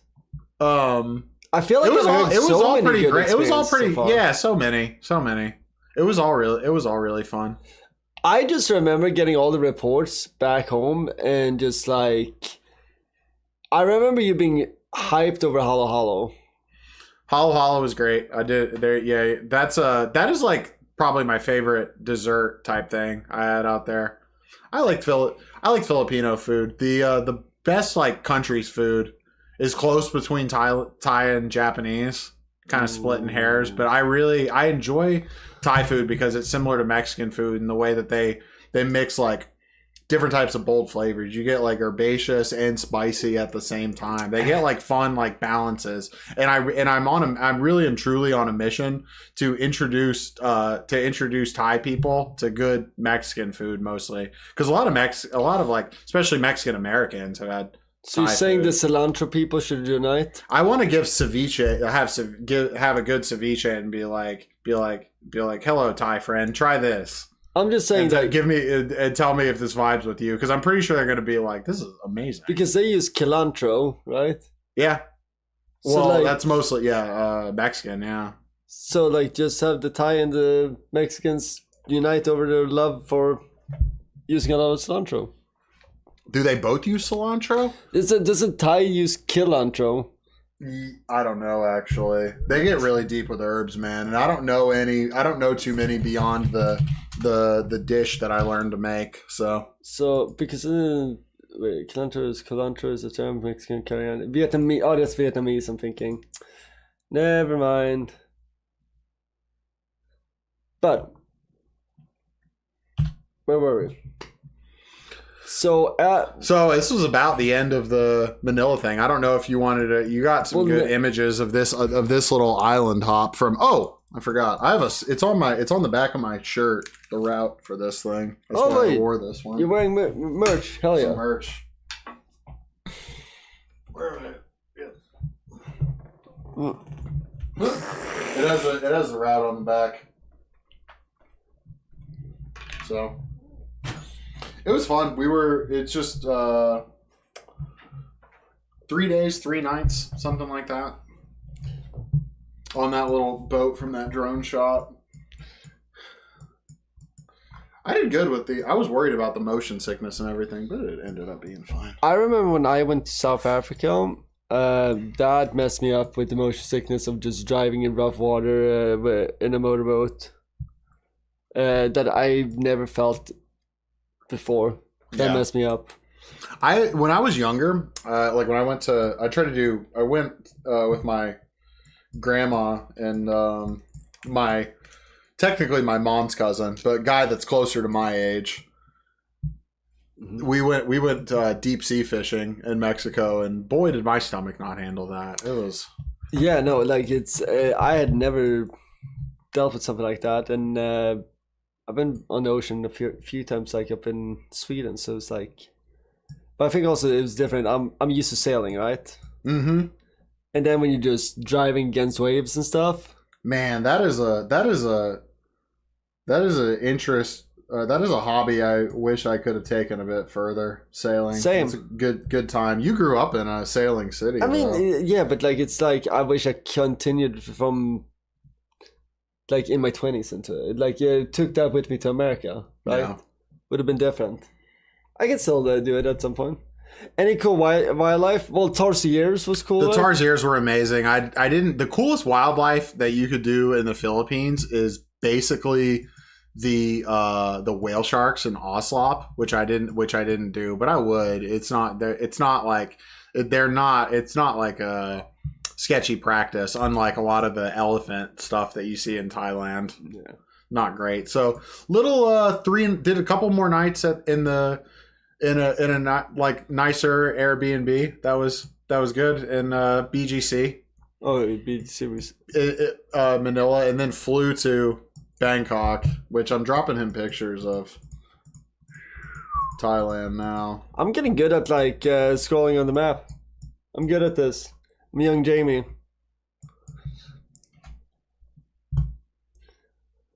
Yeah, tarsiers do look like cute aliens. To me, like it's that's the problem. That is exactly what their problem is, because people are like, oh, it's cute, I want to keep it, and they're just like I'm gonna unalive myself. Oh, I feel bad for them. I feel bad for the little guys. If you like tarsier type things, hit up sugar gliders, dude. I had them growing up. They're good pets. You just gotta do your research a little bit on them. They're good bros. I just have my raccoons in my yard. Your raccoons are great. You haven't really seen them. I mean, I haven't seen them in a while either.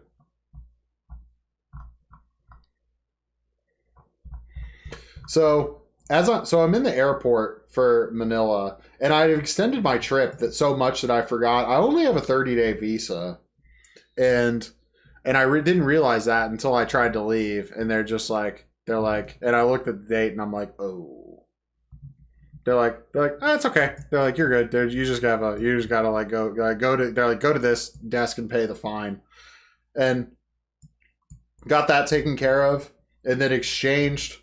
I had some pesos left, so I'm like, let me just exchange it here for baht, because I remember the exchange rates at the Manila airport are not extortionate. They're pretty reasonable. Mm-hmm. Everything's really all of food and everything in the Philippines is crazy cheap. Thailand gets more expensive because the exchange rate isn't nearly as favorable. Really? They're a currency that stayed strong the last 4 or 5 years. It's actually crazy. Is it because of tourism, or just because you have more people like living there permanently from the West now? So it's an influx of money that's like strengthening the Thai baht. It's baht, right? They're just right. They're not debasing their currency at the same rate as some others, particularly the U.S. dollar. So it just stays a bit stronger overall. So you flew into what first, Chiang Mai or Bangkok? Oh, Bangkok. And really, man, Bangkok was my favorite big city that I got to go to. Bangkok vibe. I didn't quite get totally settled into Tokyo. It's a little bit of an intimidating city, but Bangkok was really fun, and it just kind of reminded me of what I liked about New York back in the day. and just kind of Bustling. exploring a big city with a lot of like energy and stuff. It's really cool. Click on Icon CM. It's a crazy mall there that I went to. Very famous. If you want to see some pics, and all these malls are like everything from like crazy like luxury, like you could 一直有人说泰国落后，那是因为你没有来过暹罗天地，这里是曼谷国宝级的地标购物中心。如果你来曼谷没来暹罗天地，那就白来了。暹罗天地最大的特色就是直接把水上市场搬进了商场，这里面汇集了各种泰国的传统美食和国际美食，好吃又好逛。往上就是商场1楼。So yeah, there's a Louis Vuitton store. What I was gonna say is that a lot of these places have H&M. A handful of things from all the way from luxury brands to H&M to like really reasonably priced food and like amazing food in their food court. Interesting. Eating out is so cheap in both of these countries that like people do it more than cooking a lot of the time. Cooking at home a lot of the times. You have to cook at home to be frugal in the US, but like it's so reasonable to eat out in both the Philippines and Thailand that even a mall like that is like you're just like, oh, just $4 for like a crazy amazing meal. Yeah, sure. Architecture is cool. Yeah, it's a newer mall. It was really neat. I'm at a different chronological. Were there any rude people there? Rude people in the mall? In Thailand? In Thailand? There's so many different tourists, man. I don't think anybody was particularly rude to me. Any Australians? Yeah, of course. But everybody was really cool. I didn't have too much of an issue. Good saying. I found more. So I was only in Thailand for 2.5 weeks. That's a good Apple store. They don't have no Apple stores in the entire country of the Philippines. So if you're out there and you like need to replace something, it's not happening. Maybe they could ship it to you, but good luck messing with FedEx or whatever. You get to Thailand and the whole like development, just like the whole like infrastructure and development and everything just goes way up, man. They've been expanding for a while. Yeah. So what did you check out in Bangkok? First night, so at the currency exchange counter, there was a Philippine. I made friends with another Filipino guy who ended up being on my flight, and he was there for a conference, but he was like, yo, man, I'm going to Bangkok. I was like, you ever been here before? He's like, no, man, I'm going to this conference out there. He's like, but I'm trying to do fun stuff, man. I'm trying to like loosen up a little bit, you know? Hell yeah. I was like, okay. I was like, good. And I'm like, and he was like, what is there to do? I'm like, he's like, you probably researched it more than me. I don't know anything. I'm like, I don't know, like X, Y, and Z. And I ended up was around talking to people more, mm-hmm. Got some more like better specific recommendations, but I was like, I don't know, man. I was like, I'm not messing with any professional girls in Bangkok at all. And he was just like, yeah, no, me neither. I was like, okay, cool. Probably vibe with this guy. Good. And he was, and we ended up, there's a pic of me and him and our Indian bro on Khao San Road. But long story short, we took a tuk-tuk to Khao San Road. And it was very funny because it was the first time that I was with. Shout out Arpit, dude. That's my Indian bro. There you go. Yeah, I remember you telling me that you made an Indian friend real quick. I was like, nice. You got someone who's like somewhat local in the area. Yeah, and this was at a weed store on Khao San Road. You can see the leaf in the back. Oh yeah. Yeah. So. It's very just like loud bars there. We're mixed up. We're all the way to Koh Samui, but click on whatever it was. So I think this was our ride or one of them out there. I didn't take too many tuk-tuks, but this was the first time that I was my main Filipino friend. I thought was because he lives in Cebu City, and Philippines is not. some people have some areas are pretty sketchy. You got to be a little bit on your toes. It's not. Well, knives are might be a little bit more fluctuating. Like there's a bit of a knife culture. I don't think it's. I didn't find it particularly dangerous, but there's certain places that I wouldn't go at night, or maybe would not adventurous to go to during the day, just because it's an adventurous enough country. It's a pretty adventurous country as is. Isn't Bali songs from Philippines?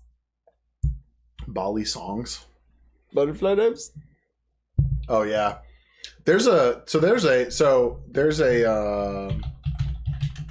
few pretty notorious neighborhoods in Manila, and also there's like rebels fighting the military in certain parts of the Philippines. I didn't go to any of those. Like it's Ball song. Hey, there you go. You know. Yeah, from the barangay. Like it's from a smaller. Like it's how they did the Batangas. I don't know my geography so well. No, me neither. But excuse me. I don't know where Batangas is. But okay, so it came from the Spanish Empire that introduced. Probably. Yep. Yeah. Little butterfly knife. So yeah. But anyway, I was surprised. It turns out this guy was a little bit of a baller and not the most like city wise. So, and it was the first time I was with somebody that I was like I gotta watch like how this guy like carries himself like a little bit, because if I just follow his lead, like we're definitely getting scammed. Like I just gotta take over on this. So he was like. He went over and started doing, I think, what he thought was, he in his way asked for a tuk-tuk ride to where he was like, I'm trying to see something crazy, dude. Where can you take me? I was like, no. Oh yeah, I know exactly. No. This is not what we do in a big Asian city that we've never been to before. This is not. Let's go see something crazy.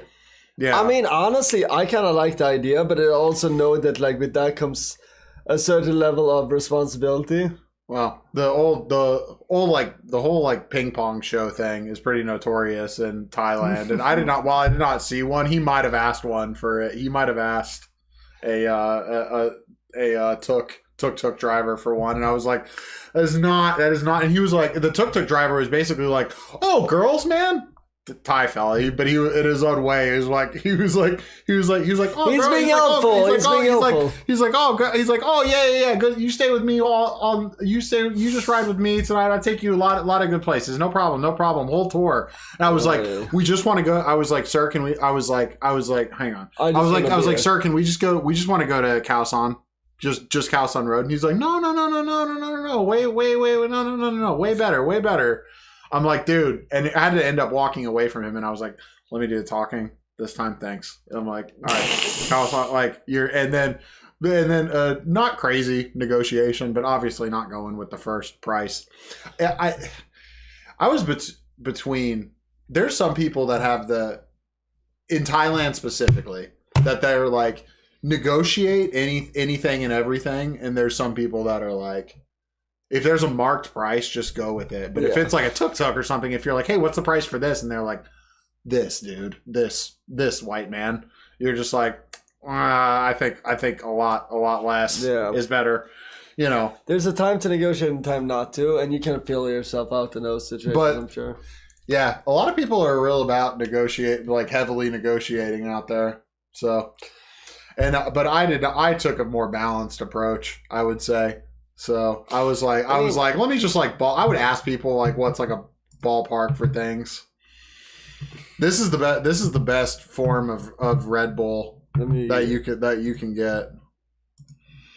Just mix. It's really simple. Just mix these 1-to-1, and you got yourself a party. I thought it was Singa beer. Singa is also just a soda water. There's also Chang soda water. Singa and Chang are the two beers, two big Thai beers. Yeah, those are the two giants. Interesting. the Budweiser and Miller, if you will. Koh Samui. Koh Samui. Nice little local. Turns out I had a friend of a friend that lived on that island, and he was like, yeah, I got a good beach to show you. Good, nice so cool. Like local beach. Storm was rolling in. We got hit with. That was where we got rained on. Pull that thing back. Pull that stormy one back up. Oh, that's we got rain. We got rained on leaving that beach so hard that I had to stop riding. By the way, I'm getting back into riding motorcycles this whole time, and that is the fair classification for scooters because even though they're easier to ride, they're no less fucking dangerous. You're smart for pausing doing if it's gonna downpour like crazy, and you're. It was just downpouring like crazy to the point that I was like, the visibility is so bad, and I'm going slow enough that it's. He took me to we were at a more secluded spot. Koh Samui is very developed. It's mostly known nowadays for being the season 3 of White Lotus. I have not seen White Lotus. A lot of people have been like ranting about it. I almost skipped this island, and then I was like, but because it has a reputation that's something like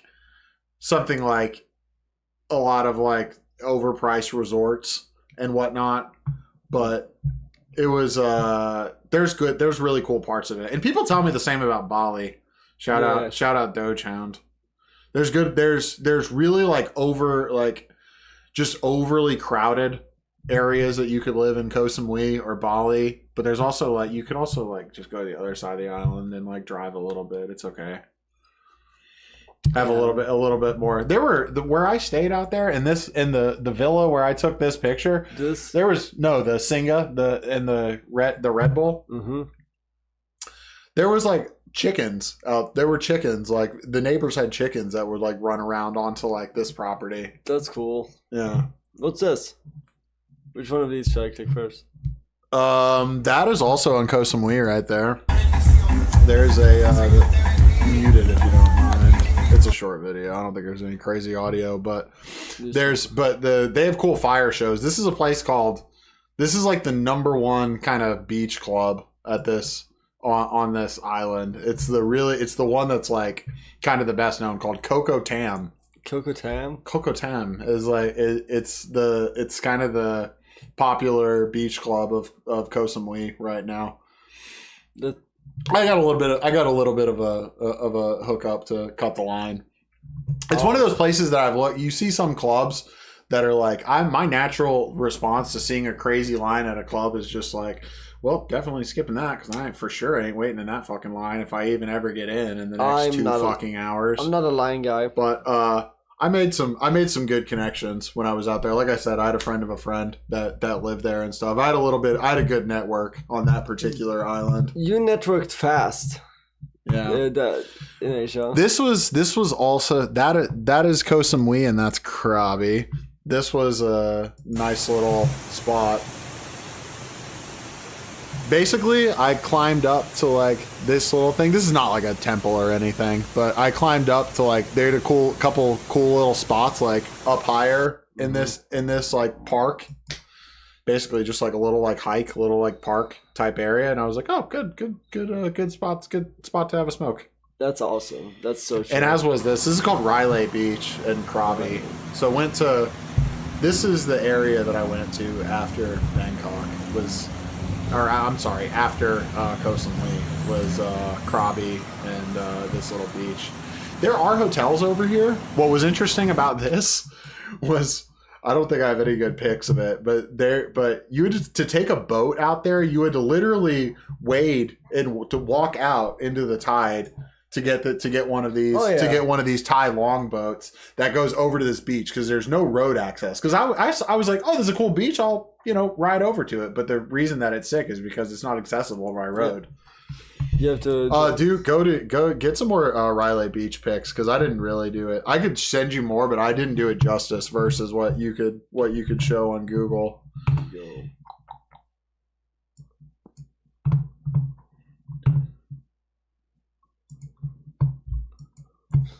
So it's Riley. RAI.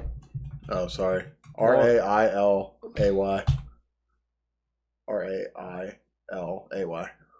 A-Y. Why? Beach. Thailand. Krabi. Whatever you want. Yeah. Yep. There you go. You got it.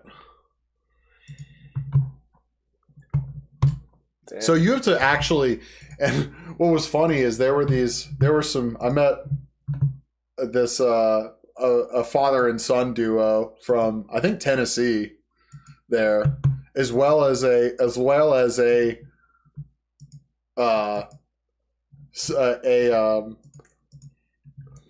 like kind of college age Korean guy that was there with his parents. And the tide and shit was hardcore to get out to these boats. And these guys were just like, hey, there's hotels over at this spot. I got to take a boat to get over there. But I think we were all assuming that it would be like up to a dock or something. You just had to walk the fuck out there. I'm sure there are better ones, but I went to what I thought was like the most legit route possible. I was fine to spend some money to not have like a super like ghetto like boating experience, but they were just like, it's like, there's people. This couple is like, I mean, looking like they're older. They're like I said, like our parents' age or a little bit younger, and they're just like up to their waist in this. Yeah. No, I had on. I mean, I was going to the beach, so I had on a swimsuit. But they were. I think this Korean trio was not ready for it. And neither were the American father and son either. Were they wearing pants? No, us three Yanks had on shorts. Okay. All of us. I had on a swimsuit, but their whole thing was like, we're going over to a hotel here. We have our like carry-on size like roller bags, and they were just like over like carrying them over their heads and like surf. And not ready. I have a few more of this of like the journey over there. It was really cool. Riley Beach is very, very aesthetic. If you're in Krabi, the whole Krabi area is very. This is what I was saying looks like Halo. That is very Halo. Yep. Yeah.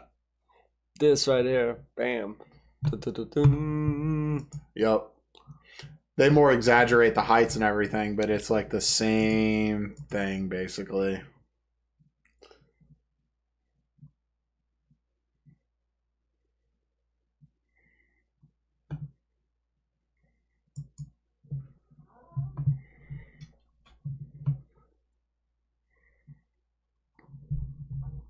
Oh, okay. Share a little bit more here.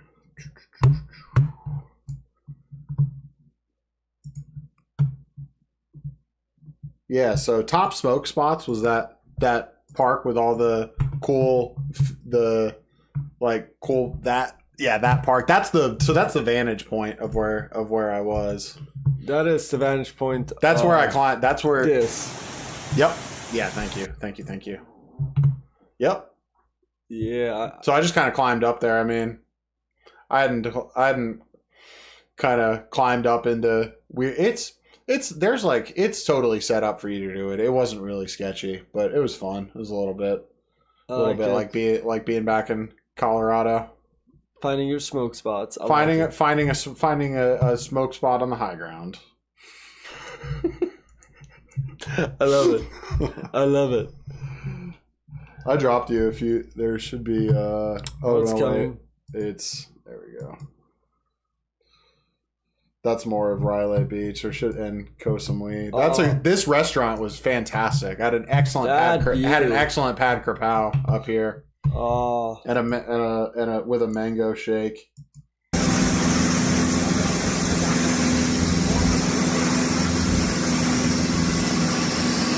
I definitely got the most in the Thai food. It's an excellent Japanese. It's really shot Golden Gun or what? Yeah. Am I right? Or there's Covenant on our ass. One of the two. We figured out that a ghost goes on the water, and that's that outlook.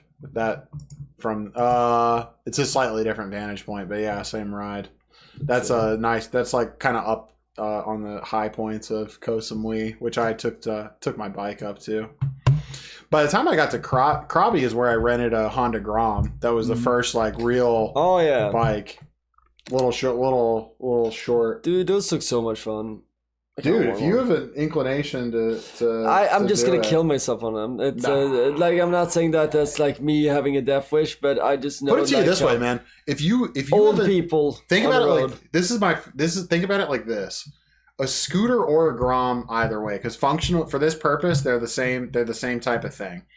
If you are in a city that has like heavy traffic, and you want to get around quicker.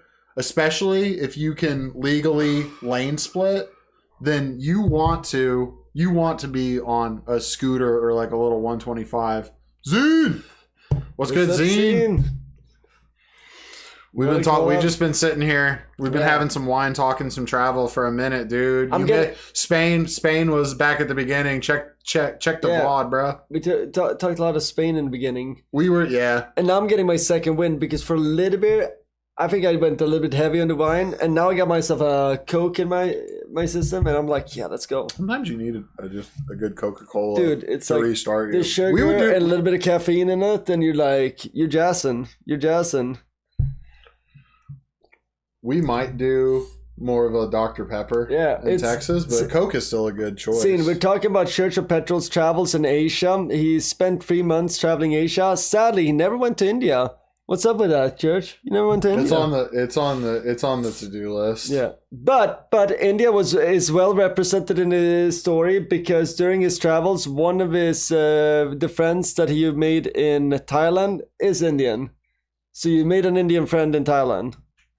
I'll talk to you. He's a good if you're into the positive fitness lifestyle, Zine, he's a good follow. I think he's got a pretty good Instagram following, but he was the bro, and he'd be putting out content like crazy. Nice. That guy. He is the bro.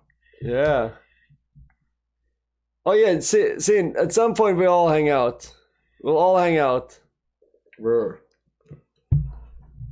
all hanging out. We're roughly in like Krabi, Koh Samui times. We're jumping around the timeline slightly, but looking through some of my picks and some of the is gorgeous. It was an amazing view. That is a really, really cool restaurant on Koh Samui, man. The food is excellent and the view is just unbeatable. Gorgeous. Yeah. Let me see if I have a better pick of that particular view. What's up, baby? Possible. Kalimoto. Oh, there we go. All right, incoming. Woo! I jumped forward in the timeline a little bit up to Chiang Mai because that's where I went next. But yeah, so you did go to Chiang Mai. Oh, I get the file limit because I'm not a nitro. Yeah. Let me see. Just delete some videos. You both look like Mr. Steal Your Girls. I'm never letting my girl know you're in this channel. I'm safe. I'm just working. I'm busy. Oh, you found shrimp fries? Heck those are my favorite. Fire. These are the best chips I found. Fire shrimp flavor. So 7-Eleven in all of Southeast Asia just goes off like crazy. It's always around and it's always like an option to fall back on for food. It's not anything like 7-Eleven here. Oh, there you go. There's That's my Grom. right. I told you it looked exactly like that one. So I had this dude in Krabi, which was my first time back on a proper bike.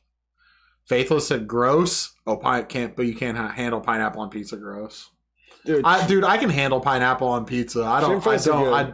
Zing can't eat that. He's got shellfish allergy. Damn, if I have that, I'm straight to the hospital. Shellfish allergy. Yeah, dude. Yeah, that Grom is sick. It was a good time, man. They're just little 125 bikes and scooters are a cheat code. If you want to get around city traffic efficiently, that's the thing. This? Egg tart, Thai 7-Eleven egg tart, amazing. It's amazing. Insane. Yeah. I would have never bought that. Dude. Who recommended? You know what? You know why? Because I tried a couple egg tarts in the Philippines, and I was like, okay, this is cool. And if you look up like, hey, what are some good like Thai 7-Eleven items? You'll get some recommendations. That's definitely one of them. I was into that. Yeah. That's Chiang Mai. This is a very, very old temple. Yeah, that's that a nice had Honda, the top of it break off. It's a nice Honda. 7-Eleven is on another level in Asia. Yeah, it seems like it. Like everybody I talk to that go to Asia, it's always just like, and then I went to the 7-Eleven. It was awesome. I'm like, 7-Eleven is a whole social spot and everything. And all through the Philippines and Thailand, they have like, they'll just have like tables outside and the bros can get some, well, the bros all get like beers and just hang out. do you know what we really like 7-Eleven in Sweden for? What? You can go inside and it's hot. It's a big So it's the vibe. reverse function of malls out there. You go in the malls in Thailand to cool off, but you go in 7-Eleven in Sweden to in Sweden, warm you're up. just like, you know what? It's snowy. Everything sucks. I'm gonna go into 7-Eleven and buy myself a hot coffee, and then I'm gonna loiter inside the 7-Eleven and just heat up a little bit. 7-Eleven is like the holy grail of immaculate finds in Southeast Asia. I think a majority of 7-Eleven is Japanese owned. I think, yeah, it's a private Japanese company. Yes, it was. So it started in America. It's been bought out in Japan. It goes off in Japan, dude. It's just you can't. It's uncomparable. Oh, that's to see that. That is a fucking nice Honda. That is the bike is fine, but Groms are one thing. This is. I like the this car in Thailand is royalty. Because here's the thing. This is what I was thinking this whole time, right? I wanted to simulate what it might be like to live there part of the year. So I stopped staying in hostels and started staying in hotels and Airbnbs. And this was in Chiang Mai. This was close to the Integra Type R was in. And so I'm like, okay, right-hand drive country, left. We drive on the right side of the road, just like Japan. Japanese cars. Yeah. I'm like, this is simple.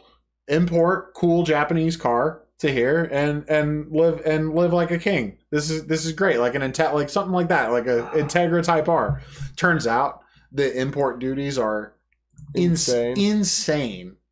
Not new cars are one thing, but to import an old car is insane. Look at it. So this is like guys. This costs you can buy Lambos in the U.S. for as much as this car is to have in Thailand in dollars. That's crazy. Yep. So, right, Sin, isn't it nice of Church of Petrol? He's gonna be here for a week, so we're gonna do some streams together. We be doing things. Yeah. So we're gonna have fun. I got him for a week. This is his room for a week right now. He lives in his room. And I apologize for slowly dropping you pictures, but Discord doesn't have the best way of doing it. Dude, so I'm having to manually scroll and flip through.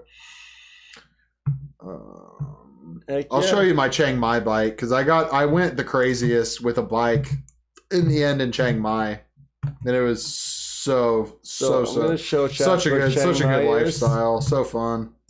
We're gonna look at Chiang Mai in the meantime. So that's gonna be like north west of Thailand, if I remember correct. The north, yep, you're correct. So near Myanmar, but not quite. Yep, there you go. So Chiang Mai here, right? So see, I know my geography a little bit.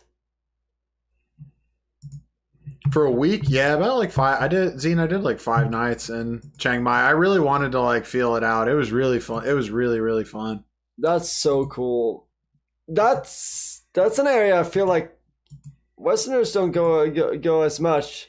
I think it's fairly popular. But yeah. What was cool though is I managed to find it by the time I got to Chiang Mai. I found another local guide having a coffee, nice guy from Bangkok that actually used to work for the airlines. Oh, really? That was, yeah, he was like, so kind of had that and had the aviation thing in common with him. I know a lot of stuff about that industry, so. I turned in a colleague at Sonny's place. Well, I mean, like, I'll fill you food and wine. We had Indian food today. I took him we had some great Indian food today. I really liked it. I had chettinad, shrimp chettinad, and you had butter chicken. Butter chicken. Yep. Can't go wrong with the classics. It was good. I was happy. I was happy. But yeah, Thailand is see, bam. There you go, Chiang Mai. So one thing that's interesting. I'll give you guys a little bit of, if you're watching this is Zine. This is for you and whoever else is watching. Let me give you some good game here, because I don't want to be too specific with a lot of places that I stayed, and and like, oh, this is where you can find this spot or whatever. It's nice to give more of just an overview, but I will give you some game on traveling. If you're trying to go to Koh Samui, mix a ferry and a flight, because flights are super cheap in Thailand. And what a lot of people do is fly from, zoom out a bit. Let's find Bangkok here. It would be down here. Yeah, and zoom out. So this is like at the top. So we go to BKK, Savanapumi. Yep. Yeah, we get some. So go down a little bit. Koh Samui is zoom out actually. Zoom out. Right up there. There. That flight. If you do that flight, what's better? Keep it there. Zoom out a little bit to the Samui Airport. That's what I did. Okay. When you do that, you have a choice of one airline, because it's a private airport there, and it was $150 one way. But what would have happened was, if I would have flown to Surat Thani and took the ferry, slightly longer day, but flown into the mainland here, Surat Thani, and taken the ferry to Samui, it's a longer day, but it's a fraction of the price. You could probably get it done for like $50 or something like that. Interesting. Yeah. Maybe versus like 3x to fly. But it had been so long since I'd been on a flight that was like an hour and a half-ish, that they were like, hey, you guys, here's your meal. I was like, my what? They're like, your meal. I'm like, oh, right on. Sick. You don't get that with discount airline. So I incidentally got a little bit more convenient, luxurious experience. Shout out Bangkok Airways. But what you want to do is go to, because I did that in the reverse way. Because if you zoom out, if you take the ferry to Surat Thani and you go down and you go across the mainland here, down, you get to Krabi. This is Krabi. Exactly. Right? And this is these islands in here, the PP Islands. Mm-hmm. Very, very, very popular these days. Search, go to your image tab, Keelantra. If you don't know, I just want to show you one spot in the PP Islands, because I didn't go over here. It would be cool to go to Maya, Maya, like Vale of Maya, Bay, Bay. You recognize this from anything? Tell me if you recognize. I did not go here. This is a very tour. This is one of those things, like I was saying earlier. I said if you're in Barcelona, just go see La Sagrada Familia. If you're in this area, just go do this thing. I didn't. I unfortunately didn't. Good question actually in chat here. Famous follower asks, "Have you ever done a trip like this?" First and only. Yeah, that was why it was cool. Like, is when I met Church of Petrol, this is like the trip that I knew that he always wanted to do, and then he went and did it, and I was like, holy shit, this is awesome. In those days, I was a big Bourdain guy. Yeah, exactly. That's developed into a whole like YouTube genre of like travel vloggers and stuff, and like that little Palawan island hopping trip in the Philippines and the PP Islands are like super duper popular. It's very, very well documented. Airways in India is also great. Such good hospitality. I can imagine actually airline food in India being fired just because you're not. A lot of it is vegetarian, so you can actually have better shelf life, and it's like easier to serve it. I hope so, man, because airline food in this country be lacking. Yeah, but if you even get it, the Bangkok Airways one was I haven't been through India or any Indian airlines, man. Yeah, so Church of Petrol just came home from this trip, like how many months ago? 3 months ago? 3 months ago. Yeah. August I got back. Yeah. So this is a very inconvenient thing. You got to take a boat over to this little beach and place. I guess it's a little bit like Raleigh, but a lot more crowded and touristy. And don't you dare go in the water, or we're gonna blow our whistle at you. Oh yeah. Damn, you must have had a great time then. Yeah. It was amazing, dude. It was incredible. It was a really fun time. But if you're in this area, like Ari Shafir says, don't be a cunt. Just do the touristy thing. This looks like an awesome thing. I just didn't do it. And this is where the guy James, name of the golden gun. Did you guys see this? Oh, I did not. See, I saw that when I was in Thailand. I got to see this. How old were you when you went? 9. So like not really. Damn, I saw some. It was cool. Like, some family travelers, but that's one of. I would be super on my. I don't know if I would want to do it if I had a 9-year-old be like, all right, come on, we're gonna. It was a different time. Yeah, I would. It would have to be tightly curated. Tightly curated for. The marketing wasn't as good for family vacations at that, and also this was pre tsunami, I think. Yeah, so this was pre-tsunami, so... Which tsunami? You don't know about the Thailand tsunami? I mean, I'm sure there's been a few. Did you try the cannabis? So, Thailand... Indians are so pumped. Everyone goes to Thailand for that. So this happened in 2004, and... sorry. So 2004, this happened, and it was a huge thing. Oh, okay, yeah. Devastated. I remember this. Yeah, and a lot of Swedes actually died because it hit like very popular, like most of the popular areas. So. Oh horrible. Man, yeah, horrible, this is crazy. Horrible tsunami. So like, shout out to if there's anybody. I gotta ask who got hit by the 2004. Well, like this hit, like I'm sure it's not just only Thailand. Like so many got hit by this earthquake. Max, it is violent. Yeah, bad one. Like it is insane, but like it. Oh yeah. So just basically, it's almost like point blank range. That's pretty crazy. That's That's so, what the fault is. And what happened? It was like within minutes, like it just shot into like the coast. Dude, you see that landscape, and you see an inspired, crazy version of it in Halo, and it's beautiful, but it's crazy how that type of thing can go together with this kind of risk, because it's the same thing in Northern California, man.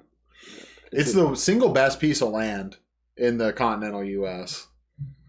So the Northern California, but it has been absolutely devastated by crazy earthquakes. So this was a tsunami, and those are like, and the one they use as an example is the one that we're talking about right now. This is how the tsunami started. Whew. So that's the force. This was big in southern India too. This was big in Africa. In Africa, yeah. Like so like I'm sure like any of my Asian so I was gonna go I love looking at the world from your perspective. Yeah, so like to me, the only reason why I know about this so well is because like when you look at this wasn't very long before you went. Well, this was before after you went. Sorry. Yeah, I was there like in '99 or something. So I was like 10. But if you look at there was a lot of Swedes that died in that tsunami because it hit like a lot of tourists. Yeah, countries affected. So like this is I actually had knew a girl that I know a few. I made friends with more southern ties than northern. So I'm very curious to ask about this. I didn't know too much about it. Oh yeah, horrible. Yeah. Southern Thai food is a vibe, but it's fucking super spicy, man. A couple of the things I got, I was like, this is way too intense for me. I'm sorry. I love spicy food, but Southern Thais go hard with this shit. Damn, dude.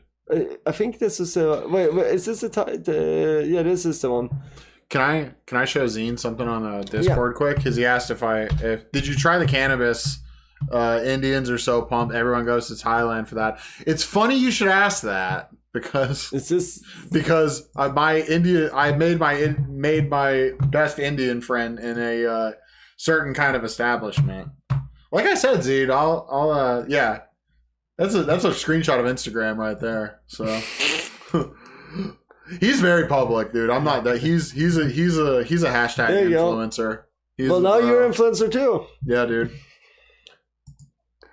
A lot of suave Indian bros around. You gotta. If I go, Zine, have you ever been out there, or have you because you're well traveled. You used to live in Spain. It was Arpit Bala. You can show his Instagram. I'm pretty sure he's not gonna mind. It's gonna be there. Arpit Basen. I don't know how to say that. Yeah, Arpit Basen. I think it's like a double underscore or something like that. Look, hit up his IG. He's super. He's another good guy for Sonny to know actually because he's super. He's about spreading positivity. As far as I can tell. I'm all about that. All about that. Yeah, he was great. I've not been to Thailand. I've been to Indonesia and Vietnam. Indonesia and Vietnam are on my short list. Yeah, big time. That's cool. You'll have to put me on to some game for both. Yeah, we got more. Another angle of the Civic Type R, same car. So this is outside of a restaurant. This is kind of the neighborhood area that I was in. This is basically the same neighborhood I was in Chiang Mai. Some nice Hondas. So this middle bike is my rental. There's a couple pics of it in there. CRF 300L. You can get them all over Asia and the US and Europe. It's a sick Honda. But what I realized is 300 cc's is like a fast bike over there. It was the best. Every other Indian has 100K on Instagram these days. I think you're right, man. You're onto something with that. I'm pretty modest with all my following. You're not Indian though, are you? We're working on that. I might be Sikh one day. We're working on me like what is it? Sunrep Crockett. Sunrep Crockett. We'll figure it out. So that's more of a nice profile pic of my rental bike there. This is the one on this bike was the one time because this whole time since I left Cebu City in the Philippines. If Sonny starts cussing in Hindi, he'll get 100K in a week. Oh, he's putting you on some game. Wait. What is it I'm supposed to say? Har Mahadev. Har Mahadev. Yeah. Har Mahadev. I learned that, and I picked that one up from my bro. What's up, Aaron? Har Mahadev. Har Mahadev, Aaron. So this bike was the one time that I broke my rule that I'm like, whatever cash deposit you're asking for a bike, I'll give you because I really don't want, because they're like, oh, cash deposit or passport. And I'm like, I really don't want to leave you my fucking passport. And they weren't as hip to the game in the Philippines. If they wanted a passport for a deposit, I gave a couple of them my passport card. That they were like, I was just like, hey, that's a passport card. It's the same info, and that's why I got that thing. It's good for domestic travel if you don't have real ID. Always have something. Yeah, it's just a little extra, extra like official government ID for Americans. But anyway. It's just literally a box to check and a couple more bucks if you're getting a passport. Right. But in Thailand, they were like, no, your passport book. I was like, oh yeah, okay. You guys are more on the game. Sin, may Lord Shivas bless you too, my man. That's how we roll. Yeah, if you make a reel saying Har Mahadev, may Lord Shiva bless you, dude. He's putting you on the game. Get a million views. We're not making reels for that. We're just gonna keep on saying it every now and then on stream. Maybe Shiva will hook us up with a little bit of like blessings, and we'll be good. You know, we can't be faking it. It's gonna come from the heart.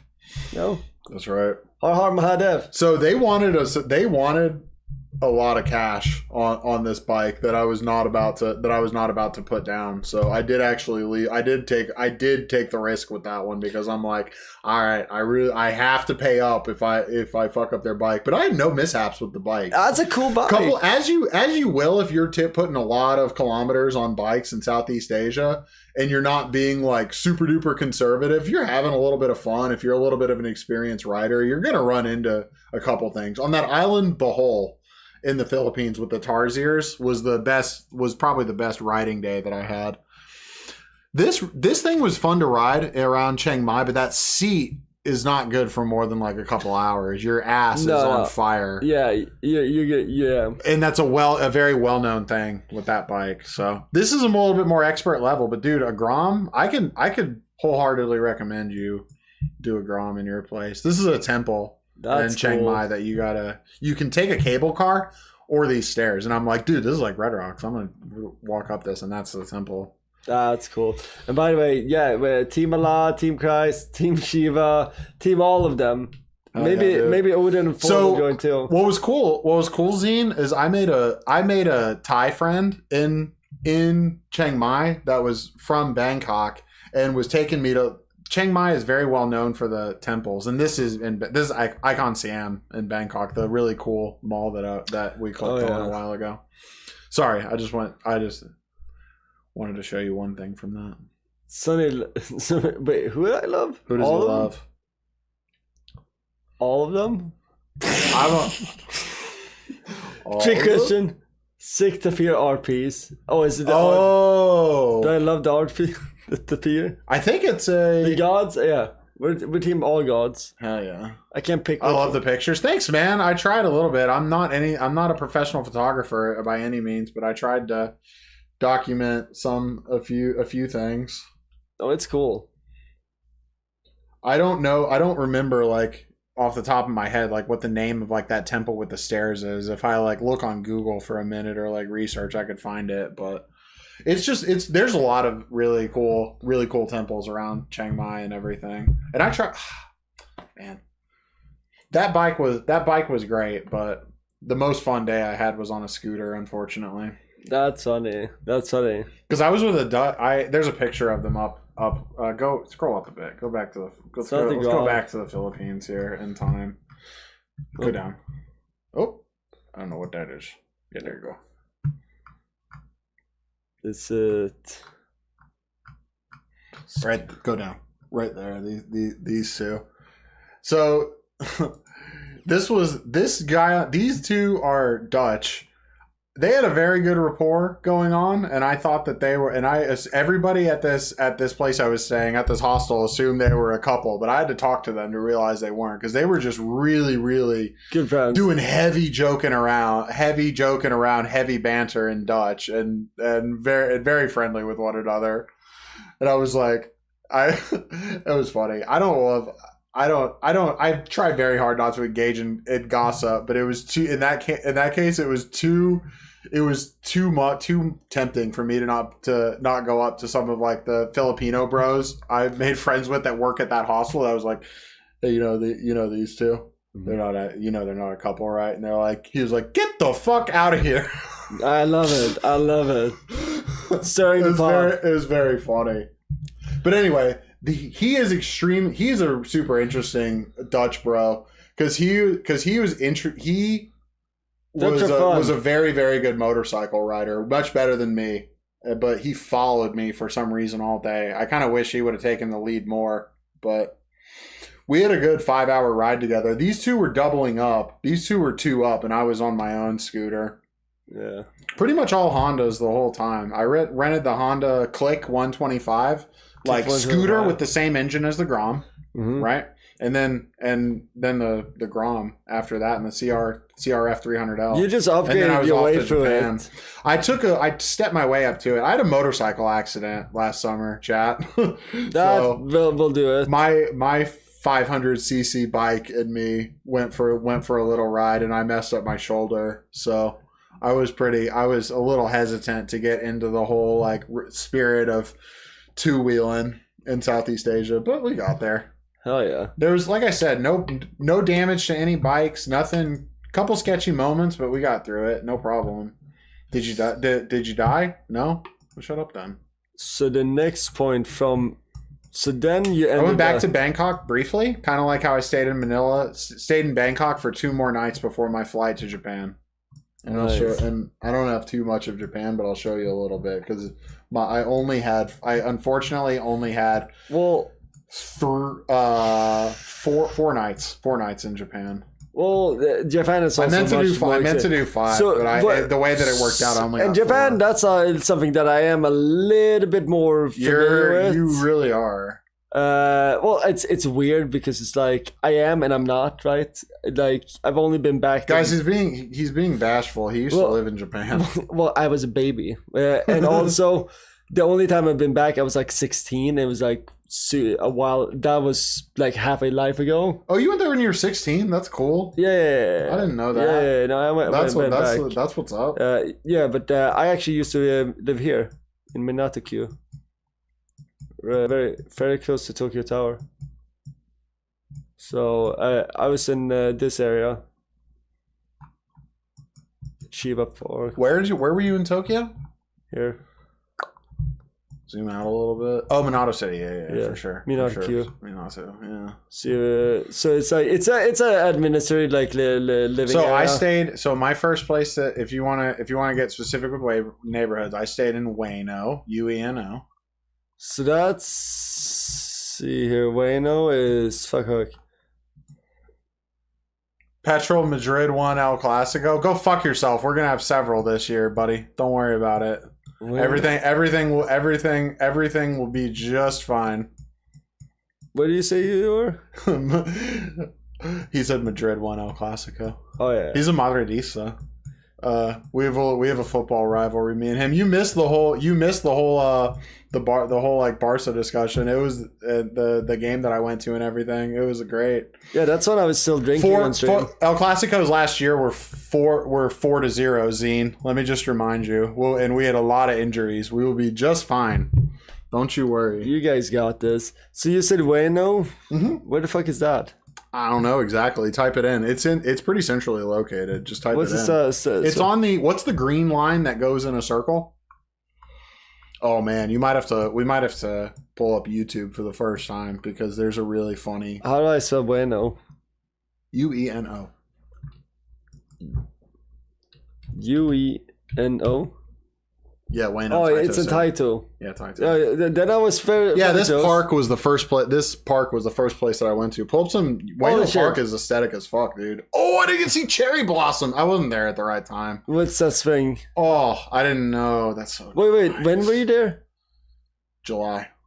Yeah, you missed it by the 2 months. Yeah, I know. Or like it 1 was month. hot in Tokyo, dude. Tokyo in July is. Yeah. Ooh, it'd be hot. Cherry blossom's gonna be like April, May, something, or March. I think it starts in March. Yeah, pull up some pics of this Ueno Park. It's very aesthetic. Ueno Park.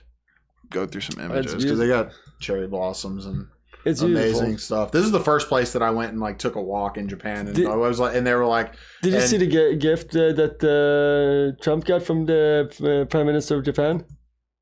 Cherry trees, cherry blossom trees." Like a shitload of them. We're getting donated. I hope we're getting a shitload of those suckers. I love these things. That's awesome. All the picture cherry blossoms, but it's a nice park. Either way. But you were there right before they got their new prime minister. Yeah, that's true. So I had a very limited time in Japan. So I was tried. Did you get to see Shinjuku? Shinjuku? Yeah. I did. So yes, I got very lost in the train station. What ended up happening with me though is I needed to go to not the Saibu Shinjuku or is that a train station? Yep. Okay, so there's like one right next door, and I didn't know. And they were like, and I think a Japanese man that was trying to be very helpful, but also not willing to translate over Google Translate and spoke zero English, was trying to tell me this. And I was like, man, I don't know, dude. We gotta use this to communicate. Did you go to Akihabara?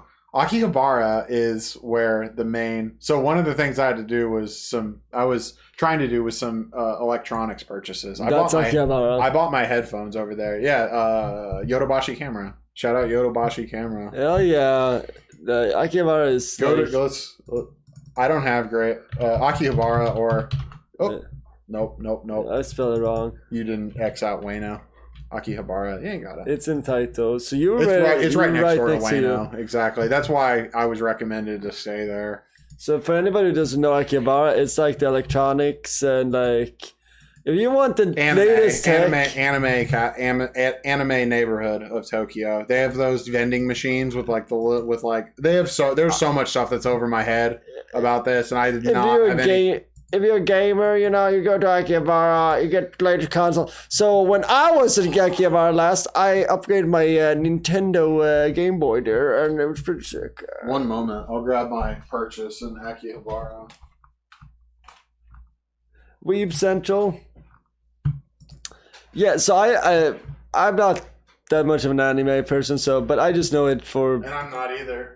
Tech. I mean, I need to get into that anime stuff. I watched. No, I'm trying to get cultured. I'm getting cultured, okay, chat? We're gonna be cultured. One day I'm gonna be cultured. One day I'm gonna be the very best.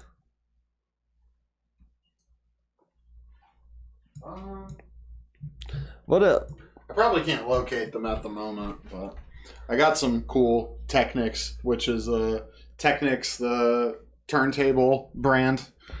They have Technics branded headphones now that are really good. Panasonic. Yeah, I got the drivers that was my good. Fantastic. That was my good come up purchase from Tokyo. Good. That's the one good shopping thing that I got. There's a lot of good stuff there if you want to get a sick because really the way to go if you ever have the inclination in your life to get a luxury watch is absolutely not to buy it new.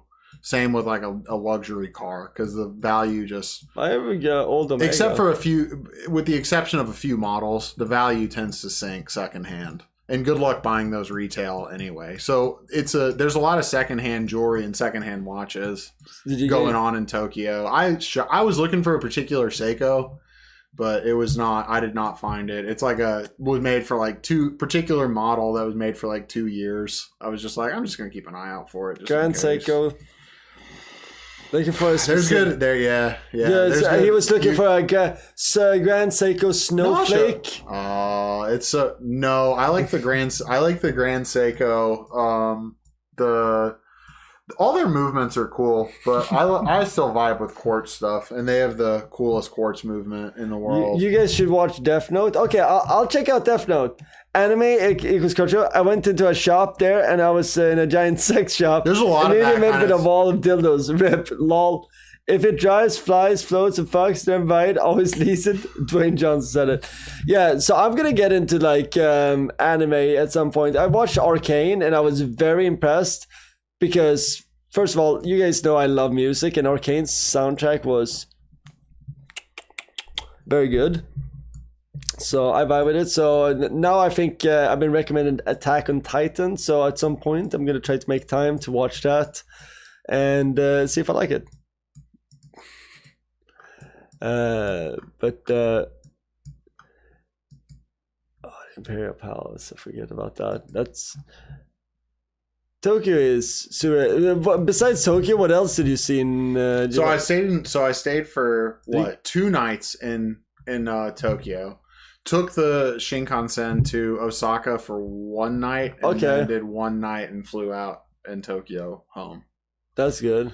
So there's unfortunately I only had time to stop very, very briefly in Kyoto. I basically used it for my exercise and walking time to what's it called? Inari, the big the mountain temple out there. That's I think it's Inari, Inari. I sent you a picture of it too. You'll recognize it. It's the one with the little Shinto gantries. Man. Oh, there we go. Perfect. We got the Japanese pictures now. This is me just taking pictures of menus so I could translate because I'm like, fuck. Oh no, this one. Oh no, this one has it. That's not why I took a picture of this. But avocado. That's an avocado salmon. Yeah. Salmonaburu kasunro. Yeah, there's some good.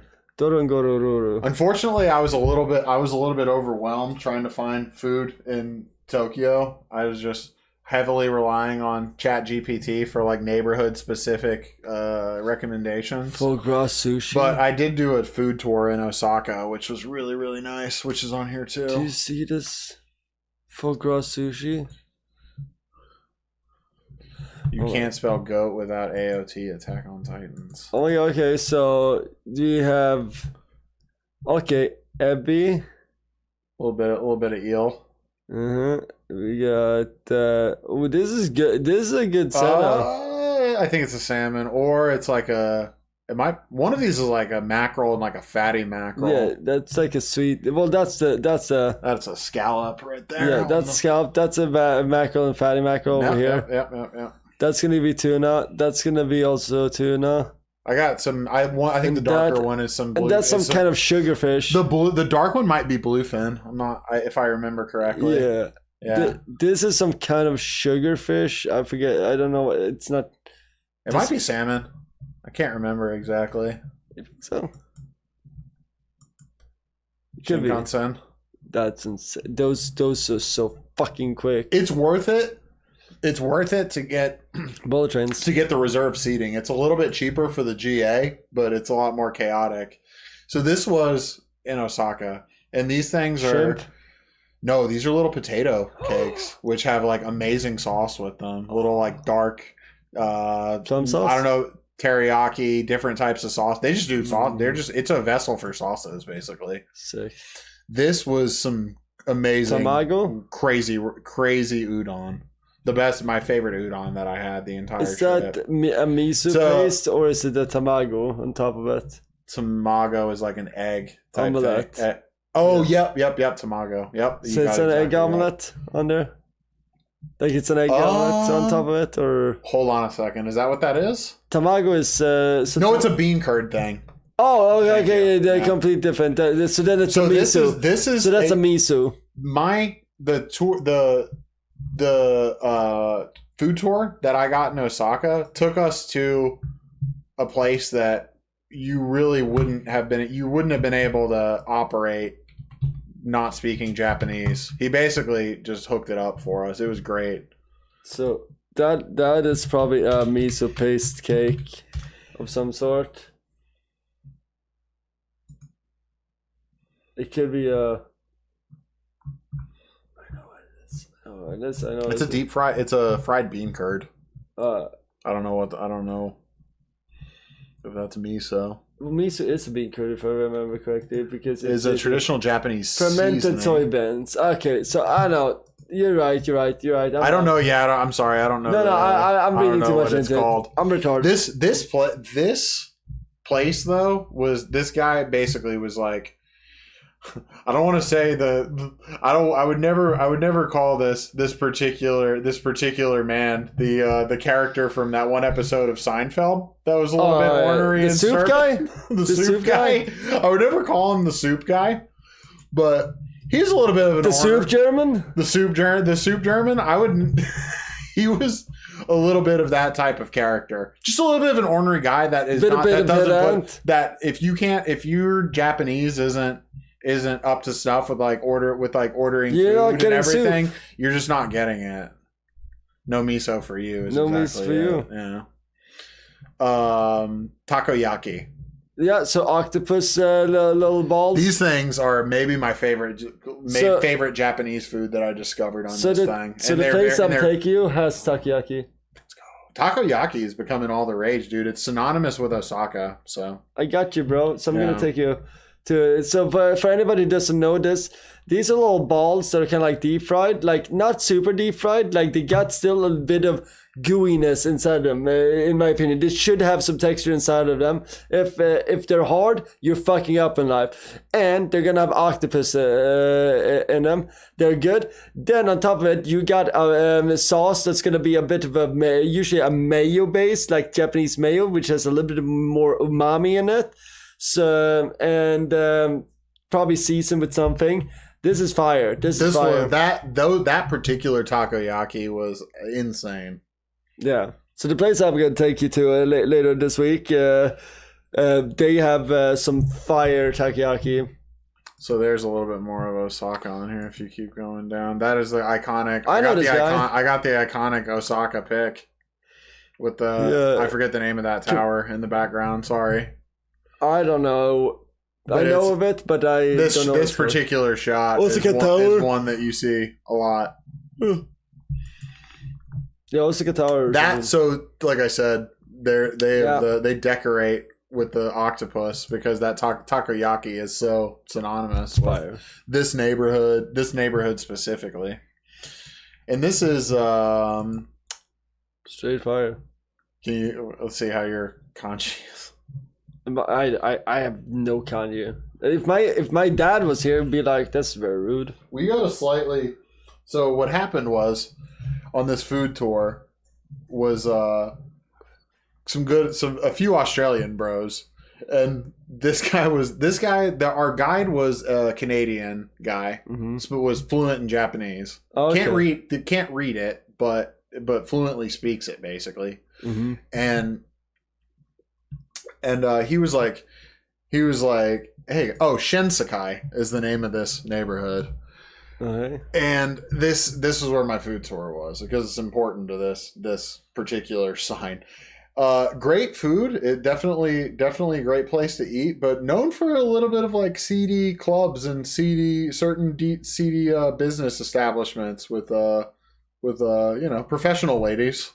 And clubs and bars. Osaka is a lot of like bars and like partying. Really, it's a big cultural thing. So anyway, this thing says this is big time like mob area where I am now, and this thing says apparently that sign, the yellow sign says don't sell amphetamines. Good. Yeah. And this guy was just explaining. He's like, yeah. So for a while, some people started like pushing meth around here, and it got a little bit out of control. So they just put that sign up. I also found out those Shinto gantries. I didn't take a picture of it, but there was another sign. If you go to the next one is Inari. These things, holy symbol of Shinto Buddhism, right? Yeah, I believe. Don't do anything bad. Don't disrespect these things. You fucking up hard. So what happened was because of this is like a bar area where people are like, Osaka Saruriman, getting a little, sleeping outside. People tend to urinate in public a lot. No, don't do that. But what they started doing was they would just literally print out pictures of these things and put them on walls that they were like, no Japanese person or anybody who knows anything is gonna piss on these things. Okay. So we need to keep the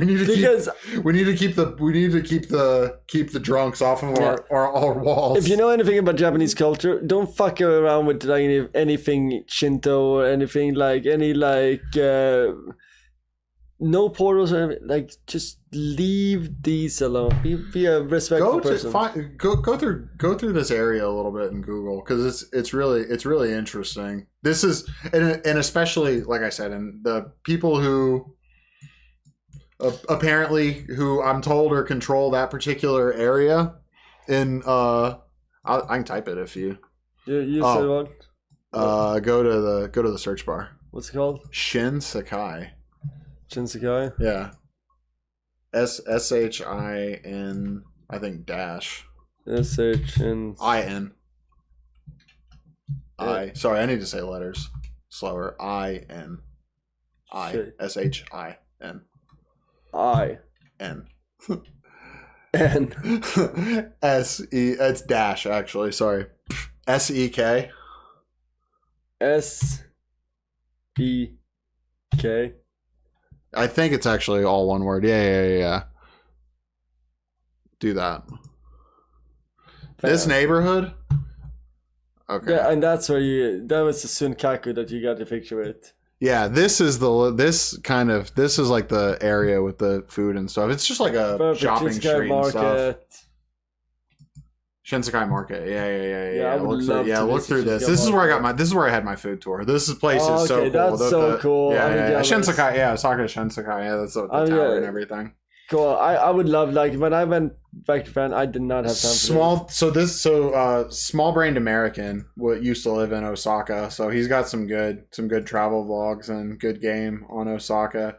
But he speaks good enough Japanese that he can like fuck around with people at the bars. I really didn't, so I did not make friends with locals. Did you stack a lot of plates?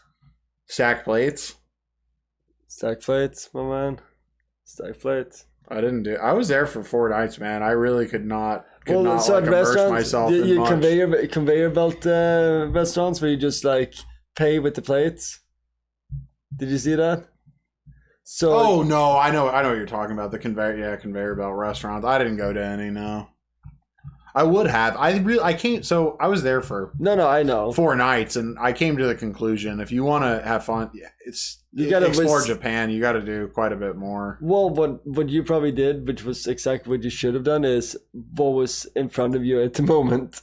Right. Which is explore what you have, because if you make plans that you need to find this specific thing on that small of a time budget, it's not gonna happen. Yeah. It's not gonna happen. So this is Thailand. Oh yeah, I know. Let's go back to Shinsekai Market. Bam. Yeah, so this is the only neighborhood that I got to really spend time there. So, and then I went briefly through basically just hiked in Kyoto. There's a. Have you seen the mochi? Have you seen the mochi meme? The dude and the girl making mochi. No, I never liked mochi. That's in. Oh, you don't like mochi? Really? I'm interesting. I'm so glad we're going to get Japanese food while I'm here. Yeah, no, I love Japanese food, but like, mochi is just boring. Give me chocolate cake. I know. I'm a hater. Mochi. They just do some. It has to be good. They do some simple things amazingly in Japan. Yeah, no. Good mochi. That's one of them, I think. Is good mochi, but I never get good mochi in this country or anywhere. So rather than just getting stale mochi. I got some, but I don't. You probably have amazing over here in Japan, but I don't know.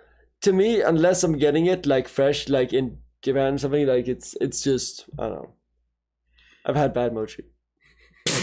A lot of bad mochi. I want to talk about it. I've had bad mochi, man. I just recently had bad mochi. That's where this is coming from. Just a few months ago. Whoa! I'm sorry. Oh, you got it. No, you're safe. Yeah. But bad mochi is bad mochi. 4 nights is not enough. The hostels in Japan are super nice, especially if you plan ahead. Super cheap. So that's what I ended up doing. Is basically a hostel in Tokyo in Tokyo for 2 nights, a hotel in Osaka, and a hotel and like a more upscale hotel my last night in Tokyo. Hey, if you want to Google a nice hotel in Tokyo, that's definitely up there for my nicest places I stayed. I wish, dude. I wish. Give me a break. Let me just Sapporo. Let me just retire. Let me just retire somewhere. Hey, you want to bust here. your ACL? Bust our ACL skiing? Yeah. Let's just go. Dude, this is such a vibe. Let's go. Don't do this to me. Because here's the thing: if I did have like something like 10 nights, I would have to briefly touch on Hokkaido. No negotiation. It's like you want to do some fairy tale shit. Kawandake. Ooh, this is cool, man. And this would have been more. I mean, there's some fly fishing here. There's no snow in the mountains the time of year. This looks like Sweden. Oh, it really does, doesn't it? There's some fly fishing here. Or Finland. Exactly. There's some fly fishing. So you went over here? No, I've never had, but I want to go here. Dude, Hokkaido is a vibe. Again, small brained American. He has some great vlogs all over Japan, including Hokkaido. I wish I could do Japan more like him. This actually speaking the language a bit. Somebody that I'm friends with. She moved over to Japan permanently. Nice, man. Yeah. Does that work? I guess we'll find out. That's a dump button. It's a dump button. Sapporo is said to have very friendly people. Yeah, there's a big, I think specifically in Sapporo, like American, like not, I wouldn't say American expats, but people that stayed there from like after the war and stuff. They've been there for a couple generations. Are we in Sweden right now? No, we're in Florida. I'm originally from Sweden, but I live in Florida for a bunch of years. Well, and before that I lived in New Jersey. And before that, I lived in Sweden. He also used to live in Japan as a kiddo. And Austria, but that's. Ooh, that's fun. I lived longer in Austria, to be fair. So. That's cool.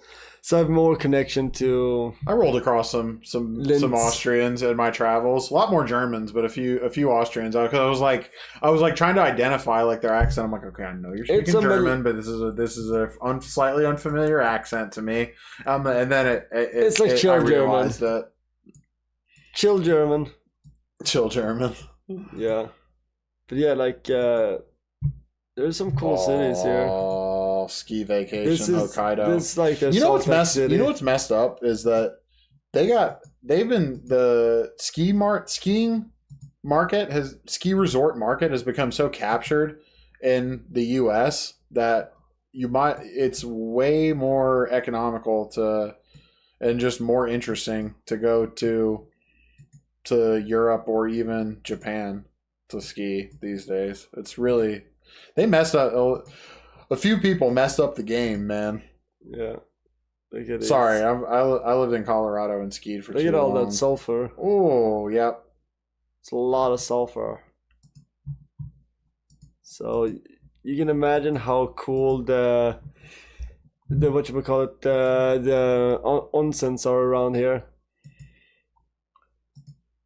So the hostel that I stayed at it's only it didn't have private showers. It was only onsen.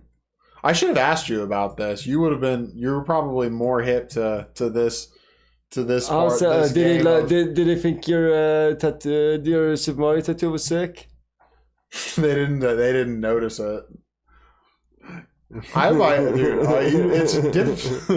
It's difficult to notice. Look, I was on the lookout for Nintendo lawyers. I was not worried about the nice people working at the onsen. No, it's not Nintendo lawyers. Oh, true. you have that problem too. You know that I have 0 tattoos, and that is because I want to be able to go to any fucking onsen at any time. Yep, they didn't. It was not. Maybe you're from Alabama. Not a worry. Go. Wait. What do we say? Roll Tide. Roll Tide. I might have to hit you. I might have to one up your Roll Tide with a Go Tigers, Clemson, baby. Roll Tide. I like Alabama. Bama's alright. Clemson's better. But I like Roll Tide. I like it. See this. I don't mind this is how I pick certain sports team. What do I like screaming drunk? And I do like screaming Roll Tide drunk. Put it to you this way: do you support the New England Patriots? No. The analog is Alabama, essentially. BB might disagree, but that's my perspective. No, because I feel like actually massholes are really. Bama's cool, dude. I have great friends from Bama. I have a very good friend from Dothan. Let me just counter that argument with Roll Tide. I'm just saying. We're in Florida, dude. This is I should go Gators. Go Gators. Gators. Yeah, Gators. That's also fun. Gators or Florida State are like statewide though. That's the thing you gotta know. What? University of Florida or Florida State are both like widely supported all over your state, including in Miami. FSU, Florida State, Seminoles. True. Oh yeah, there is. I thought New England was a state. Thanks, Alabama education system. But New England was a state. Yeah. Pretty close. It's a few states. It's no big deal. Wait, New England is not a state? No, it's 2 states. Maine. It's Maine, New Hampshire, Vermont, Massachusetts, and Rhode Island. It's true. I've never thought of that because there is no state in New England. It's a region. Technically, the region that we lived in was nowadays is referred to as like the Mid-Atlantic. It's basically New York City / Connecticut down to like Maryland. Mid-Atlantic. Down to like the Chesapeake, basically. Hell yeah. So the problem with me in football is I don't know anything about football, so I just get drunk at football parties.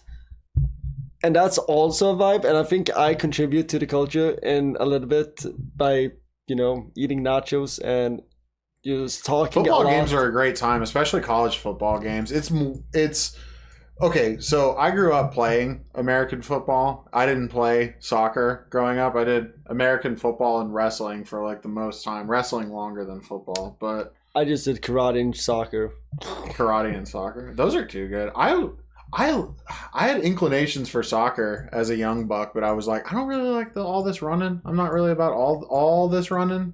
I just didn't play well on a team, so fuck that. They're like, we're not picking him. Also, it's frowned upon. Certain slides are frowned upon. Oh yeah. Especially if you're trying to clip both legs. So you played Defense. it in gym class, physical education class in school, right? No, we had the. You have that or no? We don't do it from school. We do it through the league. Through the organization. There was never the team, the junior so HIF and all that. Yeah. I know that's the club. That's like the club structure. I know, but like all the kids just like play very casually for these clubs. I thought it's like a serious thing, even if you're pretty young. Yeah, I played for Hitavekio. Hoikyo. That's where I played. Division 2. Okay. For 13 years. Okay, cool. That's where I belong. I don't know. But you yeah, black and white. And you guys just got promoted, right? I don't know. I haven't. Svenska? That's what you said. I'm pretty sure it's what you said today. No. These are like that's HIF. HIF. I played for HIF. I'm sorry. I played for HIK, but I really okay. This is another Helsingborg club. Sorry. This is a small time little shit town. They're still in the Division 2 is probably the third tier then. Okay, we suck. Cool. That's cool. That's sick though. I didn't know you played for a club. No, I didn't play for a club. I was a kid. I know, but that's how it works. I guess. They're like if you're good, you can keep good. Then you can keep playing, and you play for like the bigger and bigger teams. I mean, until you get to the. Let's look at our arena. What in the hell? I have no clue what it is. There's nothing here. Oh, here we go. Our arena. Oh, here you go. Here's our arena. That's good. That's our field. That's the field. That's awesome. This is the same kind of field that I played soccer on too. Yeah, so but this there's no stands or anything. That's what's up though. Damn, 45 subscribers. 47. Big org. Hey, now Savani, we got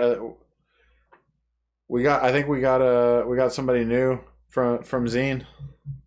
How are you, baby? Domnaste. I am from Sin Streams. FF.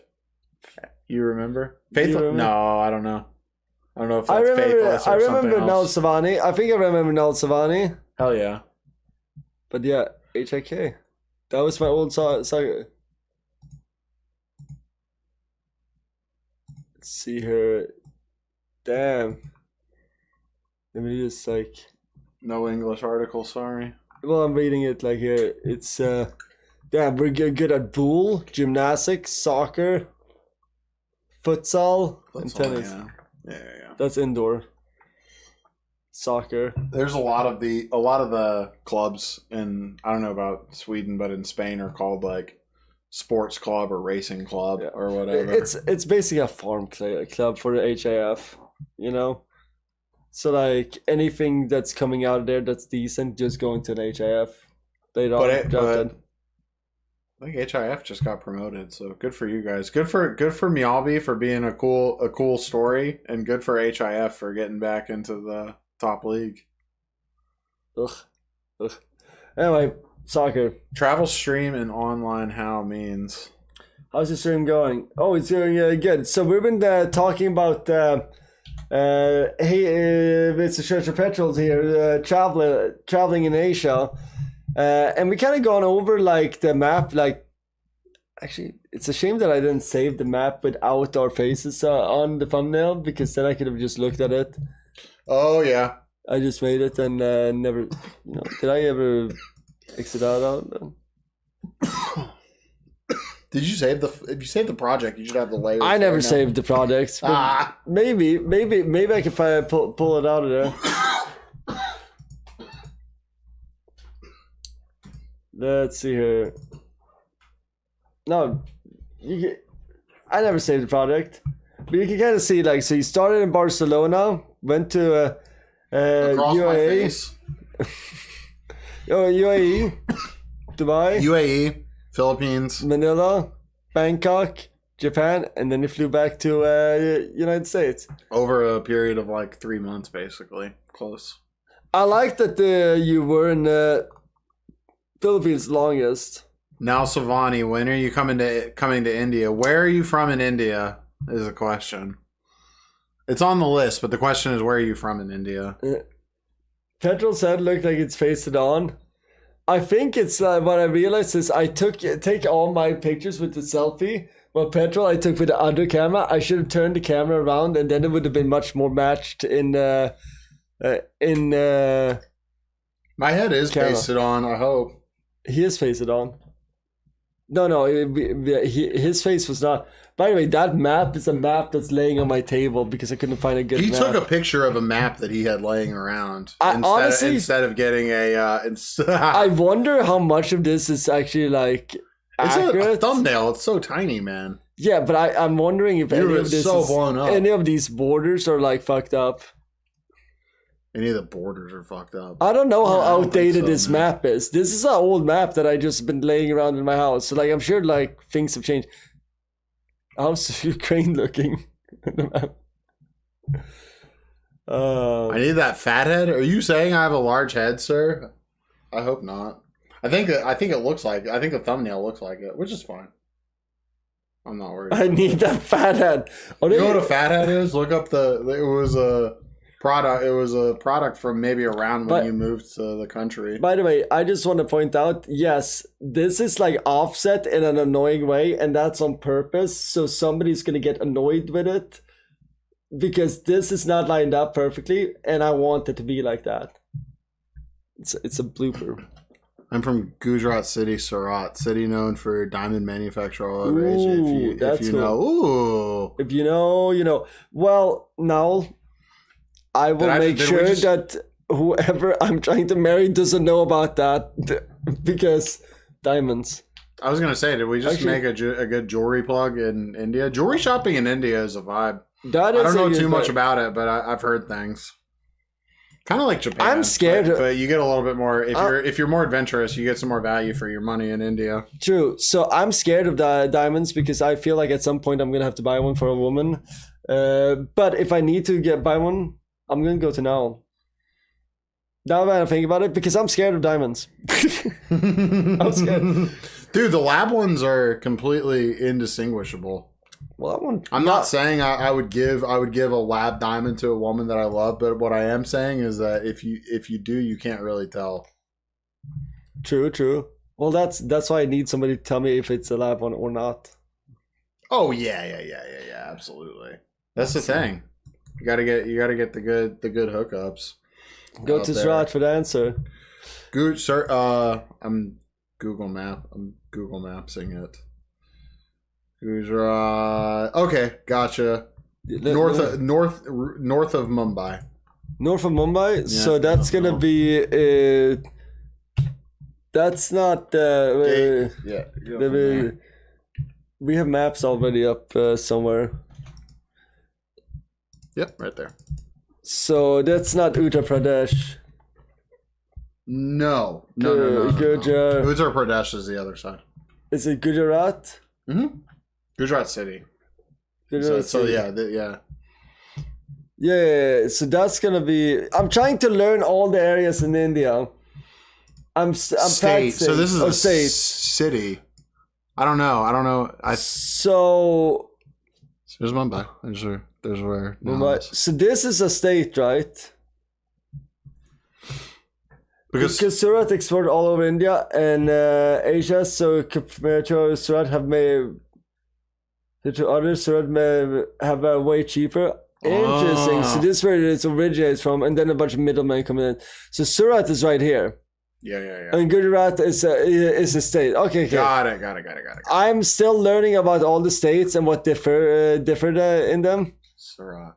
We were talking Thailand earlier. It makes me think of Surat Thani, which is Surat Castle, the mainland across from Koh Samui. Ooh, what is this? Oh, this is cool.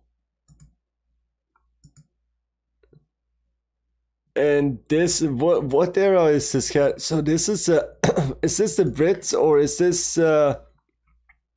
This must be the Brits, right? Yeah, I would imagine. Look at that. Oh, I don't know. Nice. It's a very British-looking cannon. I know that. Because there's. Yeah, this looks pretty old, man.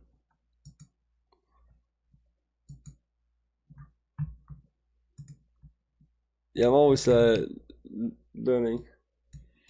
Surat Castle. And if I say something wrong in chat when I'm correct me, like if I, for example, I'm like this is the Brits, but it's no, it was created by Sultan Mahmud III. So that would be the Mughals, right? Sultan Mahmud. Okay, I need to. You know what? I need to just Google a little bit because let's learn. Time to learn. Ottoman Empire. Okay. You forget about the Ottoman Empire. Yeah, they were doing things over here too. They were everywhere. So not British, but British Allied, which is probably why they might have some cannons of similar design. I mean, it was the same era. Yeah. So everybody had those cannons. Yeah. There's subtle differences, but yeah. Look at Surat, how small it is, but it's the biggest bridge ever compared to Nama. We have so many bridges. Wait, so you have a lot of... Wait, how many bridges do they have? Let's count the bridges. More than Philadelphia.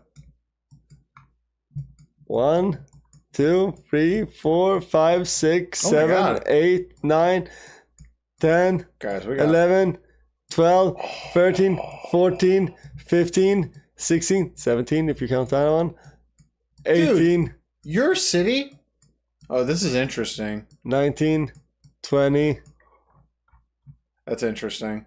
Like, Your city is a similar layout to Charleston, South Carolina, that it juts out and has this a harbor and a river, but you have even more bridges.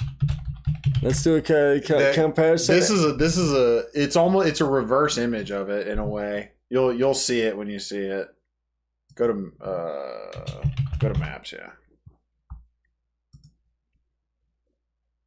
Oh, you see how there's rivers and harbors and bridges. Okay, so this city is kind of a nightmare to get around. It's an awesome city. It's America's oldest port. It is the biggest port of the South. So you get Charleston time. here. This and Boston are the two cities that feel and parts of Philadelphia that feel legitimately old. What are they? Just 1, 2, 3.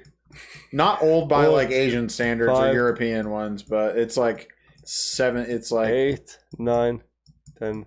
You guys have nothing on bridges. Sorry, bro. Bridge gang. Second fort.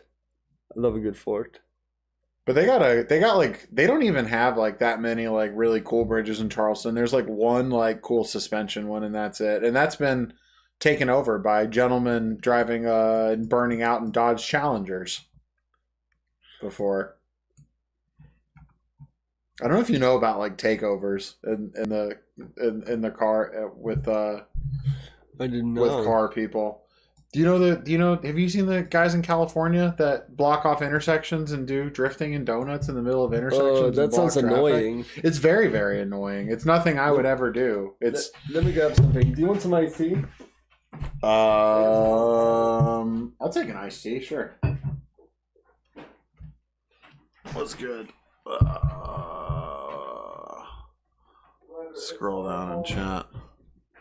But I love me some Arnold Palmer. Oh, you hadn't scrolled down in chat for a while. Shoot. Now was telling us about burritos. Oh shit, Crackadonna, what's up? Are you typing, trying to find a garbage-free view of India? Dude, we love India. Crackadonna, we're India stands here. We're celebrating India here. I'm honorary Sikh. Crackadonna. Gang. No, we're learning about Surat right now. I'm on a quest to learn more about countries that I don't know as much about. And India is one of them.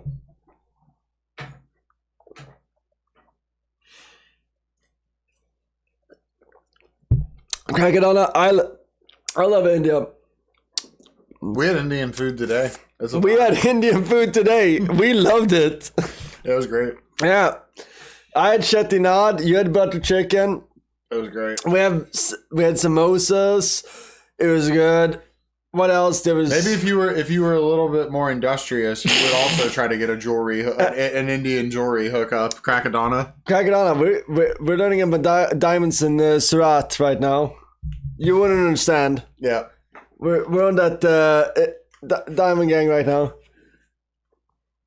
Would just watch Bald and Bankrupt's latest Return to India video, and my God, what a hellhole! I'm a big Bald and Bankrupt fan. And one of his younger understudies. I'm a big fan. But dude, you're referencing him, but he also had a super good time in that video.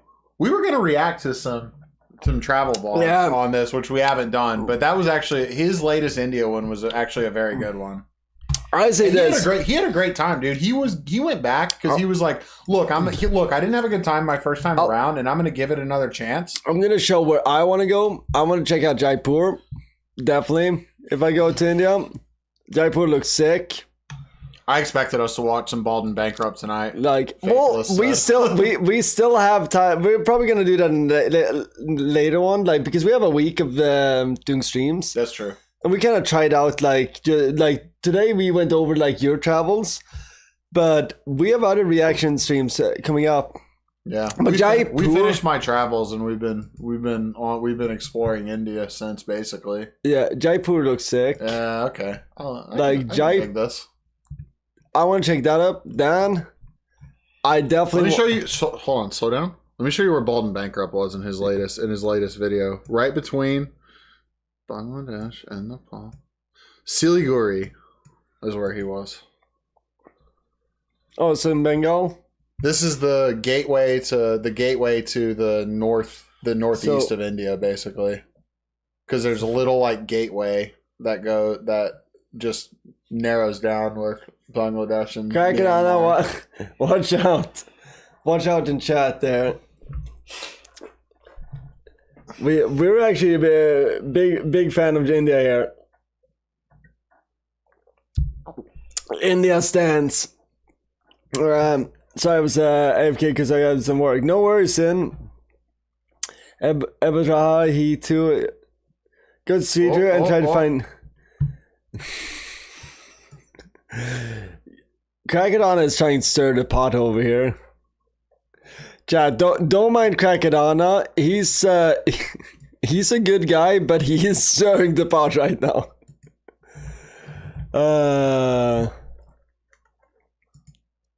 So Crackadonna does conspiracy. Look. What? Pull up that picture. Which right now, please. Click on the train picture. Crackadonna. What?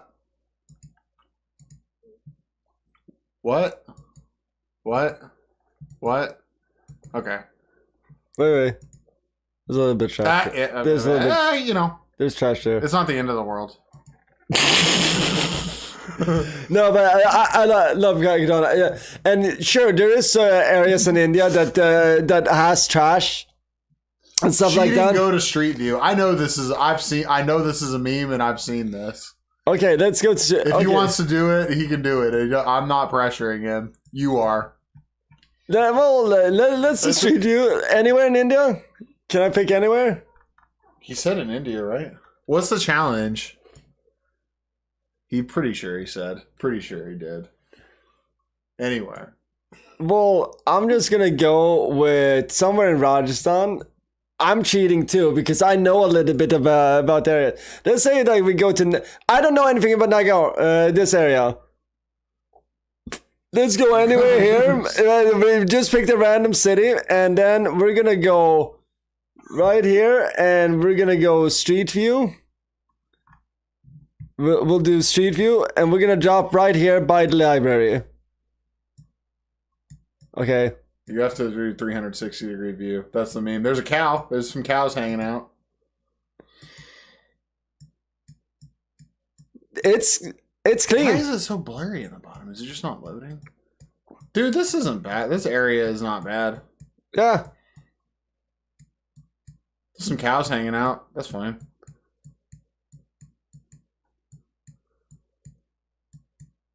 There's no trash. It's okay. There's no trash. Bam. Okay. Okay. So I dropped. I also know that this area is not as densely populated up here as the rest of India. So I kind of counted on it being less populated. But right there. Oh, I think Zine is on a BGC type place. There's a few of these. Yeah. By the way, there's a nice expat area in Cebu as well that we didn't get to. I went over there a little bit. It's a nice Cyber City area. Is this a building or an area? Area, I'm pretty sure. If it's the kind of thing I'm thinking of, it sounds like a designated like technical part of town. A lot of like tech. So a lot of tech and stuff happening. Let's drop somewhere here.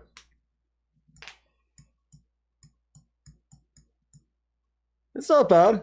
It's like a bike parking area. They're digging up some utilities right there. There's a lot of street parking. Happens everywhere to that type of thing. Street parking. Street parking. It's a little tight parking area. I did a lot of those kind of parking, bike parking in the Philippines and Thailand. That's fun.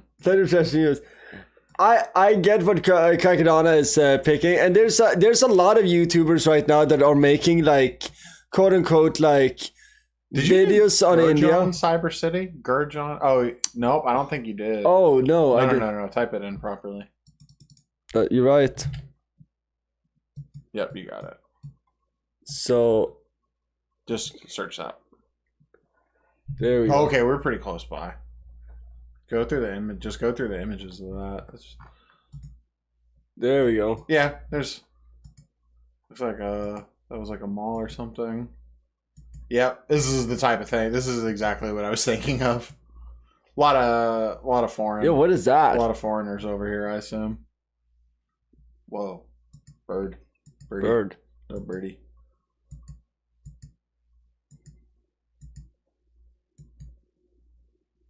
This is where you're at, Tim? Oh, nice. Zine, that is great.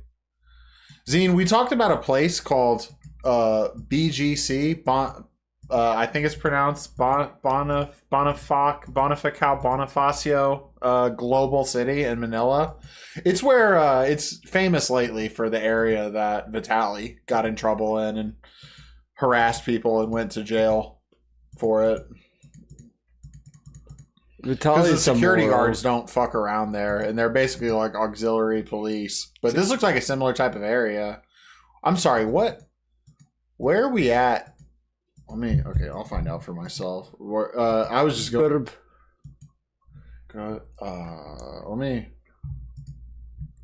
So. I was wondering what region of India we're in. I actually don't know. But yeah, I think this is proof. Like, I think what people are referring now is like there's a lot of YouTubers that are doing quote unquote like traveling to different types of the world and trying to look for quote unquote trashy areas or whatever and doing kind of hit pieces in those areas. Now, a lot of those YouTubers are doing that. They're also going to like certain areas in the United States, like. There's an areas in Philadelphia, areas in downtown LA, where it's just a bunch of drug addicts and stuff like that. Those same YouTubers are now going to Asia, going to cities that have like areas with a lot of trash and stuff like that, and then filming content there. Here on the Sonny Crockett YouTube, we kind of want to promote what's like good in the countries, and we're like.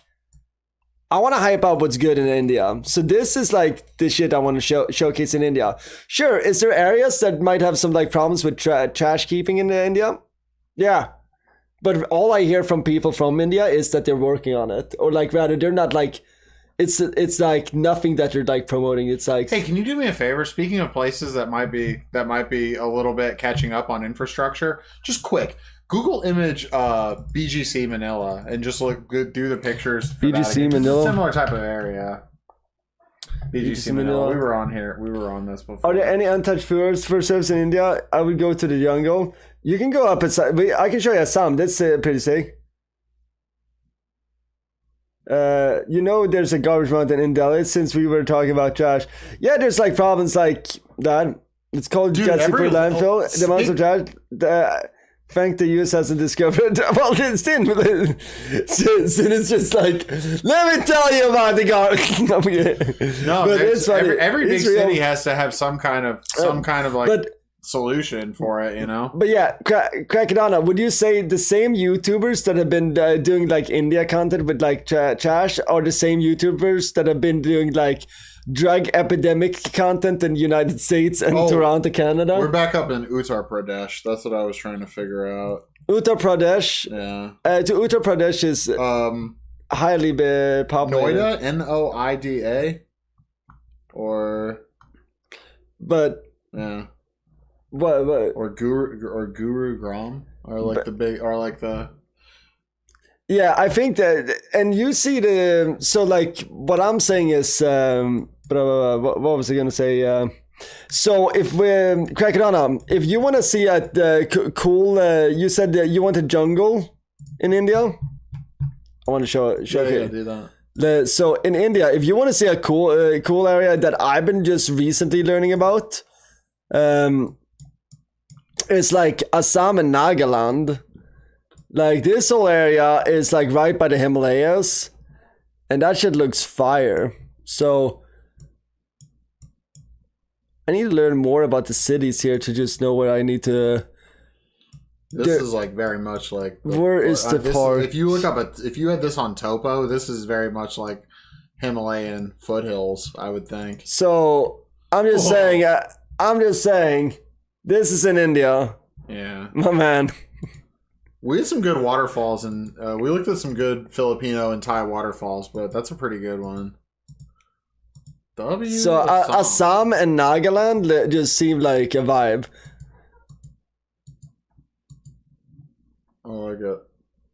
Yeah, the nature's cool. Like this area, like I've just started learning about this area. And usually people know about Assam for like tea and stuff like that. But it's like right near Myanmar and all that stuff. And Bangladesh and all that. So you got that. I'm still learning about all the areas. Right now, lately I've been reading about Uttar Pradesh, which this area right here. Crack it on. Do you want to learn some facts about Uttar Pradesh? This state in India, only like 4 countries in the world have a bigger population than this whole area. And this doesn't even include all of Delhi Metro either. Yeah. Worth noting. This whole area is just like... Oh, I'm sorry, Zine. You're in Delhi, dude. Yeah, sorry, I didn't zoom out. I didn't zoom out well enough. My bad, dude. Zine is in... so Delhi is... Wait. Go back to Uttar Pradesh. I'm bad at New Delhi. There you go. I need to start being able to like point things out. I'm practicing here. Yeah, you got it. Northeast India is full of evergreen forest and. So here's what I'm saying: where Zine is the BGC of New Delhi or Delhi. Oh. That's basically where he's at. There's another spot in Cebu City called not Cyber City, but can we measure this in Texas? IT Park. So Gurugram. Put overlay Texas onto India. That's an interesting. Can you do that on maps? Search an image of it. In Texas overlay India. Texas outline overlay India. You're in maps. Yeah, I figure I will do it in maps. Maybe I will do it in maps for me. I don't know. Measure this in Texas. Europe, we got. That's always a fun one for me. Texas is my home state, guys. This is where I'm from. Oh yeah, yeah. Oh, nice. Okay, this is exactly what we were looking for. Oh. It's a GIF. How fun. Oh no.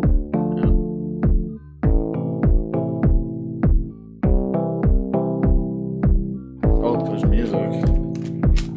Pause. Oh. Almost. Scroll around a bit. Scroll around a bit. That is this is copyrighted probably. Yeah, you're good.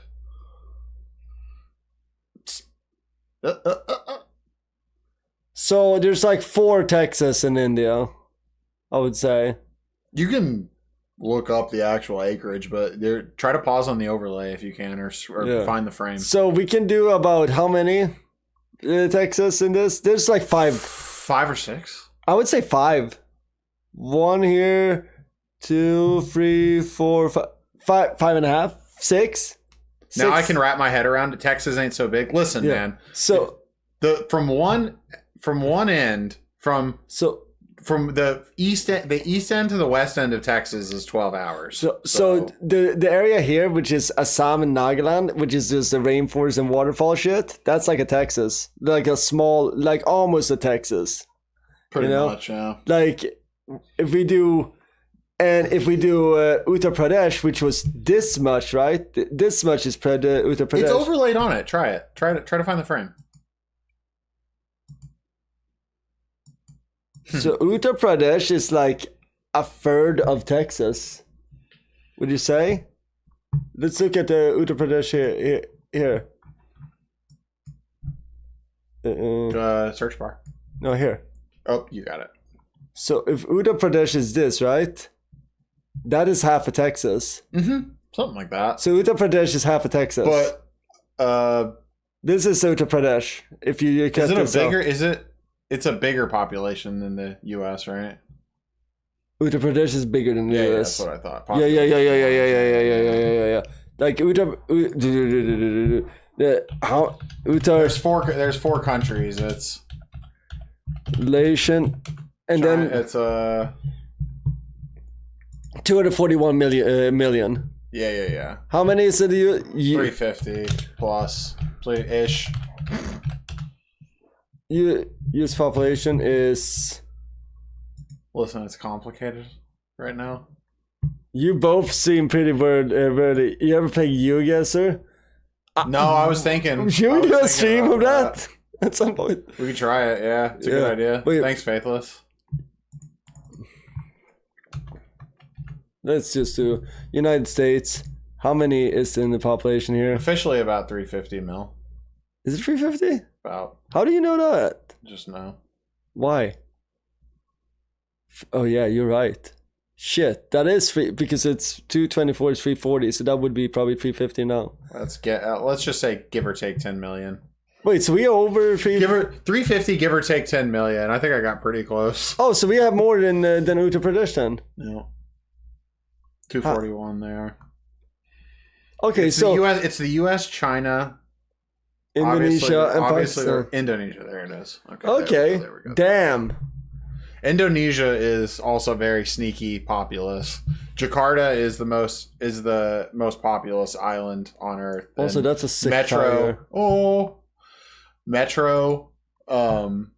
Jakarta is like very, very, very, very populous. It's like Tokyo type numbers. I was very surprised. Damn. So okay, so but yeah, so we have 100K more in the United States, but still that's crazy amount of people. That's interesting. This is my trivia. This is my trivia thing from now on. When I'm gonna stump a girl on a first date, I'm gonna be like, "You want to know something cool? Do you know about Uttar Pradesh?" Yeah. And they're like, "No." And the most I know about the Taj Mahal. The province, yeah. Well, Taj Mahal, yeah. But no, what I listened to recently was on Varanasi. That's what Ari Shafir's thing with Duncan Trussell was, and the guy from Ohm, the drummer, from Ohm. They had some good for the Indian viewers. They went to Varanasi and had some Banglasi that was too strong. Ooh. Which you gotta watch, man. I mean, I'm sure people were doing it all over Thailand, but just living in Colorado, I'm familiar with edibles and how they interact with you. So. You were asking about paneer today. So this is paneer. Yeah, I know this. So it's a buffalo I've had cheese. this before. Yep. Oh yeah, paneer stank. I've had it. Paneer delish. Paneer. We love paneer.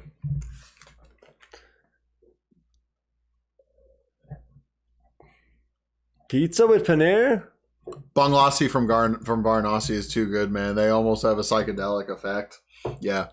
Zine. Sweden. There was a very South Swedish. There's a very good story on that podcast about that. I think they began to think that the boat driver was implanting thoughts in their head or something like that.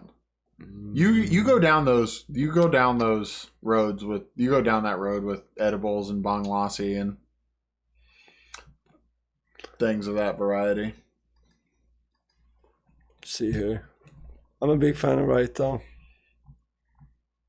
That's because I can't handle my spice. I need my Raita. Anyway, let's see.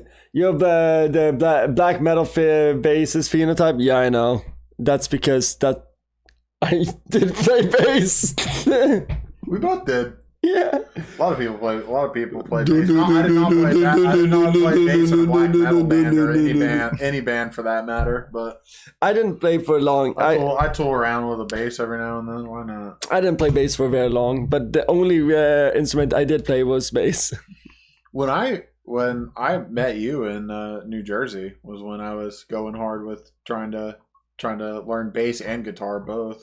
That's it. That's when I had given up on music completely. Crackadonna. Okay, Crackadonna, because I've been a little bit vague. What is your bass of choice? The Ace of Bass. I want to hear this. I can't think of anything else. Crackadonna's choice of bass is Ace of Bass. Ace of Bass. Deathlock. And that's freaking dildos. I don't know what you're talking about. Freaking play slow guitars. What are you, blues guitarists? I don't understand. Like I'll slap you around like guitar on your freaking dildos. Dude, Metalocalypse is classic. Wait a minute. Just because. What do you mean Metalocalypse? We got both DVDs here. Yeah, there you go. Season 1 and 2 on DVD. Yeah, I fucking love Metalocalypse. Yeah, that was a great show back in the day. Yeah, it's right next to my Xbox games. Crackadonna, I have a Fender American Ultra Jazz Bass and Texas T. Crackadonna, you've passed the test, sir. Good choice. Very, very good choice. Yeah. I just had a American Standard Jazz Bass. You should follow the Crackadonna. He's got a sick YouTube channel. Hell yeah. He's chat. You should check out Crackedon. Let me plug Crackedon. He's fun. Crackedon. Here we go. He's friend of the stream.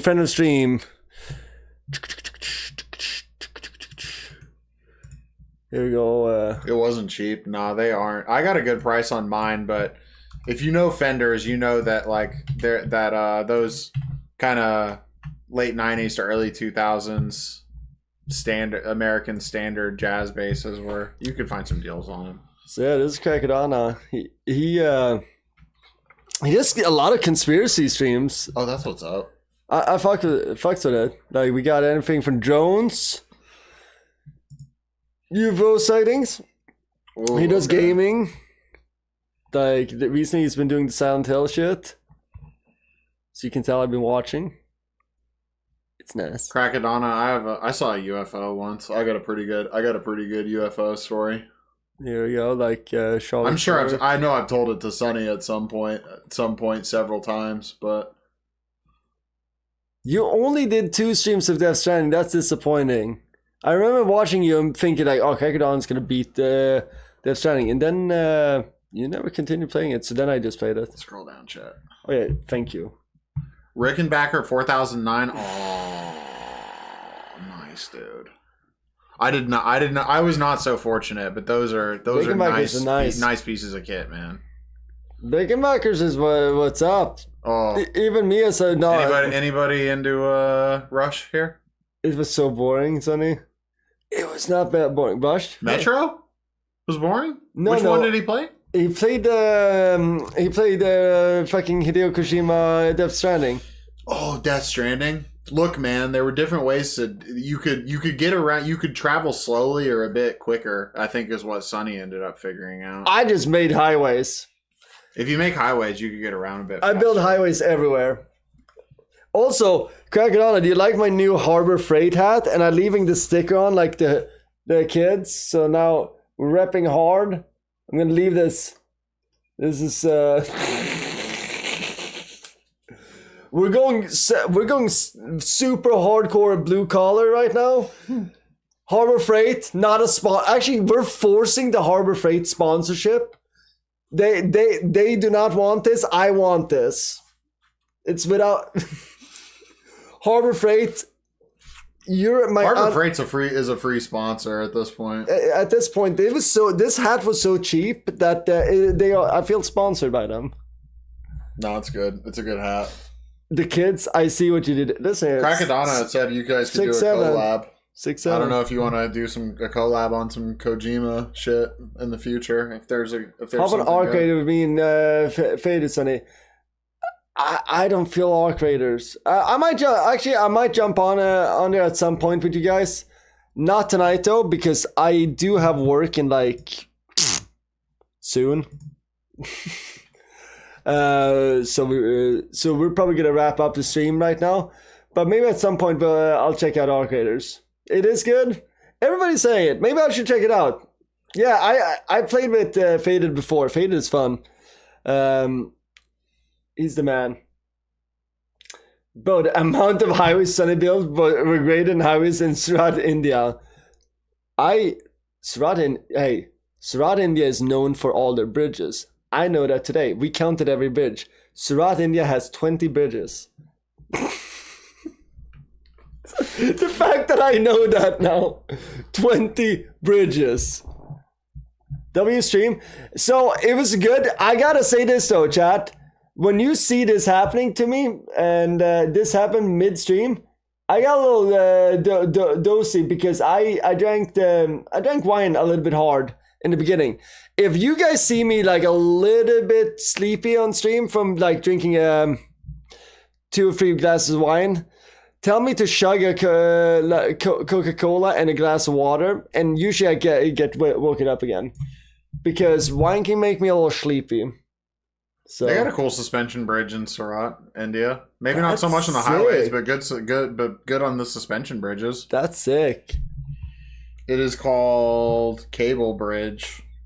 I should sometime soon. 350 concurrent It's like how the Helldivers 2 was before they shot themselves in the foot. That's insane. Yeah, I gotta try it out then. You know what I've been doing? I've been playing retro games and getting good views from Eastern European viewers, which is kind of sick. So I've been trying to be nurturing my Polish and Hungarian viewer base, which is pivo to Bobber to all my Polish viewers. Hell yeah. I hope you guys having a glass of lech and just living the grand life. But Surat is rich, man. It's like Monaco of India. All right, man. If we have a friend in Surat, it sounds like a good place. We're gonna learn more about Surat. Yeah. But guys, this is gonna be it for tonight. We're probably gonna stream tomorrow. Tomorrow we're hanging out with one of my friends, so we're probably gonna check out town. So they're probably not gonna be streamed tomorrow. No. But the day after that, I think there'll be time for streaming. So we can plan something. That's on you, man. Well, I'm saying you're in charge. It's your vacation, but no, we're good. I'm down for whatever you want to do, man.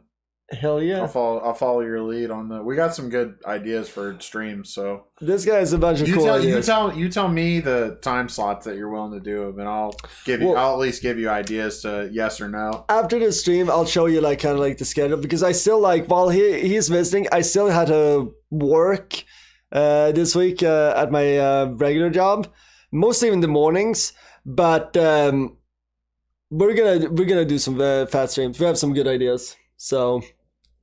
Chat.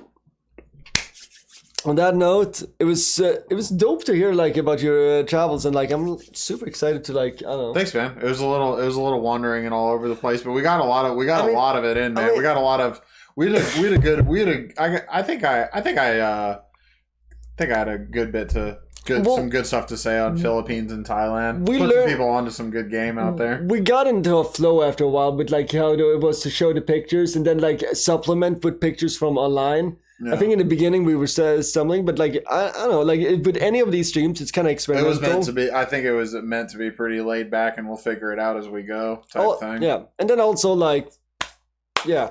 Thanks for sharing. You're very welcome, Faithless. No problem, man. Anytime. The only Barcelona fan I love. Hell yeah. Well, we got some good eggs. I know. I like some Madridistas. You're not the only one, Zine. Well, you know what I like? The rivalry. It's the best one. It's the best one in the sport. We can agree. We can both agree on that. We can all agree that Lazio would beat them. Dude, you're gonna get some guy from Rome in your chat that's gonna go nuts. Somebody in Rome, a Lazio supporter. Let's almost shout out to the blue and white, baby. Hey, let's go. It is blue and white, right? Yeah, blue and white. Yeah. Okay. I'm just very light sky blue, similar to Manchester City. Yeah. What's up with that eagle though? Was the blue that you were pulling up was Inter, but anyway. But search about rival. Search about between Mohun Bagan and East Bengal, India. Wait, we gotta check that out before we end. Talking Indian soccer. But we need to get into these are the weird things that you want to learn about the South American and Indian rivalries. Supergiant East Bengal have recently contested several high-stakes matches with Mohun Bagan securing a significant victory in the 125th IFA Shield final of October 2025, defeating East Bengal 5-4. Oh, it's just a big rivalry, right, Zine? Yeah, it's a derby. Oh, cool. Asia's great. The story of Oh. Hey, Zine. Me and Sonny are going to the U.S. versus Uruguay on Tuesday night for us. I forgot to tell you guys. That's why he's here. We're gonna go and watch some good old. Zine, I'm about to go. I'm gonna go watch Ron and Fede play together. On Uruguay and probably kick the shit out of my country, but that's okay. So wait. What we should do, honestly, we might watch this on stream or off stream. This would be something cool to see if there's a documentary on us. Highlights. No, what I want to see is Does anybody do Oh, like it's a? pretty well viewed. Okay. Asia's biggest rivalry. I know a little bit more about Indonesia. Indonesia goes super hard with the local teams and the rivalries. I don't know much about India, Zine. You're gonna have to. I bet We're done hard. here, but you got to tell us more at a later date. I'm gonna keep this tab open because at some point you and me we're gonna have to research this video. I might have to watch. We might have to watch. Looks like fun. Looks similar vibes to Boca Juniors and River Plate and Argentina. We were talking about maybe do a reaction stream of just like videos online. This might be something we can watch on that. Good idea. So, see here. What's there? Travel as a band. Travel planning for real. At some point, it would be cool to travel. I would love to travel again, and I would love to go. to India. Our whole travel podcast. We didn't mention the goal we want to try to do together. I don't know if you want to. Eastern Europe. Yeah, basically. Yeah, I wanted to. Yeah, like I can do different formats, but I'm a big. It always seemed cool as a road trip. Kalashnikov brothers. I didn't say it. You go in the exactly same as Boca and River Plate. I don't know why that thumbnail just gave me that vibe, but I'm glad that I kind of nailed it slightly. Thank you, Zine. This looks cool. This looks cool. I appreciate that, dude. But yeah, chat. On that note, it's been a pleasure. We're gonna do more streams with Church of Petrol, okay, this week. So, wrong song. Oh, different song. Yeah, we have an outro song. Oh, this is your outro song. Yeah, it's super chill, right? Oh, I love it. Big chilling, big vibes. Oh, chat got to see me. Your outro song away. Well, honestly, they should know about it. It's from a video game that never released. Nice. So, oh yeah, dude. take it easy, chat. Later, guys. Peace.